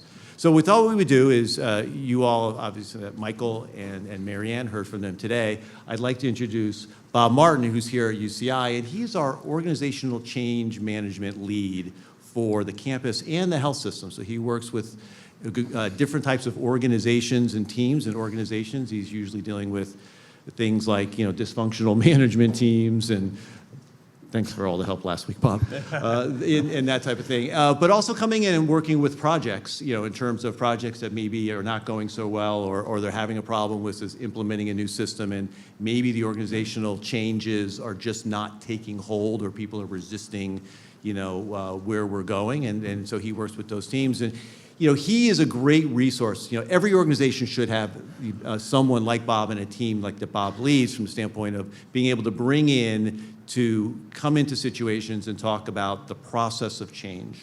And I'm going to start a little bit with Bob talking a little bit about the philosophy that he brings through his team to our teams and organizations here at UCI. And then we're going to talk about, from two leaders' perspective who have accomplished some pretty significant achievements, what it's like to sit in the leader's seat and orchestrate those things, the things that they thought about, the things that were most challenging to them. And then that dialogue will probably lead to some more of my questions, and then please think of your own questions that you'd like to ask them. But Bob, I'm going to ask you to start just a little bit about your background, a little bit about the types of situations, and then how you try to really work with leaders around thinking about the organizational, the change that they're trying to bring into place. How about we put that way? Can everybody hear me fine? All right. By trade, I'm an organizational psychologist, and my work here, I'm the Senior Director of Performance Excellence at UCI, and I came over on the HR side to implement like an organizational development line. But before that, I spent about 15 years at Boeing. Now, I left in 2012, so you can't blame me for, I think they've got a great future, but it's, talk about change. We have change in leaders, things cascade, lots of problems. But I did leave in 2012 when things were looking pretty great over there. And they didn't fail because I left. I'm not saying that. But I worked there domestically, regionally. My last 2 assignments were in Italy. And I was actually helping Alenia Aramaki implement a lean production system on their final line. So I worked with these consultants from Shingijutsu. They came from Japan, and they helped us learn how to do lean manufacturing. Boeing paid 100% for education at the time, so I got my doctorate in psychology. So my whole background is a blend of process improvement, organizational development, employee involvement, employee experience, et cetera. And I made a shift to work in healthcare. I had a friend of mine who said, hey, you instead of working in the military or commercial or space, you can actually use these same skill sets in healthcare. And so I came over to UCLA Health, and I worked there for about 5 years. Could not take the drive. It was an hour and a half there, 2.5 hours on the way home. It was terrible. Anyway, I was asked to come to UCI, and now I've been over here about 8 years. I did the same sort of thing when I first came over. I worked on the health side, worked for a couple of years, and teaching Lean Six Sigma, process improvement, things like that. And then I was asked by our Chief Human Resources Executive, now Vice Chancellor, if I could come over and help implement organizational development. And then COVID hit, right? That was a lot of fun, So I had to kind of make myself useful for a little while we're working remote, because I really like working with people. It's one of the things about change that I think that's most important, is connecting with people. I know we're in a digital background, we do Zoom and everything else, but at least, at the kickoff of a meeting or something, it's good to have people together, breaking bread, et cetera, and getting to know each other before you go off. So what I do, I do a lot of different weird things. I manage our executive coaches here. So if we have new leaders come in, right, they get to learn a little bit of our culture. And sometimes we do performance culture coaching. Sometimes we do new leader coaching. I co-manage that with Julie Lance.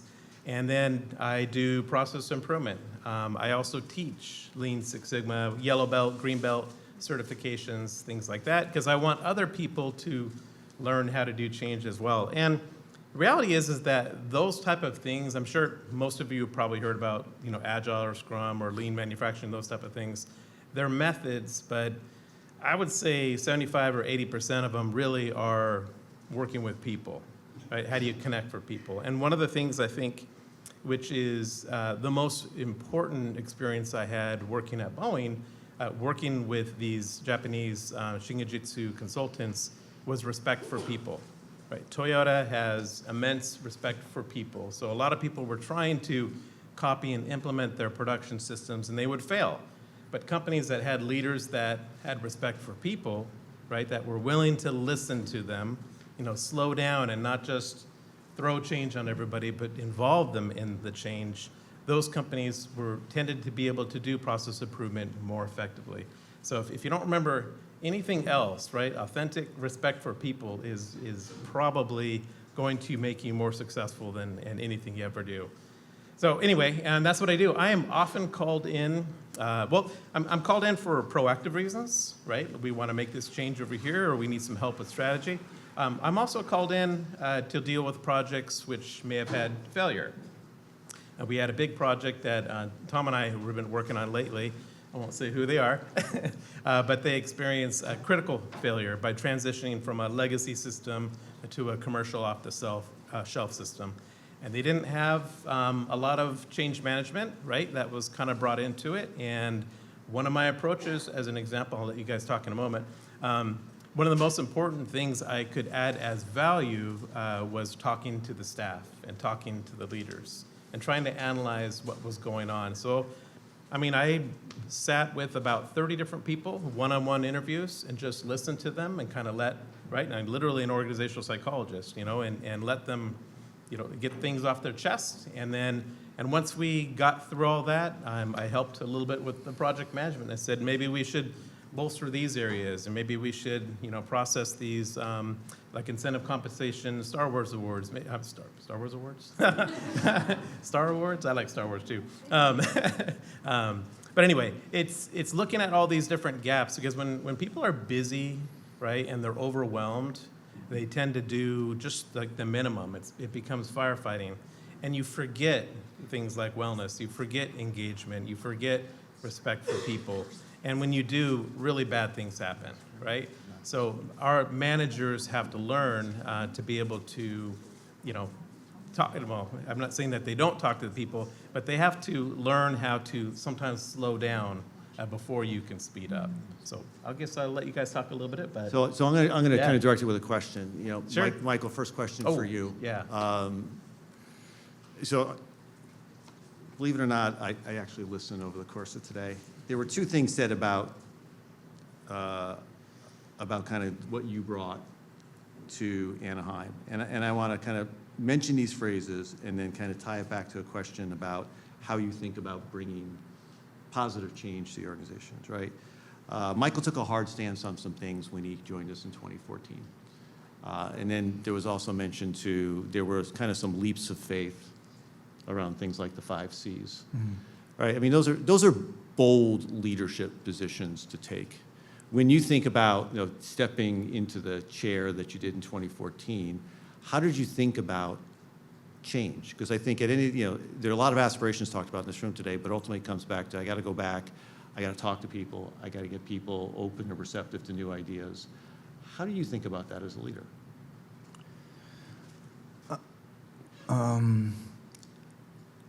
I think I've reflected on that question a lot in terms of that decision to pull away from test scores. So obviously, I came from the professional learning side. A lot of the lead teachers influenced my thinking about the problems and the disconnects with young people, and one of them was this whole focus on testing. We went through this whole, a lot of us were trained in what was called project-based learning back then, and but yet we were yoked by the then superintendent and the leadership to the test scores, and we could not implement project-based learning until after the testing window. So there's a pent-up frustration. And when I was appointed by the board as superintendent, the teacher leaders reminded me of that. And I had to look in the mirror, am I going to be transactional or transformational? And I think we talk about transformational leaders, but you need to be both, right? Jerry Brown used to say, in order to move, you have to roll left and roll right sometimes. But this time, clearly, I had to make that transformational decision to move forward and unyoke the teachers. But kind of the deal that we made, Tom, was if we do this, and if our lagging indicators go down, we're all going to go down together, including the board. So you better get it together and really because there were some people that were just going to take advantage, right, and just do what they wanted to do. But we had a core, critical mass of teachers I knew were great instructors. And they had the courage, along with me and the board, to back that decision. So I think this concept of the question I had earlier, what is the purpose of gathering all this data? We mentioned Kentucky and other states, right? California still needs an identity of where we want to go. We have 1,000 districts in this state, and about 90 of them have done the hard work of what they expect a high school graduate to be. And guess what? 90% of that is very similar to what I talked about this morning. That's what the public wants. And I think we need to come together on what that means.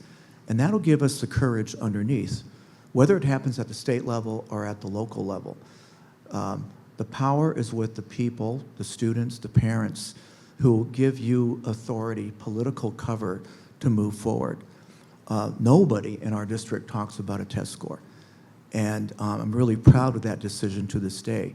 But bottom line, I think in terms of leadership, you have to have what that North Star is. And to get that, sometimes you have to be transactional, right? We have powerful unions in our district. We have very divided communities between right and left. But one thing we all agree upon is that we need to build an ecosystem where our kids can have access to meaningful jobs. That is what brings our communities together. So you found that commonality that the differing sides could all agree on, and that's a point you built upon.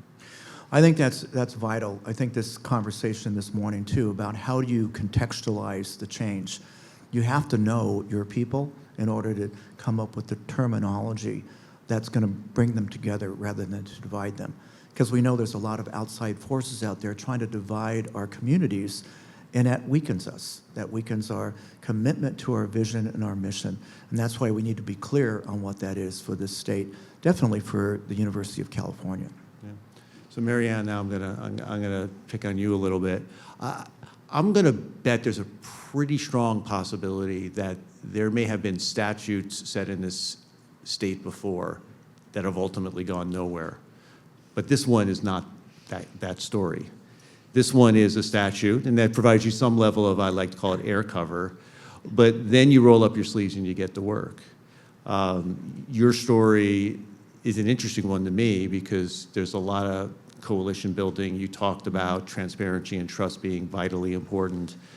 What did it feel like for you as, let's say it's like, okay, I've got the statute, I've got my own tool kit.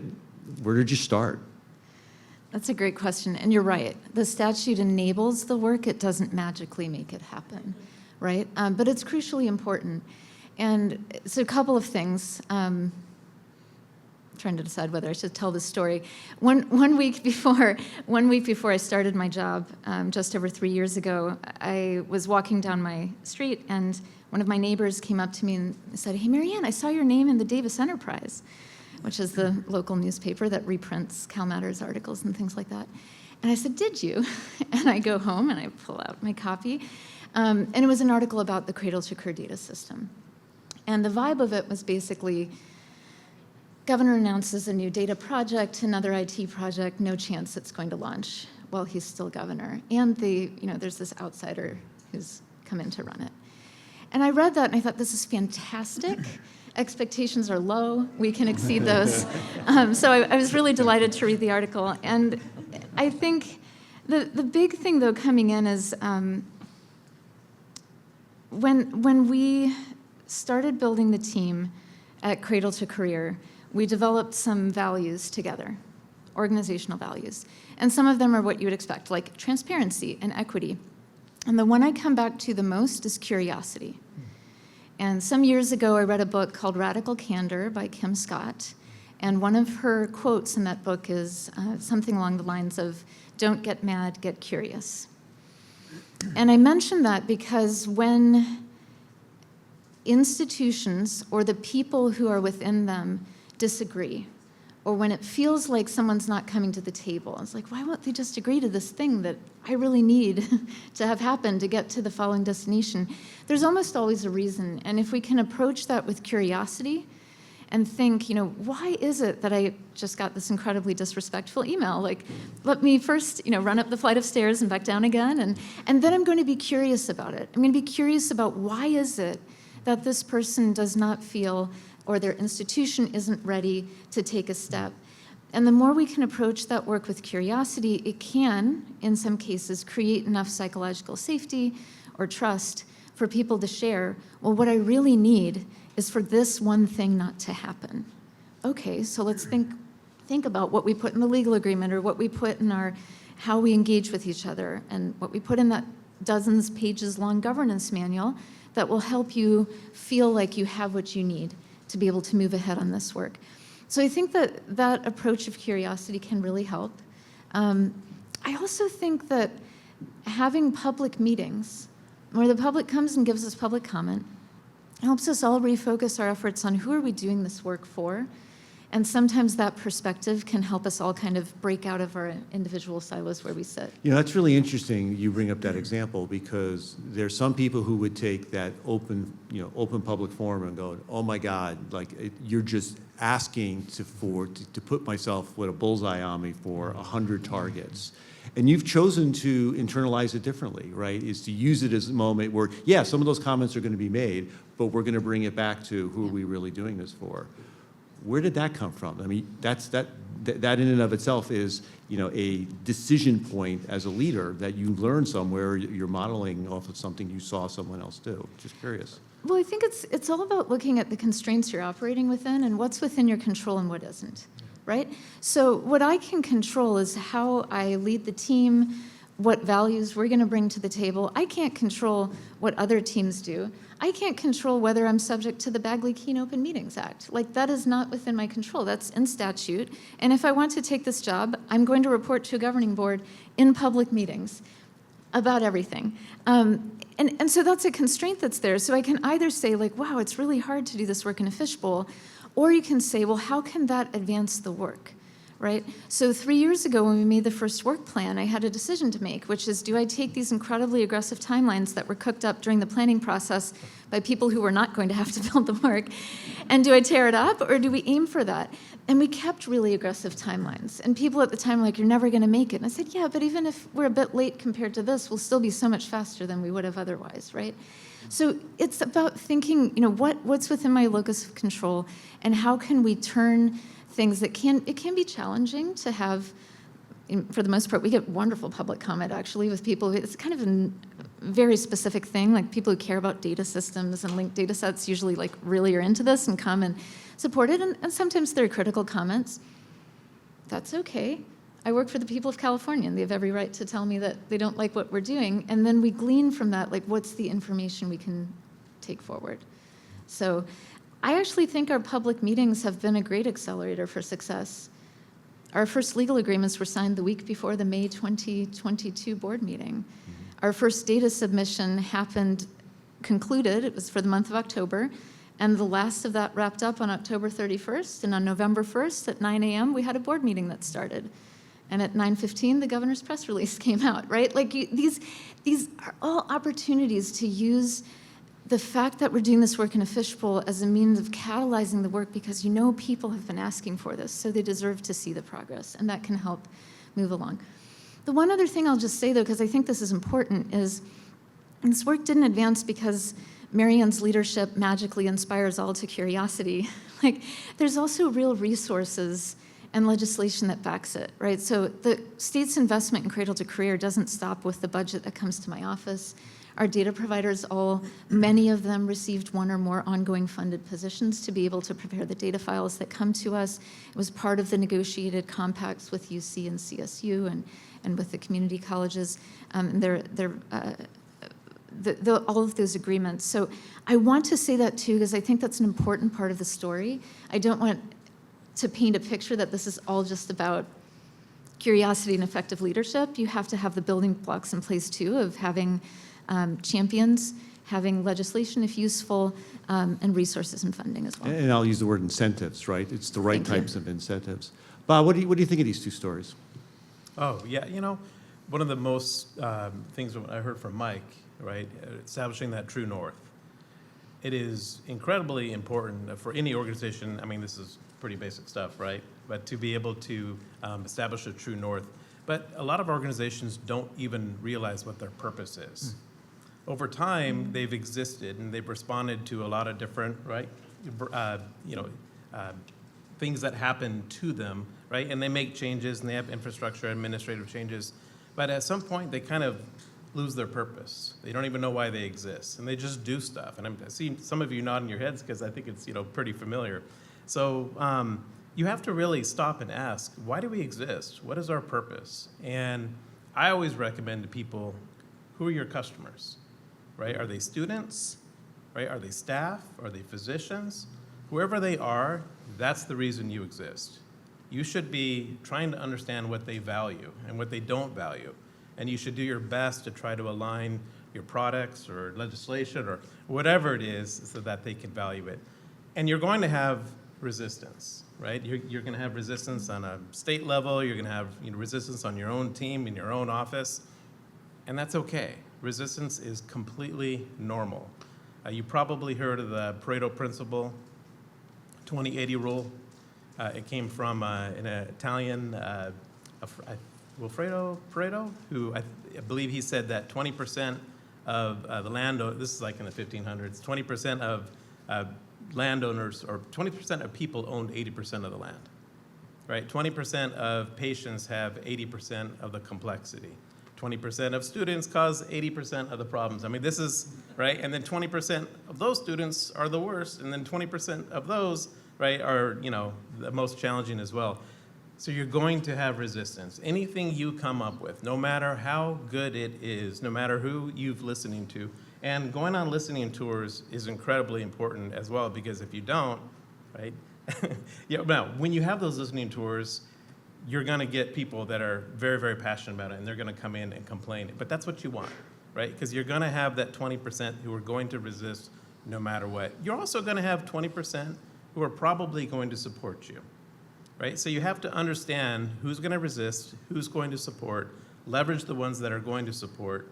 Do your best with the 20%, but really you're after that 60% in the middle. What they call the fence sitters. Yes, the fence sitters, right? The early adopters, you have the fence sitters, and then you have the late adopters. So you really want to go after that, because then you have 80%, right? That's a lot. I mean, if you can get the 80%. If you can get some of that 20%, that's great. And I will say, of that 20%, there's a lot of folks in that 20% that have gone through their career, and to resist is not necessarily a bad thing, right? But they've gone through the career, but maybe they've never had anybody actually listen to them. Sometimes they're very, very, very bright people, and they have a very good reason to resist, but no one's listened to them. So if you can bring them in, they sometimes become your biggest zealots, and they become extremely passionate. I don't suggest counting on them, right?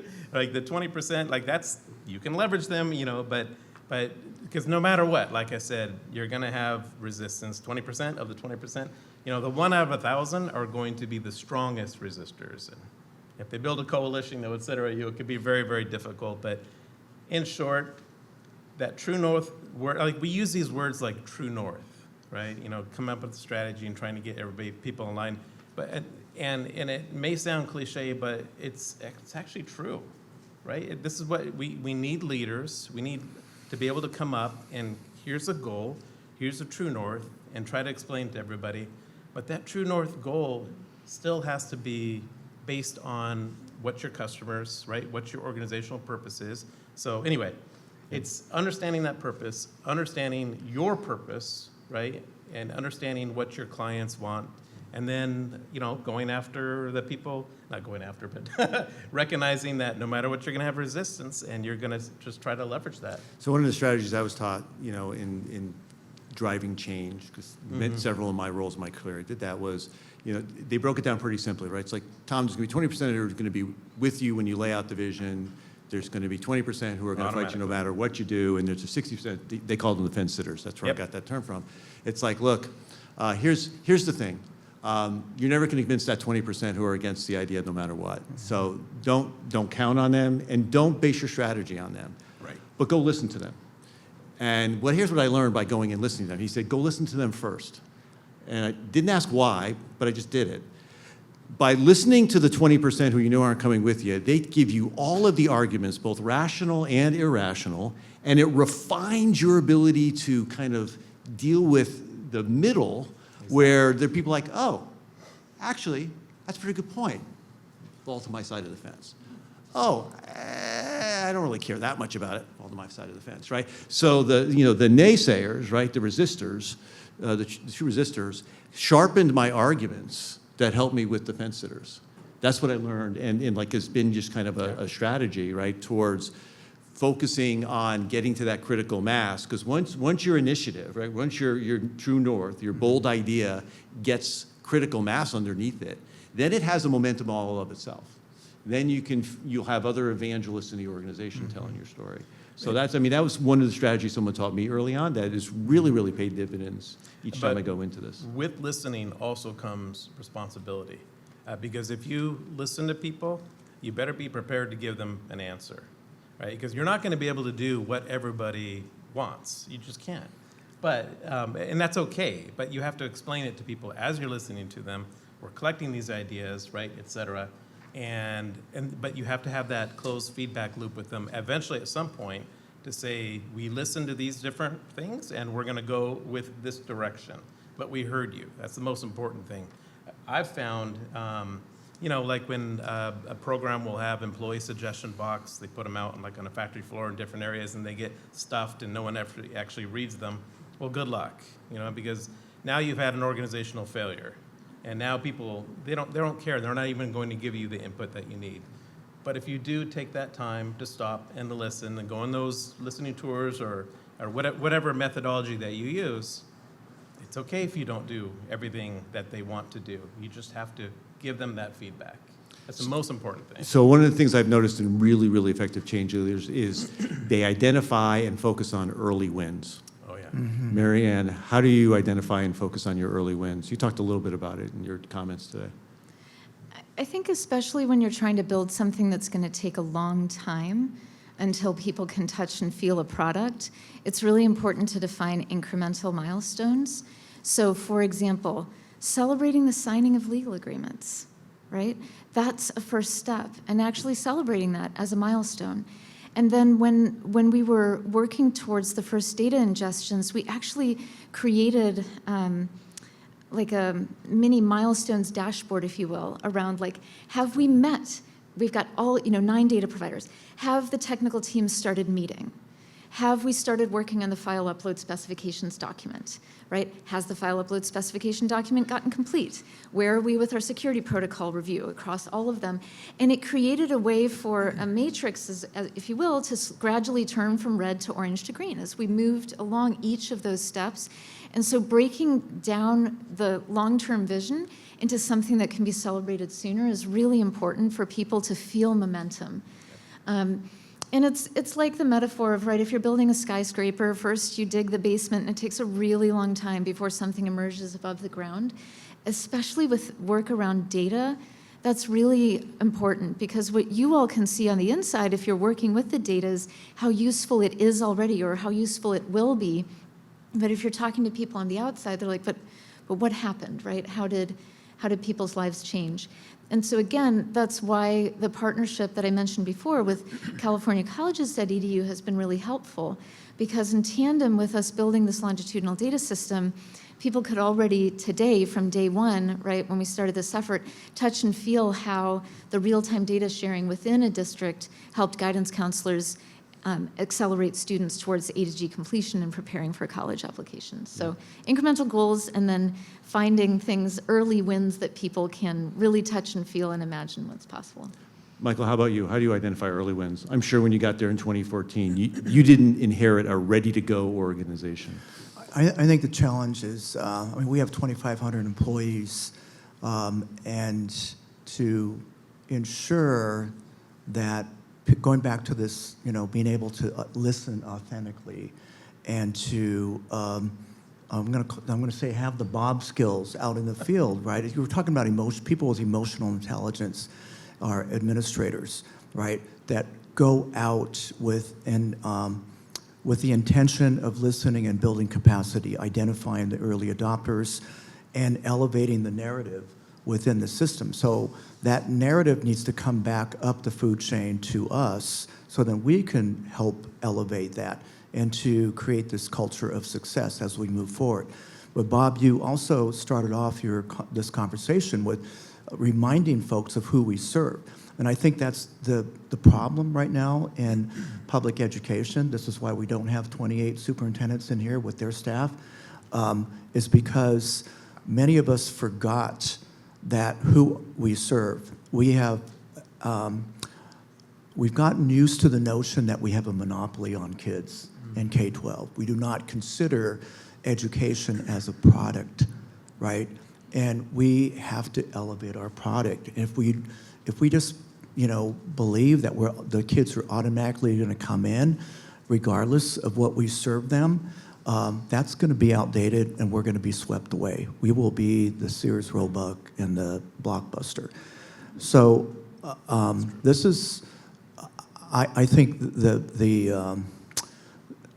a very critical moment for us.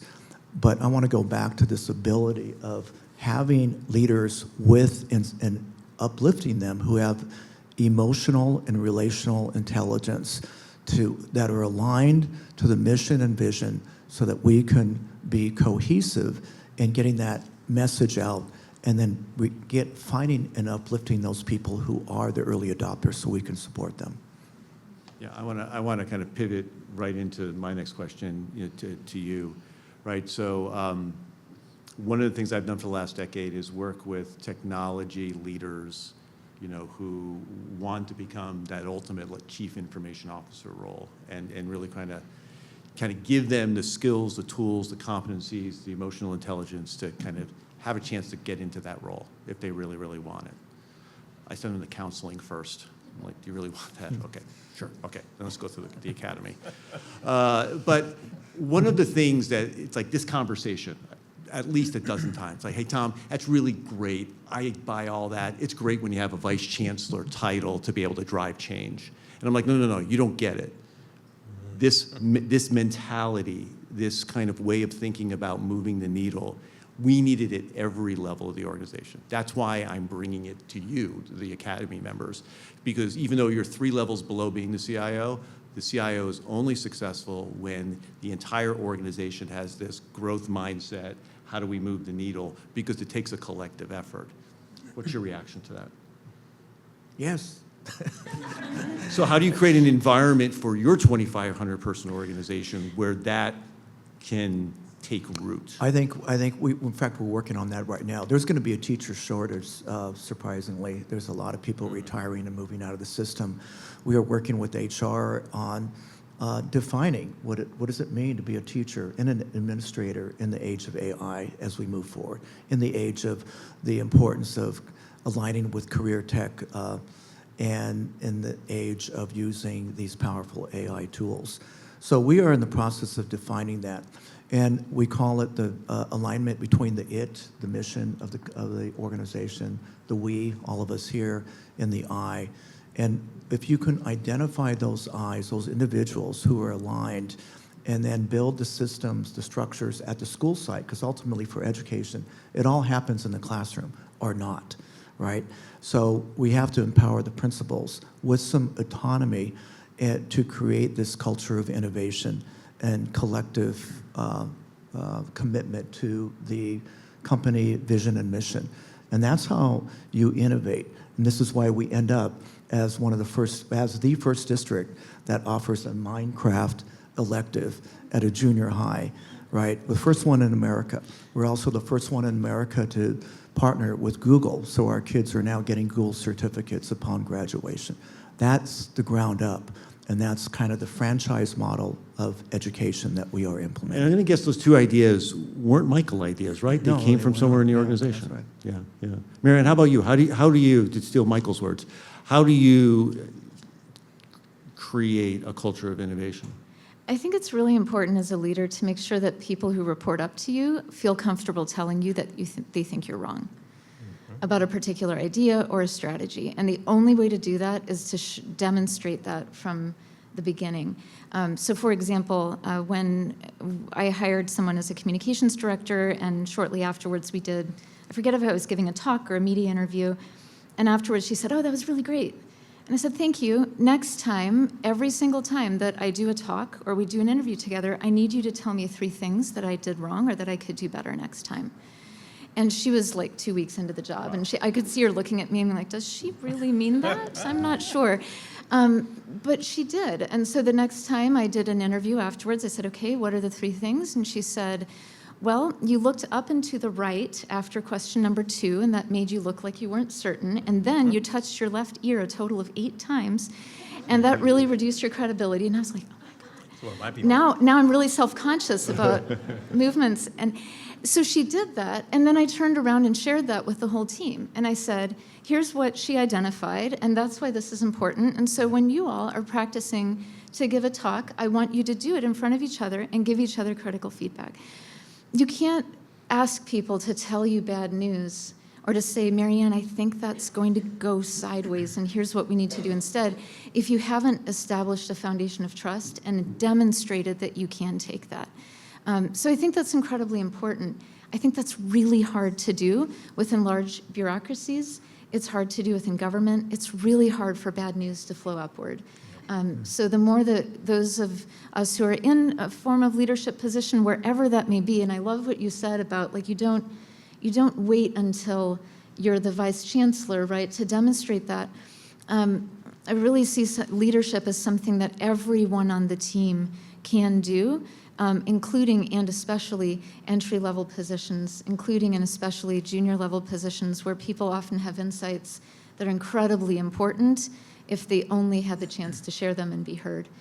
But leaders, like, you've got to let yourself be embarrassed. And our internal, chat platform within the team of like, #C2C value transparency, here's how I embarrassed myself today, right? You have to demonstrate that it's okay to make mistakes because we're all on the same team driving towards the same outcome. Questions from the audience? Maybe I could touch on that. Yeah, please. If there's no questions. Gosh, back in the 90s, we were given a tour to a general and actually this was at McDonnell Douglas before we got bought by Boeing. And the general, the first thing the general would do was to go into the bathrooms, right? He'd go into the male bathrooms and then they'd go into the female bathrooms. And we asked him, "Why are you doing this?" And he said, "I'm looking for morale," right? Because if there's problems in the bathrooms and they're a mess and there's broken toilets and everything else, that means that the employees are mad, and it also means that the leaders don't care enough to fix it. And he told us, he says, "McDonnell Douglas," I keep wanting to say Boeing, he said, "McDonnell Douglas, you guys are like an ice cream sandwich." We're like, "An ice cream sandwich? What are you talking about?" He says, "You're soft on the outside and frozen in the middle," right? So we have leaders that are willing to change, and we have mechanics and staff that are willing to change, but we have this bureaucracy of middle managers, right? And they're getting pressure from the bottom up, and they're getting pressure from the top down. And so I think a lot of the resistance that it's normal that we see is from middle management, and it's just the nature of their job, right? On the top, they're trying to progress, and the bottom, they're trying to survive, probably, and the middle, they're trying to conserve, right? So it's incredibly important, right? Not only understanding the mission and vision and purpose and who your customers are, et cetera, but you have to learn how to incentivize them, because what they believe their leaders care about, they'll actually do, but the leaders actually have to follow up. And we talked about small wins and things like that, so, coming up with those things. It's a lot of times what leaders will do, from my experience, this is very common. In fact, I'm dealing with this one with one of our departments here from last week. They go off-site. They come up with this beautiful strategy. They do a SWOT analysis, strength, weakness, opportunities, threats, right?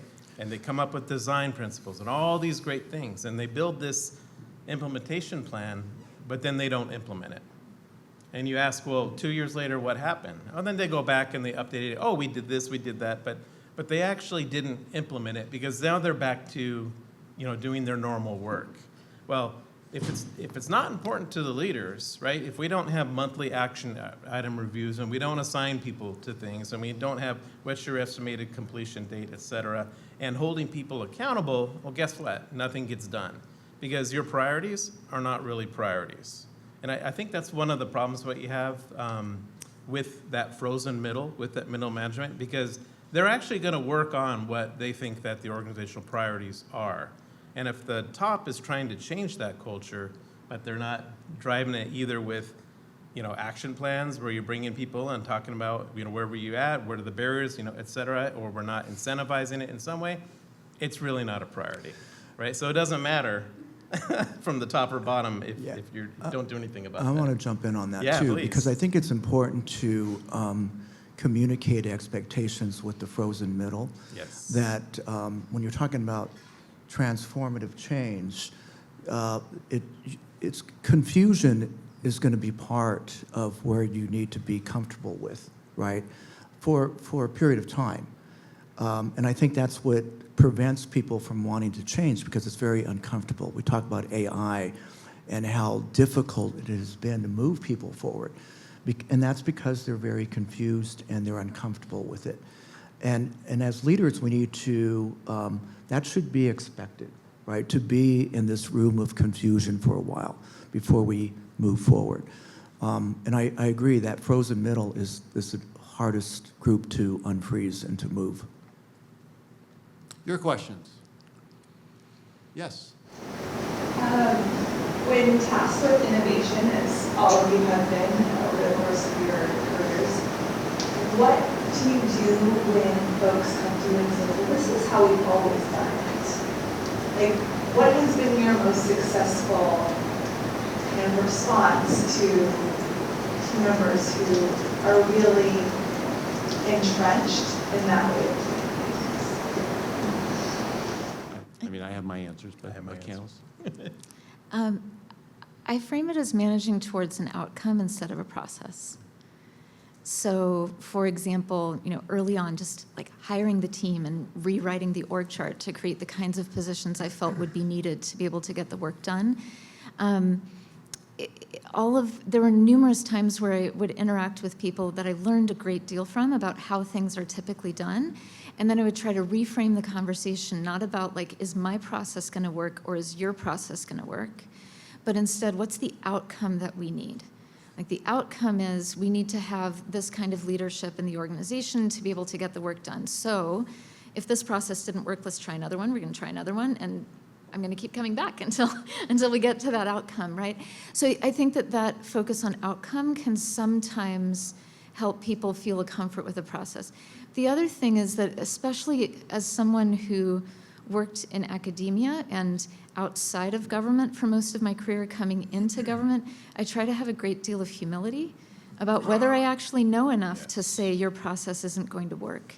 Because I might look at it and say, no, this should be much easier, let's just do it this way, and I don't actually have the experience to know why the process and the way we've always done it. There's a reason for that. So I think the real magic is in bringing together people who've been there for a really long time and have seen some things and understand why the processes exist, and having them join forces with people who still have that spark of possibility, right? And that combination is really powerful, and it requires a lot of humility, especially for those of us who are coming in new.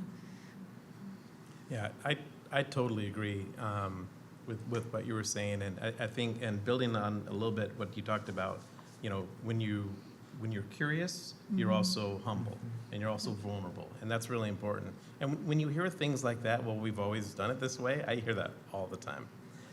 And it's because typically they're used to change being thrust upon them, right? And no one wants to be changed, right? And change is inevitable, I get that, right? But the best way you can do it, lining towards outcomes and everything else, is by including them in the change. And I know that sounds incredibly simple, but how often do we roll things out at any level, that we're actually asking people to participate in it?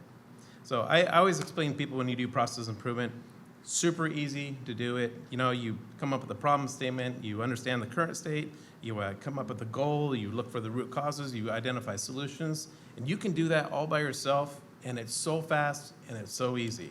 But good luck when you try to implement, right? And so, yes, it's gonna take you 5 times as long, right? If you work with other people to validate your problem statement, if you put people in a room and you're doing process mapping, right? You're involving them.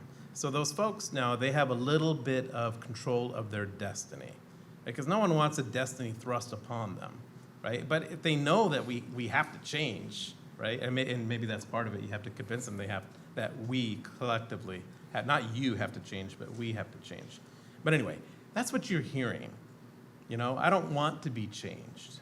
But if you do respect them, right, and you're humble about your approach, and you're authentically interested in bringing them, right, and then you listen to them or provide feedback, and this is wonderful, this is what we can do, this is what we can't do, your chances of success are going to be much higher.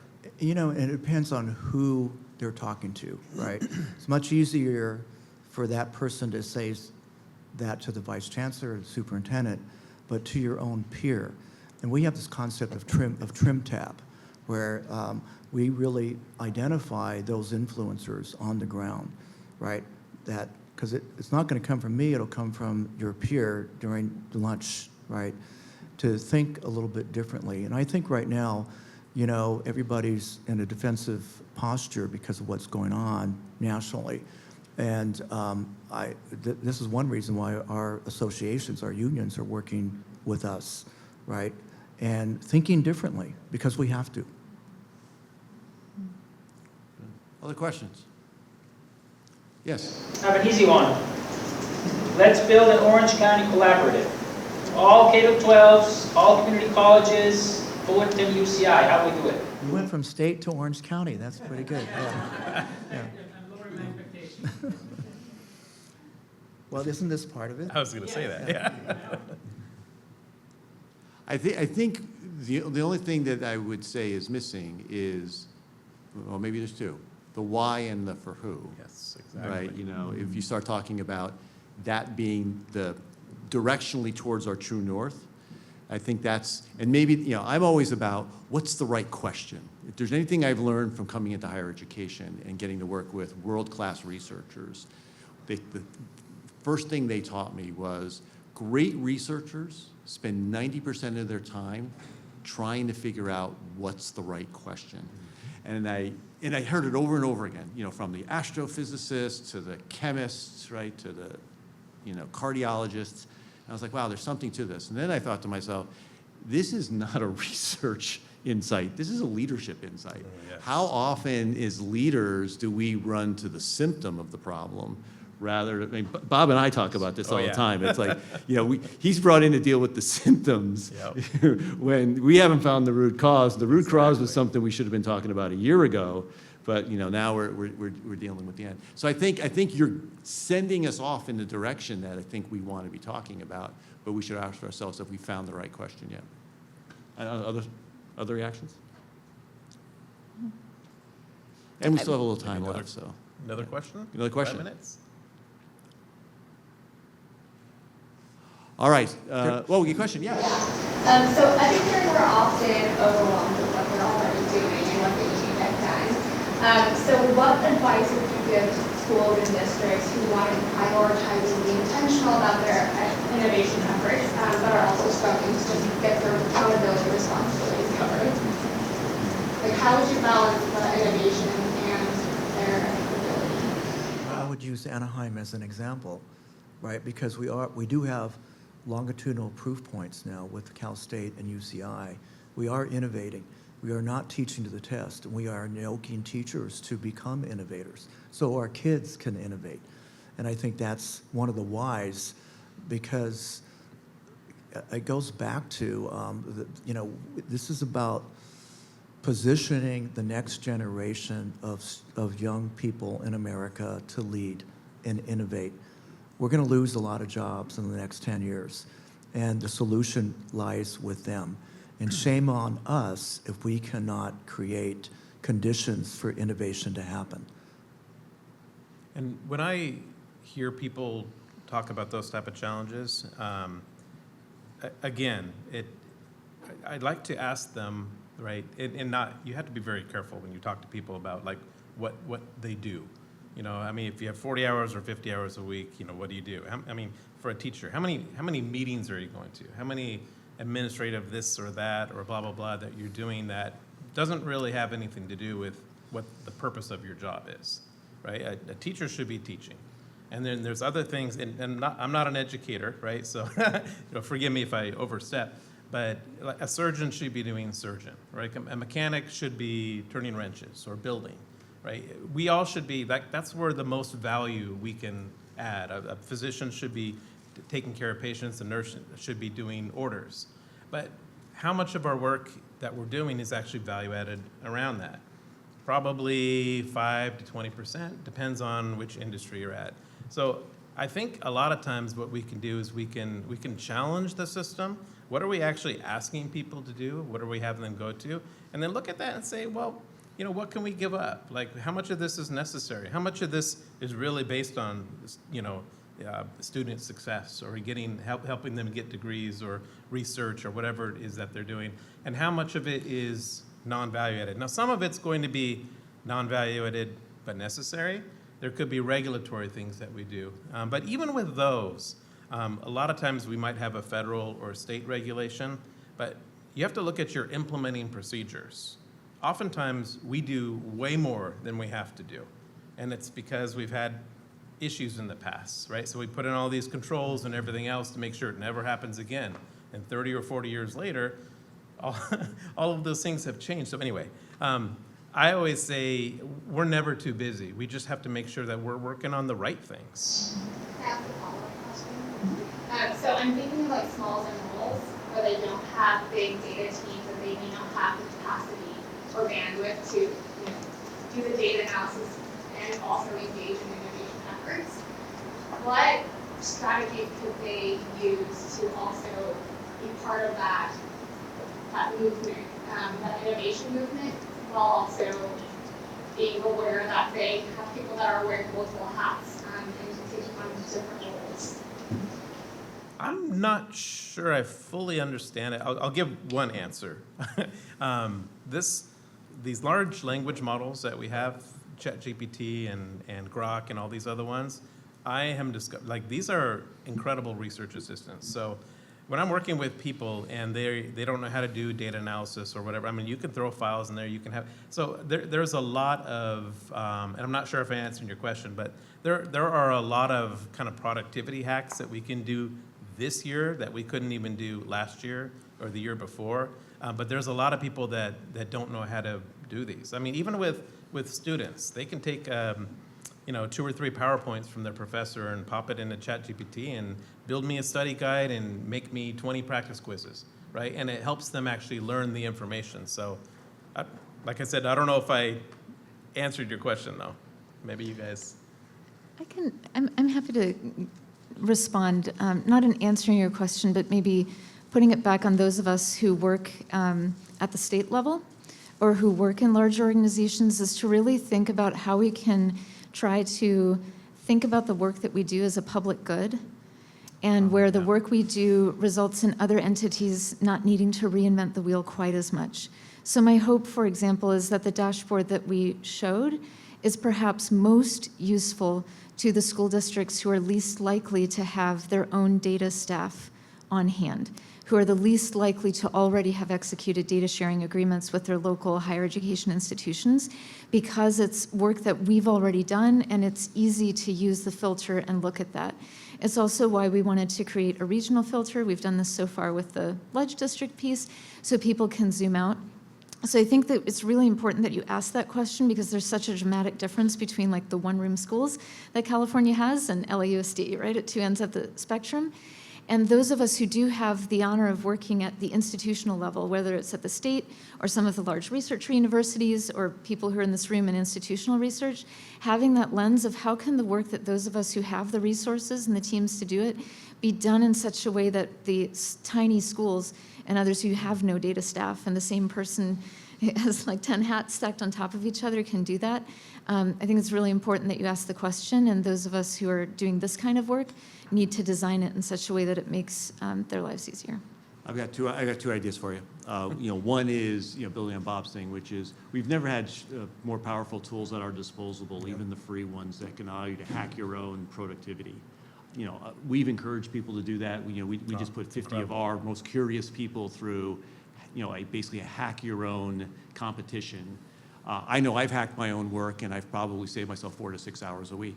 Oh yeah, me too. And I encourage everybody to do that, and then tell your colleagues on how you did it so they can save, and then you can get to that list of things you never get to. So that's the first thing, is you could really, really hack your own time and then find some of those cycles. The second thing is, and we're talking about this, and I'm glad our friends at CLAOC in the room, is we want to take some of those things and give them as student opportunities to get our students with real work experience and solving on real problems. I mean, we've turned that into an engine here at UCI where we let our students be part of our innovation engine. Yep. Why? It's good. One, they're a stakeholder in the success of this institution. It's going to be part of their legacy.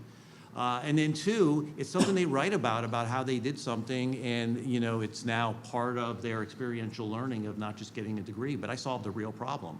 One of those students is coming with me to DC to show off what he built while he was a student here using our AI platform.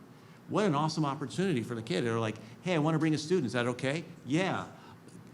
Hey, are you going to miss a final if I make you fly to DC with me? I mean, kind of a fun conversation to have with a student. And he's like thrilled, and he's going to have the time of his life because he's going to show off a real problem he solved while he was a student here. We want more of that. Yep. And our friends at CLAOC, we're trying to create more and more activity from the employers to say, if you've got problems, we've got smart young people who know how to use these new tools. We could figure out a programmatic way to help them work with you. So I'm going to turn that. Okay. Yeah, please. So I would say partner with a higher ed institution, right? So if you saw the panel this morning, that was all through partnership. Just our team working with school districts, and a lot of it is around data analysis or understanding their data if they don't have that capacity. Right, so you saw Santa Ana Unified and you saw Anaheim that are very different. Santa Ana has a huge, robust team of researchers. Anaheim is amazing, but Amy will be the first to say, we need some support here, right? Like, building that piece out. So I'd be happy to talk to you more about that, too. Okay, we're going to roll right into the next panel, but please help me please thank our panelists. Thank you. And Marianne and Michael, I'm gonna give you an option here to stay on stage for this next panel, because the next panel is about, I'm gonna give you an option because I always feel like I already put you to work enough. The next panel is called How Do We Measure Success? And if you're interested to have your comments, we would love to have you stay on. I know you gotta go off to your next thing. Thank you so much for coming over. But how do we measure success? And this will be a little bit from the panel, a little bit from the audience. I had a feeling you may want to sit on. Marianne, no? If the audience isn't tired of hearing from us yet. We'll go. And we have a member from CLAOC. Come on up. I'm going to have you introduce yourself and your background. So we started off the day with Michael challenging us, are we measuring based on the data that we have, or are we measuring what's truly important? And he gave a perspective of what he's done with his school district. We thought if we're going to start working together more closely, if we're going to build a collaborative that includes all of us, and we need to also have a conversation about what should we be measuring? What should the goalposts be? Michael put a framework out there, and I thought we would have a little bit of panel input. I would also like to hear on your thoughts, and then we just turn it into a conversation for about the next 30 minutes. So, Michael, I'm sorry. Jasmine, I'd like you to first introduce yourself and your organization. Yeah, of course. Hi, everyone. My name is Jasmine Pachnanda. I'm COO at an organization called CEO Leadership Alliance, Orange County. I know it's a mouthful, but we are a consortium of 60 business leaders here in Orange County. And our ultimate goal is to connect local talent that's coming out of our education systems, whether it's the K-12 system, community college, or universities, with the jobs that are here in Orange County, because we need to retain our young talent to ensure that Orange County continues to be the innovation ecosystem that it is. And a little bit about your background. Sure. Oh, my background, I actually grew up in Orange County, so went to Irvine High School many, many, many years ago. But I actually went to LA for most of my professional career. I worked in management consulting for many years, but I made a switch more into kind of impacting young people and connecting them to what matters to them about 10 years ago in my career. So I worked at a foundation, and I actually worked in a K-12 charter management system in LA. But when I came back down here to Irvine, to where I grew up, what really inspired me about the county is that it's while we're large, we're small. So people actually know each other. People are around for a long time, which I think is very unique compared to larger cities like Los Angeles, where people are coming in and out all the time. I think we can really make change here. And honestly, I was really inspired by the business leaders that we work with. They want to have a positive impact on the county and with young people that are here. And if you were to channel what they care most about, representing the voice of your 60 current members, what would they say in a couple of bullet points? Yeah, I mean, they ultimately care about young talent that is willing to work hard, be curious, and be humble so that they can keep learning, right? The ecosystem is moving way too fast, as we've all seen with AI, for any one person to have all the skills you need or say, I'm a great prompt engineer, or I know how to program all these things. But what people need to be is very nimble and be able to keep learning so that they can keep up, because I don't know what's coming next in 5 or 10 years, but it's gonna be something. So I think that's those are a couple of the things. The other thing that we hear is that they want to make sure, when it comes specifically to some of these newer technologies, that there is not an over-dependence on it and there is a responsible use of it, particularly when it comes to AI.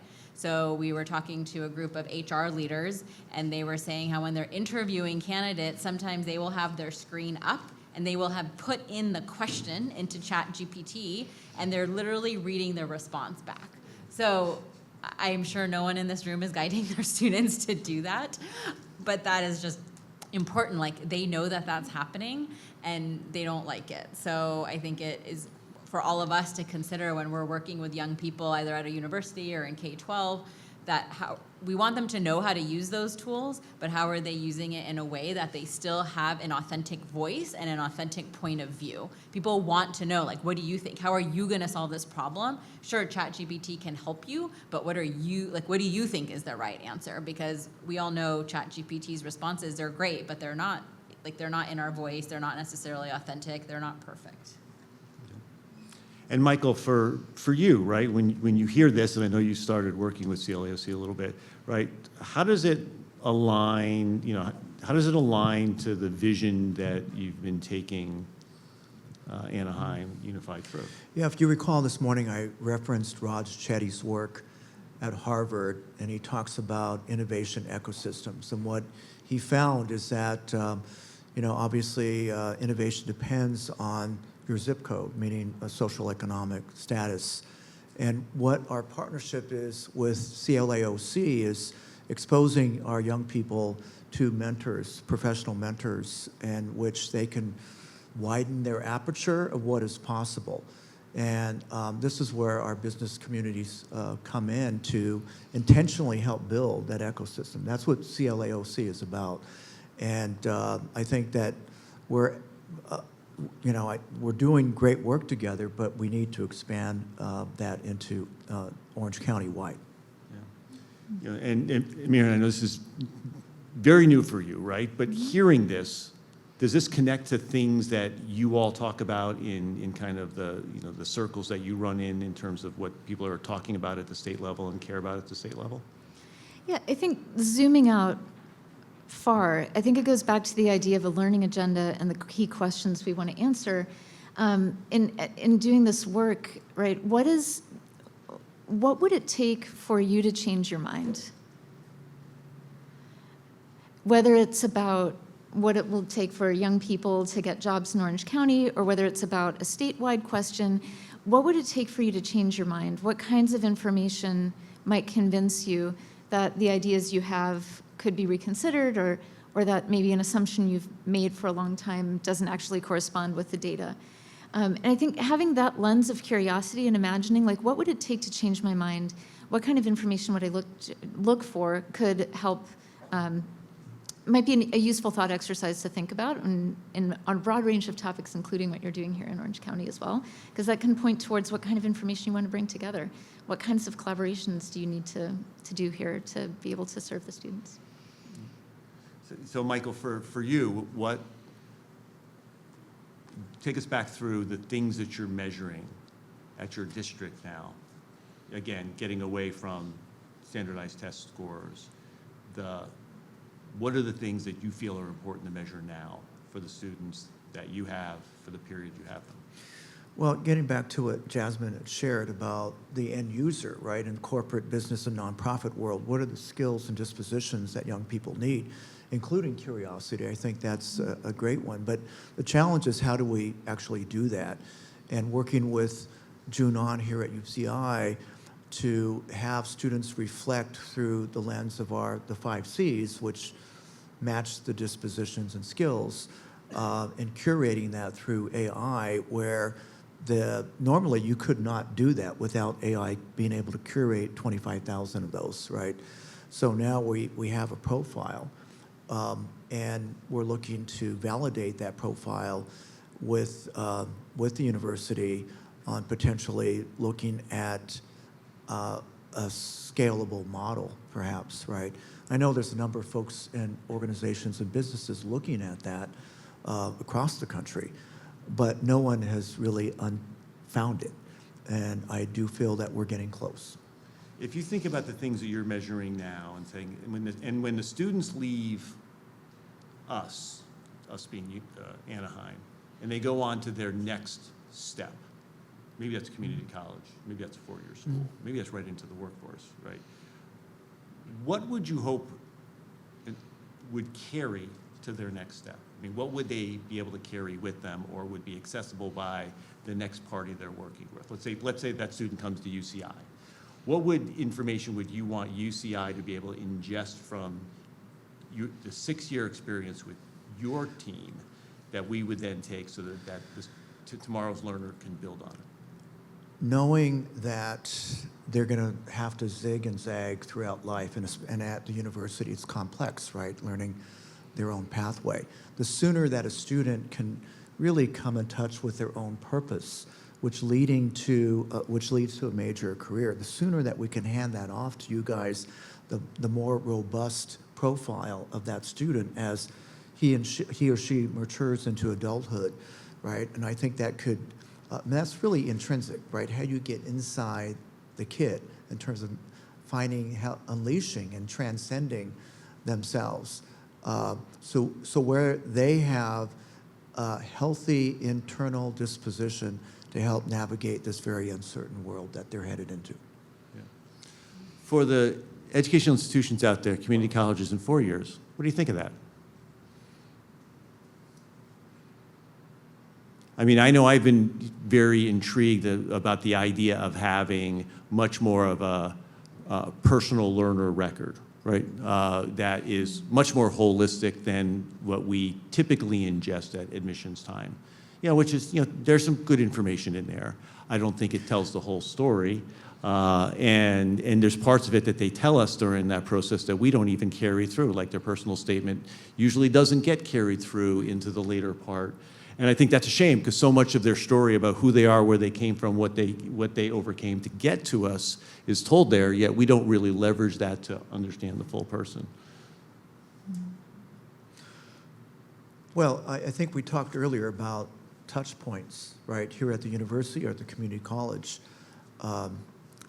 The president of Santa Ana College, I had a luxury of sitting right next to her, right? And when she was talking about those touch points, right, 5 touch points, the deeper conversation is what does that mean when you talk about touch points? And here at UCI, what are those touch points? What are those interactions that are occurring, right, with the student as they are matriculating, right? Because that, if we can get under the hood there and capture that, I think that's going to be, that's the holy grail. Yeah. Well, and I think a lot of those are supported with, supported or enabled with technology today, that there's actually a digital signature on them in 95+% of the cases. I think that's what sometimes we don't realize is, even if it's a human-to-human conversation, the fact that the conversation happened, there's a signature for that. With a little bit more use of technology, you could actually capture everything from a transcript to a summary of that conversation. So you have that moment now, in a robust way that then becomes part of the journey. And I think that's where, I try to get people to think about, we have to stop thinking about like a single data point, like a student came here on this date as being the only thing that we can capture around the experience. There's so much more now. I mean, healthcare is going through this revolution right now. I like to tell this story because I don't think we've had this moment in the educational ecosystem yet, but believe it or not, doctors are pulling technology towards them now, and it's this technology called ambient listening. It's the concept of we have a listening device in the exam room with the doctor, which captures the conversation. Everyone is getting something better than what they had before. The doctor is no longer tied to the computer, typing in information, trying to make sure the data is in the right field. So one, the billing can happen. Two, the patient summary can be written, right? They can focus and listening to the patient. The patient feels that they have the medical professional's attention, right? And guess what? If you know anything about the way medical notes are written, the doctor who saw you on Tuesday morning didn't write your note likely until Thursday after dinner, if you're lucky. So you have to ask the question, how much accuracy is there? How much thoroughness is there 48 hours later? I think I'd rather have it transcribed, captured in everything for accuracy, and then written in a summary for me through AI. And that's what our patients are telling us. They're like, I like the summary the AI gave me. I can actually understand it. When the doctor writes it, I have no idea what this lingo is. So everyone likes the result of using technology. I've told this story to our faculty members because I'm like, we need that moment in education, right? It's not the same, it's gonna take on a different form, but something where it says, this is so much better because I can focus on my students now, on what's important with my students now, because technology is working for me. The question is that a future that Orange County could see, that this is how we need to be thinking about our data and then how to pull out the right things to measure? Question to you, reactions. Tell me the baby's ugly. That's, to Marianne's point. It's like, this is a bold thing, but it's thinking differently, right? I mean, education has its criticisms from the outside world. Maybe it's time for us to think about, we need to think and act differently if we're going to have people have different opinions of us. Thoughts? Late in the day. They're ready for... Here 7 times. I love it. Left ear, right ear. Yeah. Yes. Yeah, so something that you had touched on, and I think it was brought up in a prior panel regarding career identity and establishing that out of high school. And I think that, so for me, I'm with the Career Center at UC Riverside. And although I don't have data in front of me, but I do anecdotally, right? If a student comes in first year and they know exactly, they have a pretty solidified career identity of what career path they want to pursue, we can then present opportunities and have those curated experiences, work experience, whether it's internships, really funneling in and targeting their network, things like that, that really further cultivate their success further down the line for post-grad efforts. Versus, we'll compare another student who is still exploring their career identity, right, coming in first year, who may still be figuring out, maybe then it's third year, senior year, almost going to graduate, then they're like, you know what, kind of want to go into this world. And those two experiences vary so differently. So I really appreciate this conversation regarding how we can establish or really help a student formulate that career identity earlier on. Yeah. So I think that was when you mentioned like a reaction that really resonated with the work. Yeah, are we giving them opportunities to engage in that? There's a curiosity there, right? Career exploration is kind of, a curiosity that we hope our students engage in sooner versus later.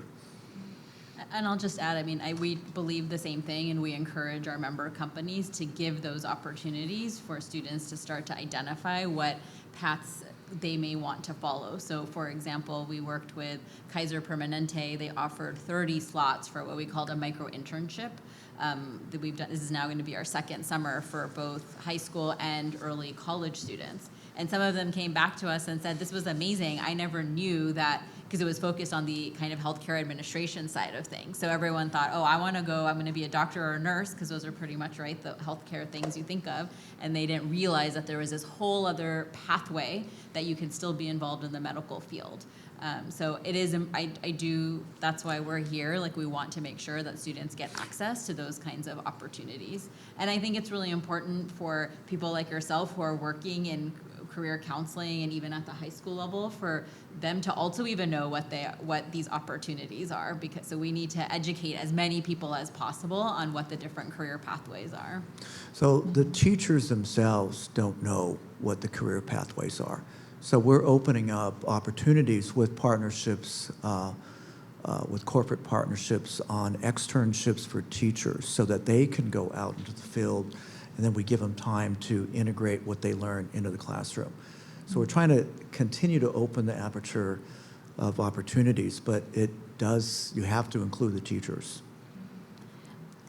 One more conversation that I've been following with some curiosity too is around the idea of a learner-employer record. So the governor has proposed something called a career passport, which would be built by the California Community College's Chancellor's Office. And the idea would be to have a place where people can curate a demonstration of their skills. So it could include higher education, transcripts and records, and also skills badges that are verified and validated. And it goes hand in hand with the community college's credit for prior learning approach, where you're taking the experiences that people have gotten, including outside the classroom, and awarding credit for that and helping people accelerate towards degrees. So this idea of a passport resonates with people. They can imagine, having a place where these skills are all documented, and I think that's a really interesting conversation. The other component of that I think is really important is it would put the individual in charge of curating that information. And thinking to some of the things you were alluding to around, like, what are the possibilities given new technology? This is where the governance and transparency component of this kind of work is incredibly important. When the data system, for example, was planned, there's some kinds of data that where there were explicit decisions made not to include it in the data system. Not because it couldn't be useful and valuable, but because the potential risks of doing so weren't outweighed. And so I think that's where, like, doing this work collaboratively with communities, and so that there's a lot of transparency around bringing new information, especially if it's around new technologies and transcribing conversations and all of that, doing that in a way where communities feel fully empowered and a part of that, so that it doesn't get ahead of people's comfort levels. Especially when we intersect with, government, and kids are required to be in schools, right? It's not a choice. So that's where I think the governance piece and the transparency piece is really important, so that we can do this work with trust and with a comfort level of everyone involved. I think something like that would be amazing, because what we hear from employers, especially with the rise of all of these micro-credential certifications that you can take through a plethora of platforms. So first of all, as a participant in some of those, I often don't remember, or I'm not doing a good job keeping track of what I've completed. But as a employer, when we ask them, like, are you valuing these micro-credentials or AWS certifications or whatever it is, a lot of times, to be 100% honest, they don't even know what is covered in those.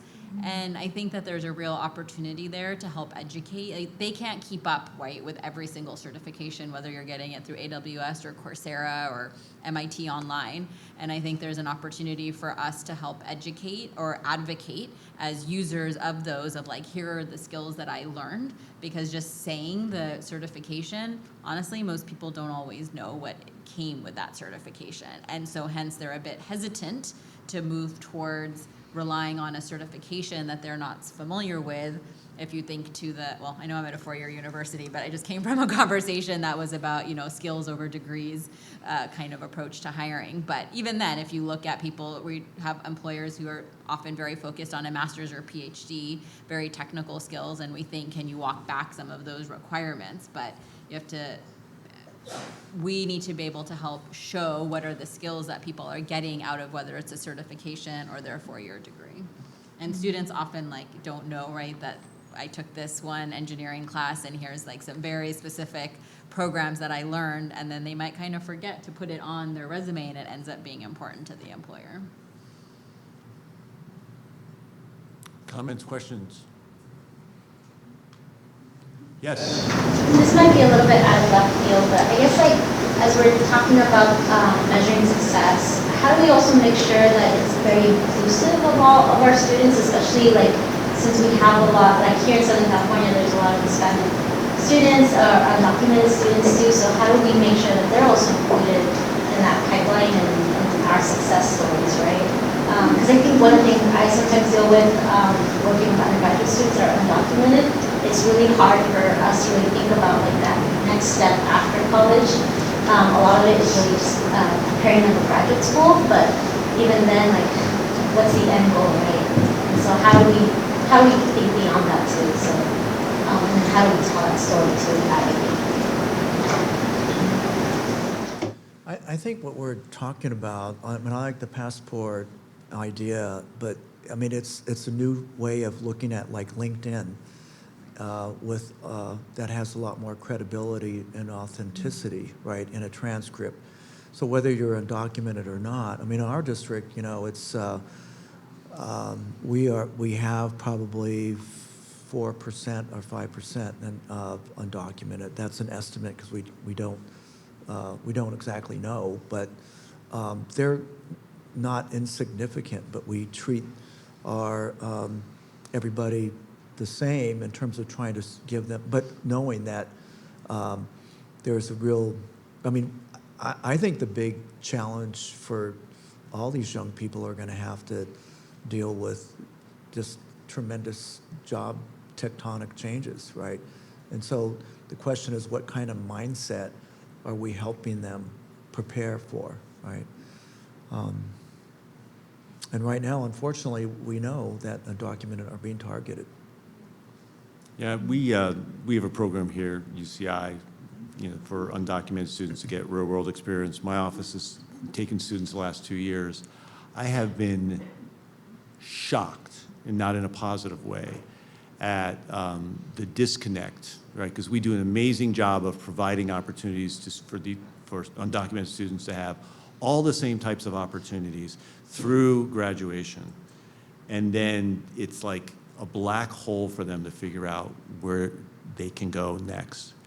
And I was shocked to see how unprepared we are as a society for this, as a state for this. I don't know the answer. It caught me by surprise, you know, because I knew that we did a good job in the educational systems of making sure those students didn't run into dead ends. But as, you know, our office has really tried to, you know, give those students opportunities to get their hands on tech, to learn tech, to understand the way the tech industry works, and to realize that they don't have the same opportunities to take the next step that our other students do, was just a real eye-opener to me. And, you know, and we've continued to try to get creative with it within the things that we can influence, but there's a real gap right now that we still haven't figured out. And I think what we're uncovering, Tom, is a lot of implicit bias in our own system, right? And this goes back to hiring for asset-based dispositions with our staff and our admin, because that's definitely out there and a challenge for us as institutions. Because it is shocking when you start uncovering it and where it's coming from our own people.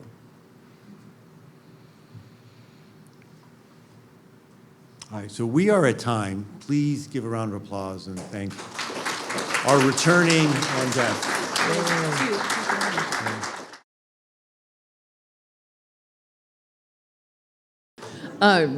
So thank you. Thank you for your time and your energy and your attention. Long day, but a great day. Some really informative conversations, and I think a lot of really smart and interesting people and ideas, thought-provoking for all of us in terms of our own little space in the universe that we occupy. So I kind of thought about, what is this day collectively? So, we started out with Superintendent Matsuda with an inspiring talk, reminding us of the opportunity that technology and data has to unleash human potential. And that's really what we're trying to do as educators, right? Enable human potential. Through both the quantum leaps in technology that we are experiencing right now with AI, as well as he was challenging us to rethink our traditional metrics and assessments, to re-envision student learning in a way that was learner-centered, and preparing them, this was a theme that came up again and again and again, preparing them not just for college or graduation, but for long-term life and career success. He emphasized, he started this theme that continued throughout the day, he shared the 5 C's that have really helped re-envision how they think about student success in Anaheim. And those are often called the soft skills. I would disagree. There's nothing soft about them. I would call them the transferable skills, the lifelong transferable skills of collaboration, creativity, communication, critical thinking, and compassion. So that kind of got us off with an inspiring start. But also, there's vision and possibilities, but we also know that we operate in systems. So I think the day had a really nice balance of moving between these grand visions and possibilities and the realities of the day-to-day and the systems that we work in and trying to actually create practical change. So our next panel with my colleagues and I kind of shared the past decade or so of regional intersegmental partnership and data sharing. I think we were trying to convey the value of those partnerships and relationships to identify obstacles for students to achieve higher ed. So that was the why of all of these partnerships, helping close equity and opportunity gaps and helping students be prepared for the broadest array of opportunities in life and achieve their goals in higher education. Some of the themes that came up in that panel that were reiterated throughout the day were the critical role of relationships, trust, collaboration, and the focus, the why of being equity-centered. I think this next panel that followed was helping us think more broadly outside of this regional context of UCI and Orange County to think about what we can learn from both other states and industry models as we think about using technology to improve our outcomes. They talked quite a bit about the fact that folks are grappling with these issues not just in education but also in the corporate world, and that there's great potential around data, and there's ways that I think we can borrow from the thinking about there's challenges and drawbacks, but also opportunities for thinking about our students as our clients, if not our customers, right? And thinking about the work that we do from a customer satisfaction lens and how critical that's going to be in a competitive environment where not just K-12 but also higher ed is also competing for students. Then we had a fantastic presentation on the long-awaited statewide cradle-to-career system. And I think some of the key themes that came out that we can take away were how important that slow and deliberative, thoughtful, strategic process was to start slow so you can move fast, was a great takeaway. And also another key point that I think is something that we can all take away. If I was teaching this class, I would be writing this on the chalkboard, although there's no chalkboards anymore, would be start with the learning agenda. So the start with the question, the start with the why, before you move to collecting all this data, deciding what data we want to look at and what kinds of tools we would want to build. We would want to be very intentional with starting with the why, that question, that intentional question that we would want to answer. Again, workforce outcomes. Again, I would write workforce outcomes. College to career on the board, because that was another theme that was reiterated. And I think she reminds us of what the critical tools are from the state that can be leveraged. So in anything that you would do individually or regionally, or we would do collectively, we could start with this tremendous investment that has happened from the state, and we can build around that. Another key piece that came up for me in that was the differentiation between these large-scale longitudinal dashboards and the identified real-time data. Very separate kinds of data, but both of those very critical in the work that we do. The next panel was reminding us that we work in systems, and in systems often there is resistance, but that resistance may only be that 20%, but it can be leveraged. There is great complexity in the systems that we work in, but staying curious is a critical way that we can use that critical feedback and those naysayers to help us continue to move forward. Listening, transparency, and again, knowing your why came up. I would write that on the chalkboard. Knowing your why came up again as a critical piece of this process. Strategies for bringing along the other 80% were shared as well. And I think, again, measuring success in the final discussion, we came back to the 5 C's and those soft or transferable skills as being key. And I think, you know, it's really interesting that in a day to talk about data and technology, again and again, relationships, transparency, trust, listening, very human attributes were reiterated. So it's a marriage, right? It's a balance of these things. Similarly, I saw another balance between us being kind of going for our moonshots, being visionary, thinking about taking quantum leap forward, as well as really attending to the practical realities of the complex administrative systems that we work in.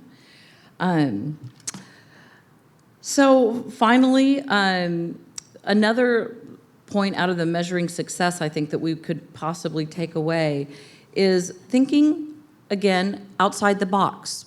So the last panel and the first panel, both, new ways, thinking more expansively about how not only we can support students and learners, no matter what age they are, but how they could demonstrate success and what kinds of tools that they could use to move forward in life. So that was around the badges and the potential of passports and other kinds of things that individuals could craft and create that would demonstrate their competencies in key areas.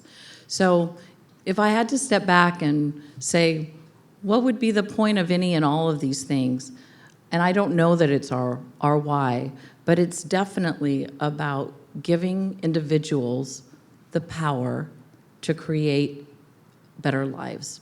So from students to create better lives through education, but lifelong learners and students and postgraduate to be able to move on and create better lives in terms of their career aspirations and their social mobility.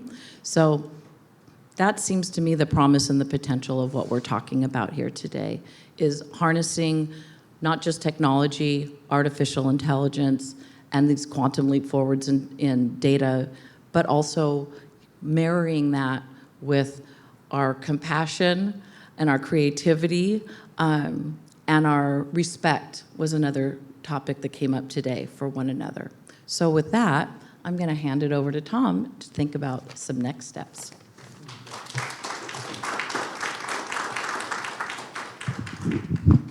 Okay, thank you, Stephanie. So the final stretch. Couple quick things, or really two things. One is a little bit of feedback on the day today. Just hands raised. Top 2 or 3 things for you today that you liked.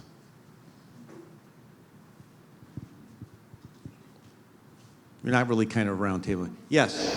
I like the way there's a partnership between school districts and colleges on data sharing and other stuff. That is one thing. Second thing is the credit to Kenyan dashboard and the data work that is being done on that dashboard side is the two major things. So sharing on the dashboard work and then bringing the segments together. Great, thank you. Yes. I also really like the opportunity to get to know more people and like network. So I thought that was really great, and I would also agree with the dashboard. Yeah. Okay. Good. What else do people like today?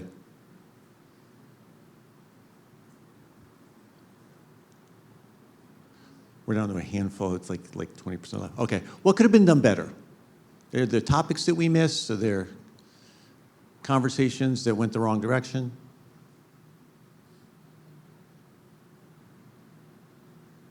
Okay. Clearly, people want drinks.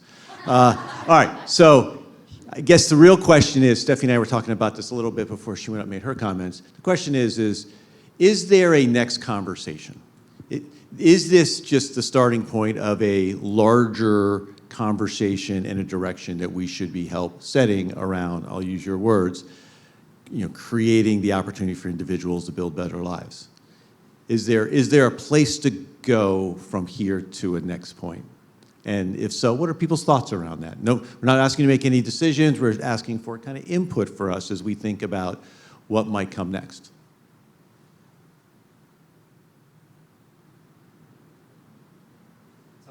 Yeah. There was a discussion at tables around which data sets they wish they had access to.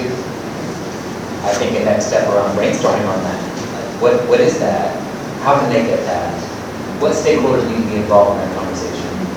Would be a great next step to advance all the amazing things that we're talking about today versus just... Yeah, just fizzle, yeah. Right. Okay. Collecting the electronic dust. Right. Okay. Other thoughts? Well, I spoke to the gentleman from Irvine Valley College that was asking about Orange County as an ecosystem. He said he's going to go straight to his vice president and the president about establishing MOUs, data sharing. Yeah. So I think that's really concrete. Okay. Right. So more connections can be made, not just connections of hi, I know you, but actual let's put some more data sharing capability in place. Yes. Yeah, talking about the kind of data we need or we might want to collect. I would like to learn how to collect more contextual indicators, and I would like to insert in any debate about education and how to measure success, to insert the use of screens, for example, especially in the case of total space. Yeah. And I think we are sometimes having separate debates. There are debates about the use of screens and conferences on that, and then there are conferences about education. And I think I know it's very difficult, but I think we have to start having more conversations about those two things. About screens, the use of screens, use of technologies, or yeah. Also home. Okay. Got it. Okay. Other thoughts? Other things that we should build upon? Yes.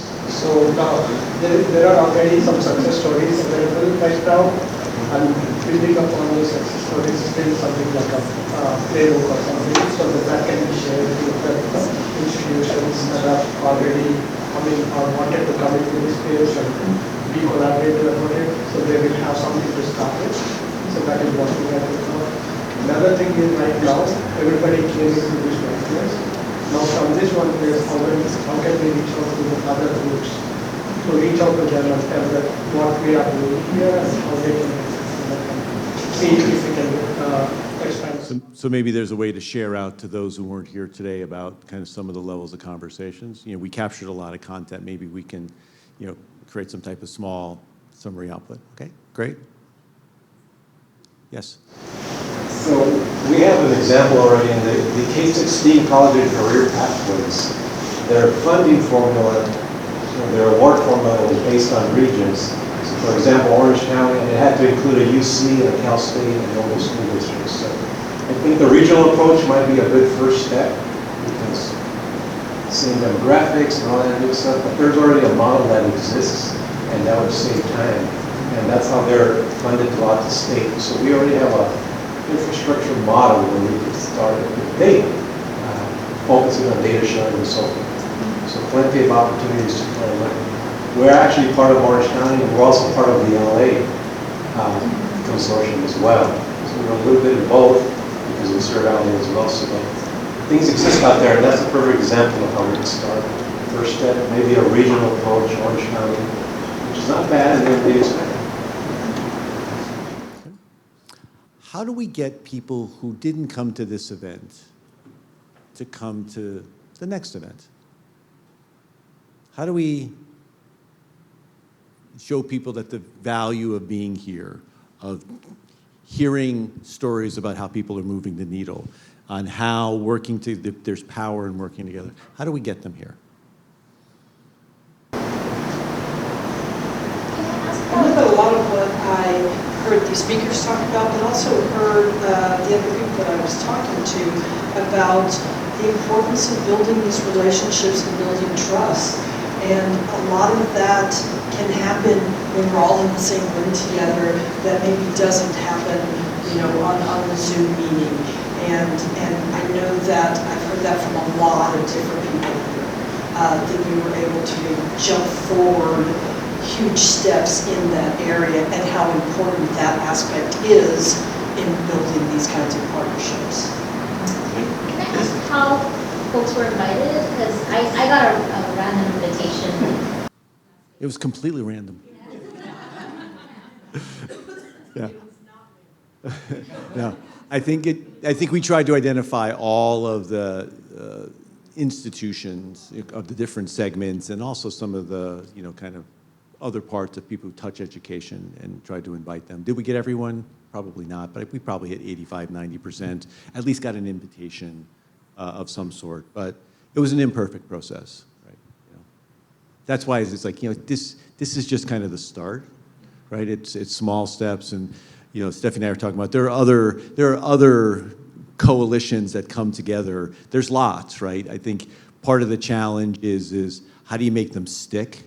They stick only when people who attend walk away feeling like there's value to going. That's why they come to the next meeting, or they decide that it's just not important enough on their calendar, because we're all busy.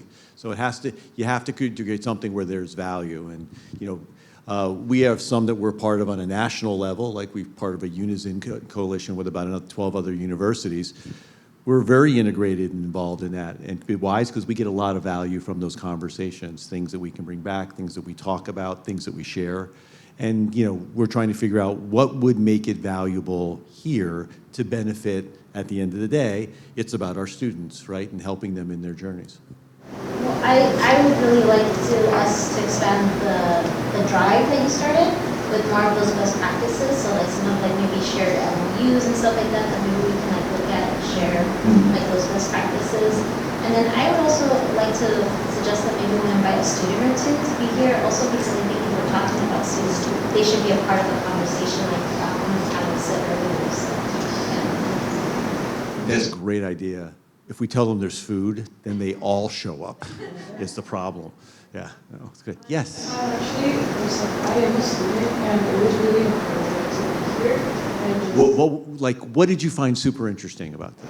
it was nice to hear that there's measures being taken to be able to understand the current professionals that are in school right now. I think the part that I enjoyed the most, sorry, I played a little bit I enjoyed can you give the mic to me? Sure. We all want to hear this. You weren't nervous before, you are now. I'm sorry. You're doing great. You're doing great.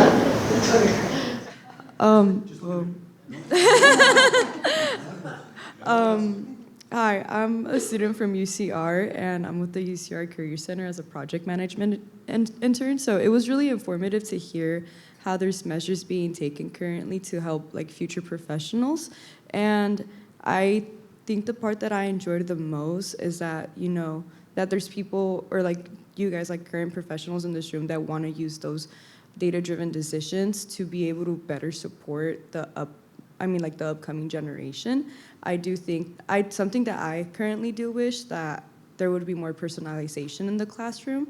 I was talking to Guadalupe next to me, how I think a lot more students would benefit and find it a lot more fulfilling to be able to have professors, on a personal level, be able to understand, their backgrounds and so on, and then for them to be able to have a greater takeaway upon graduation and so on,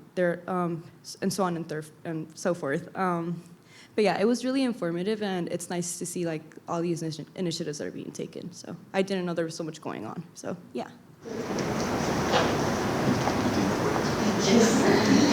Yes. I also wanted to throw out to everybody here, and you had a great idea in this realm, but I think for there to be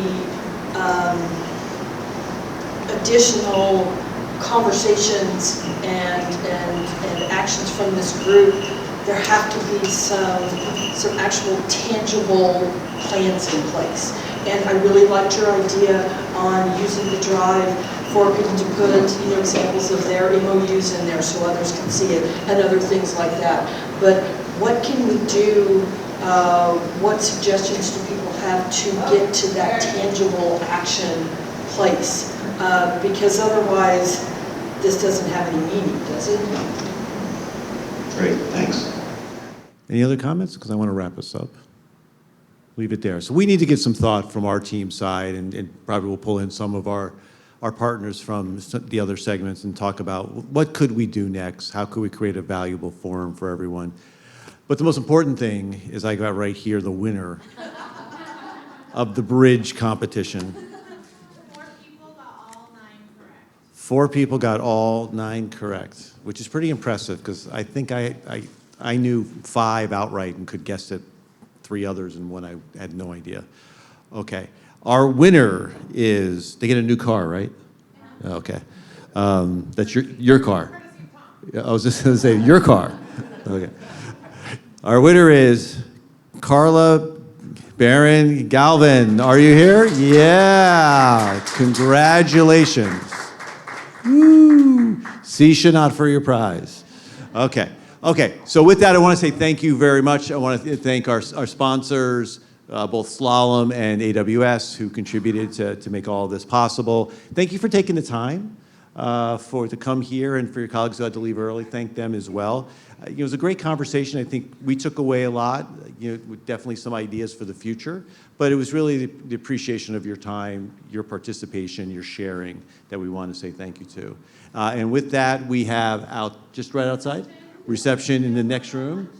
Yeah, and it's just casual, grab a drink, head outside, and it's just kind of casual. If you can stay, great. If you need to go, we understand. Thank you so much for coming today.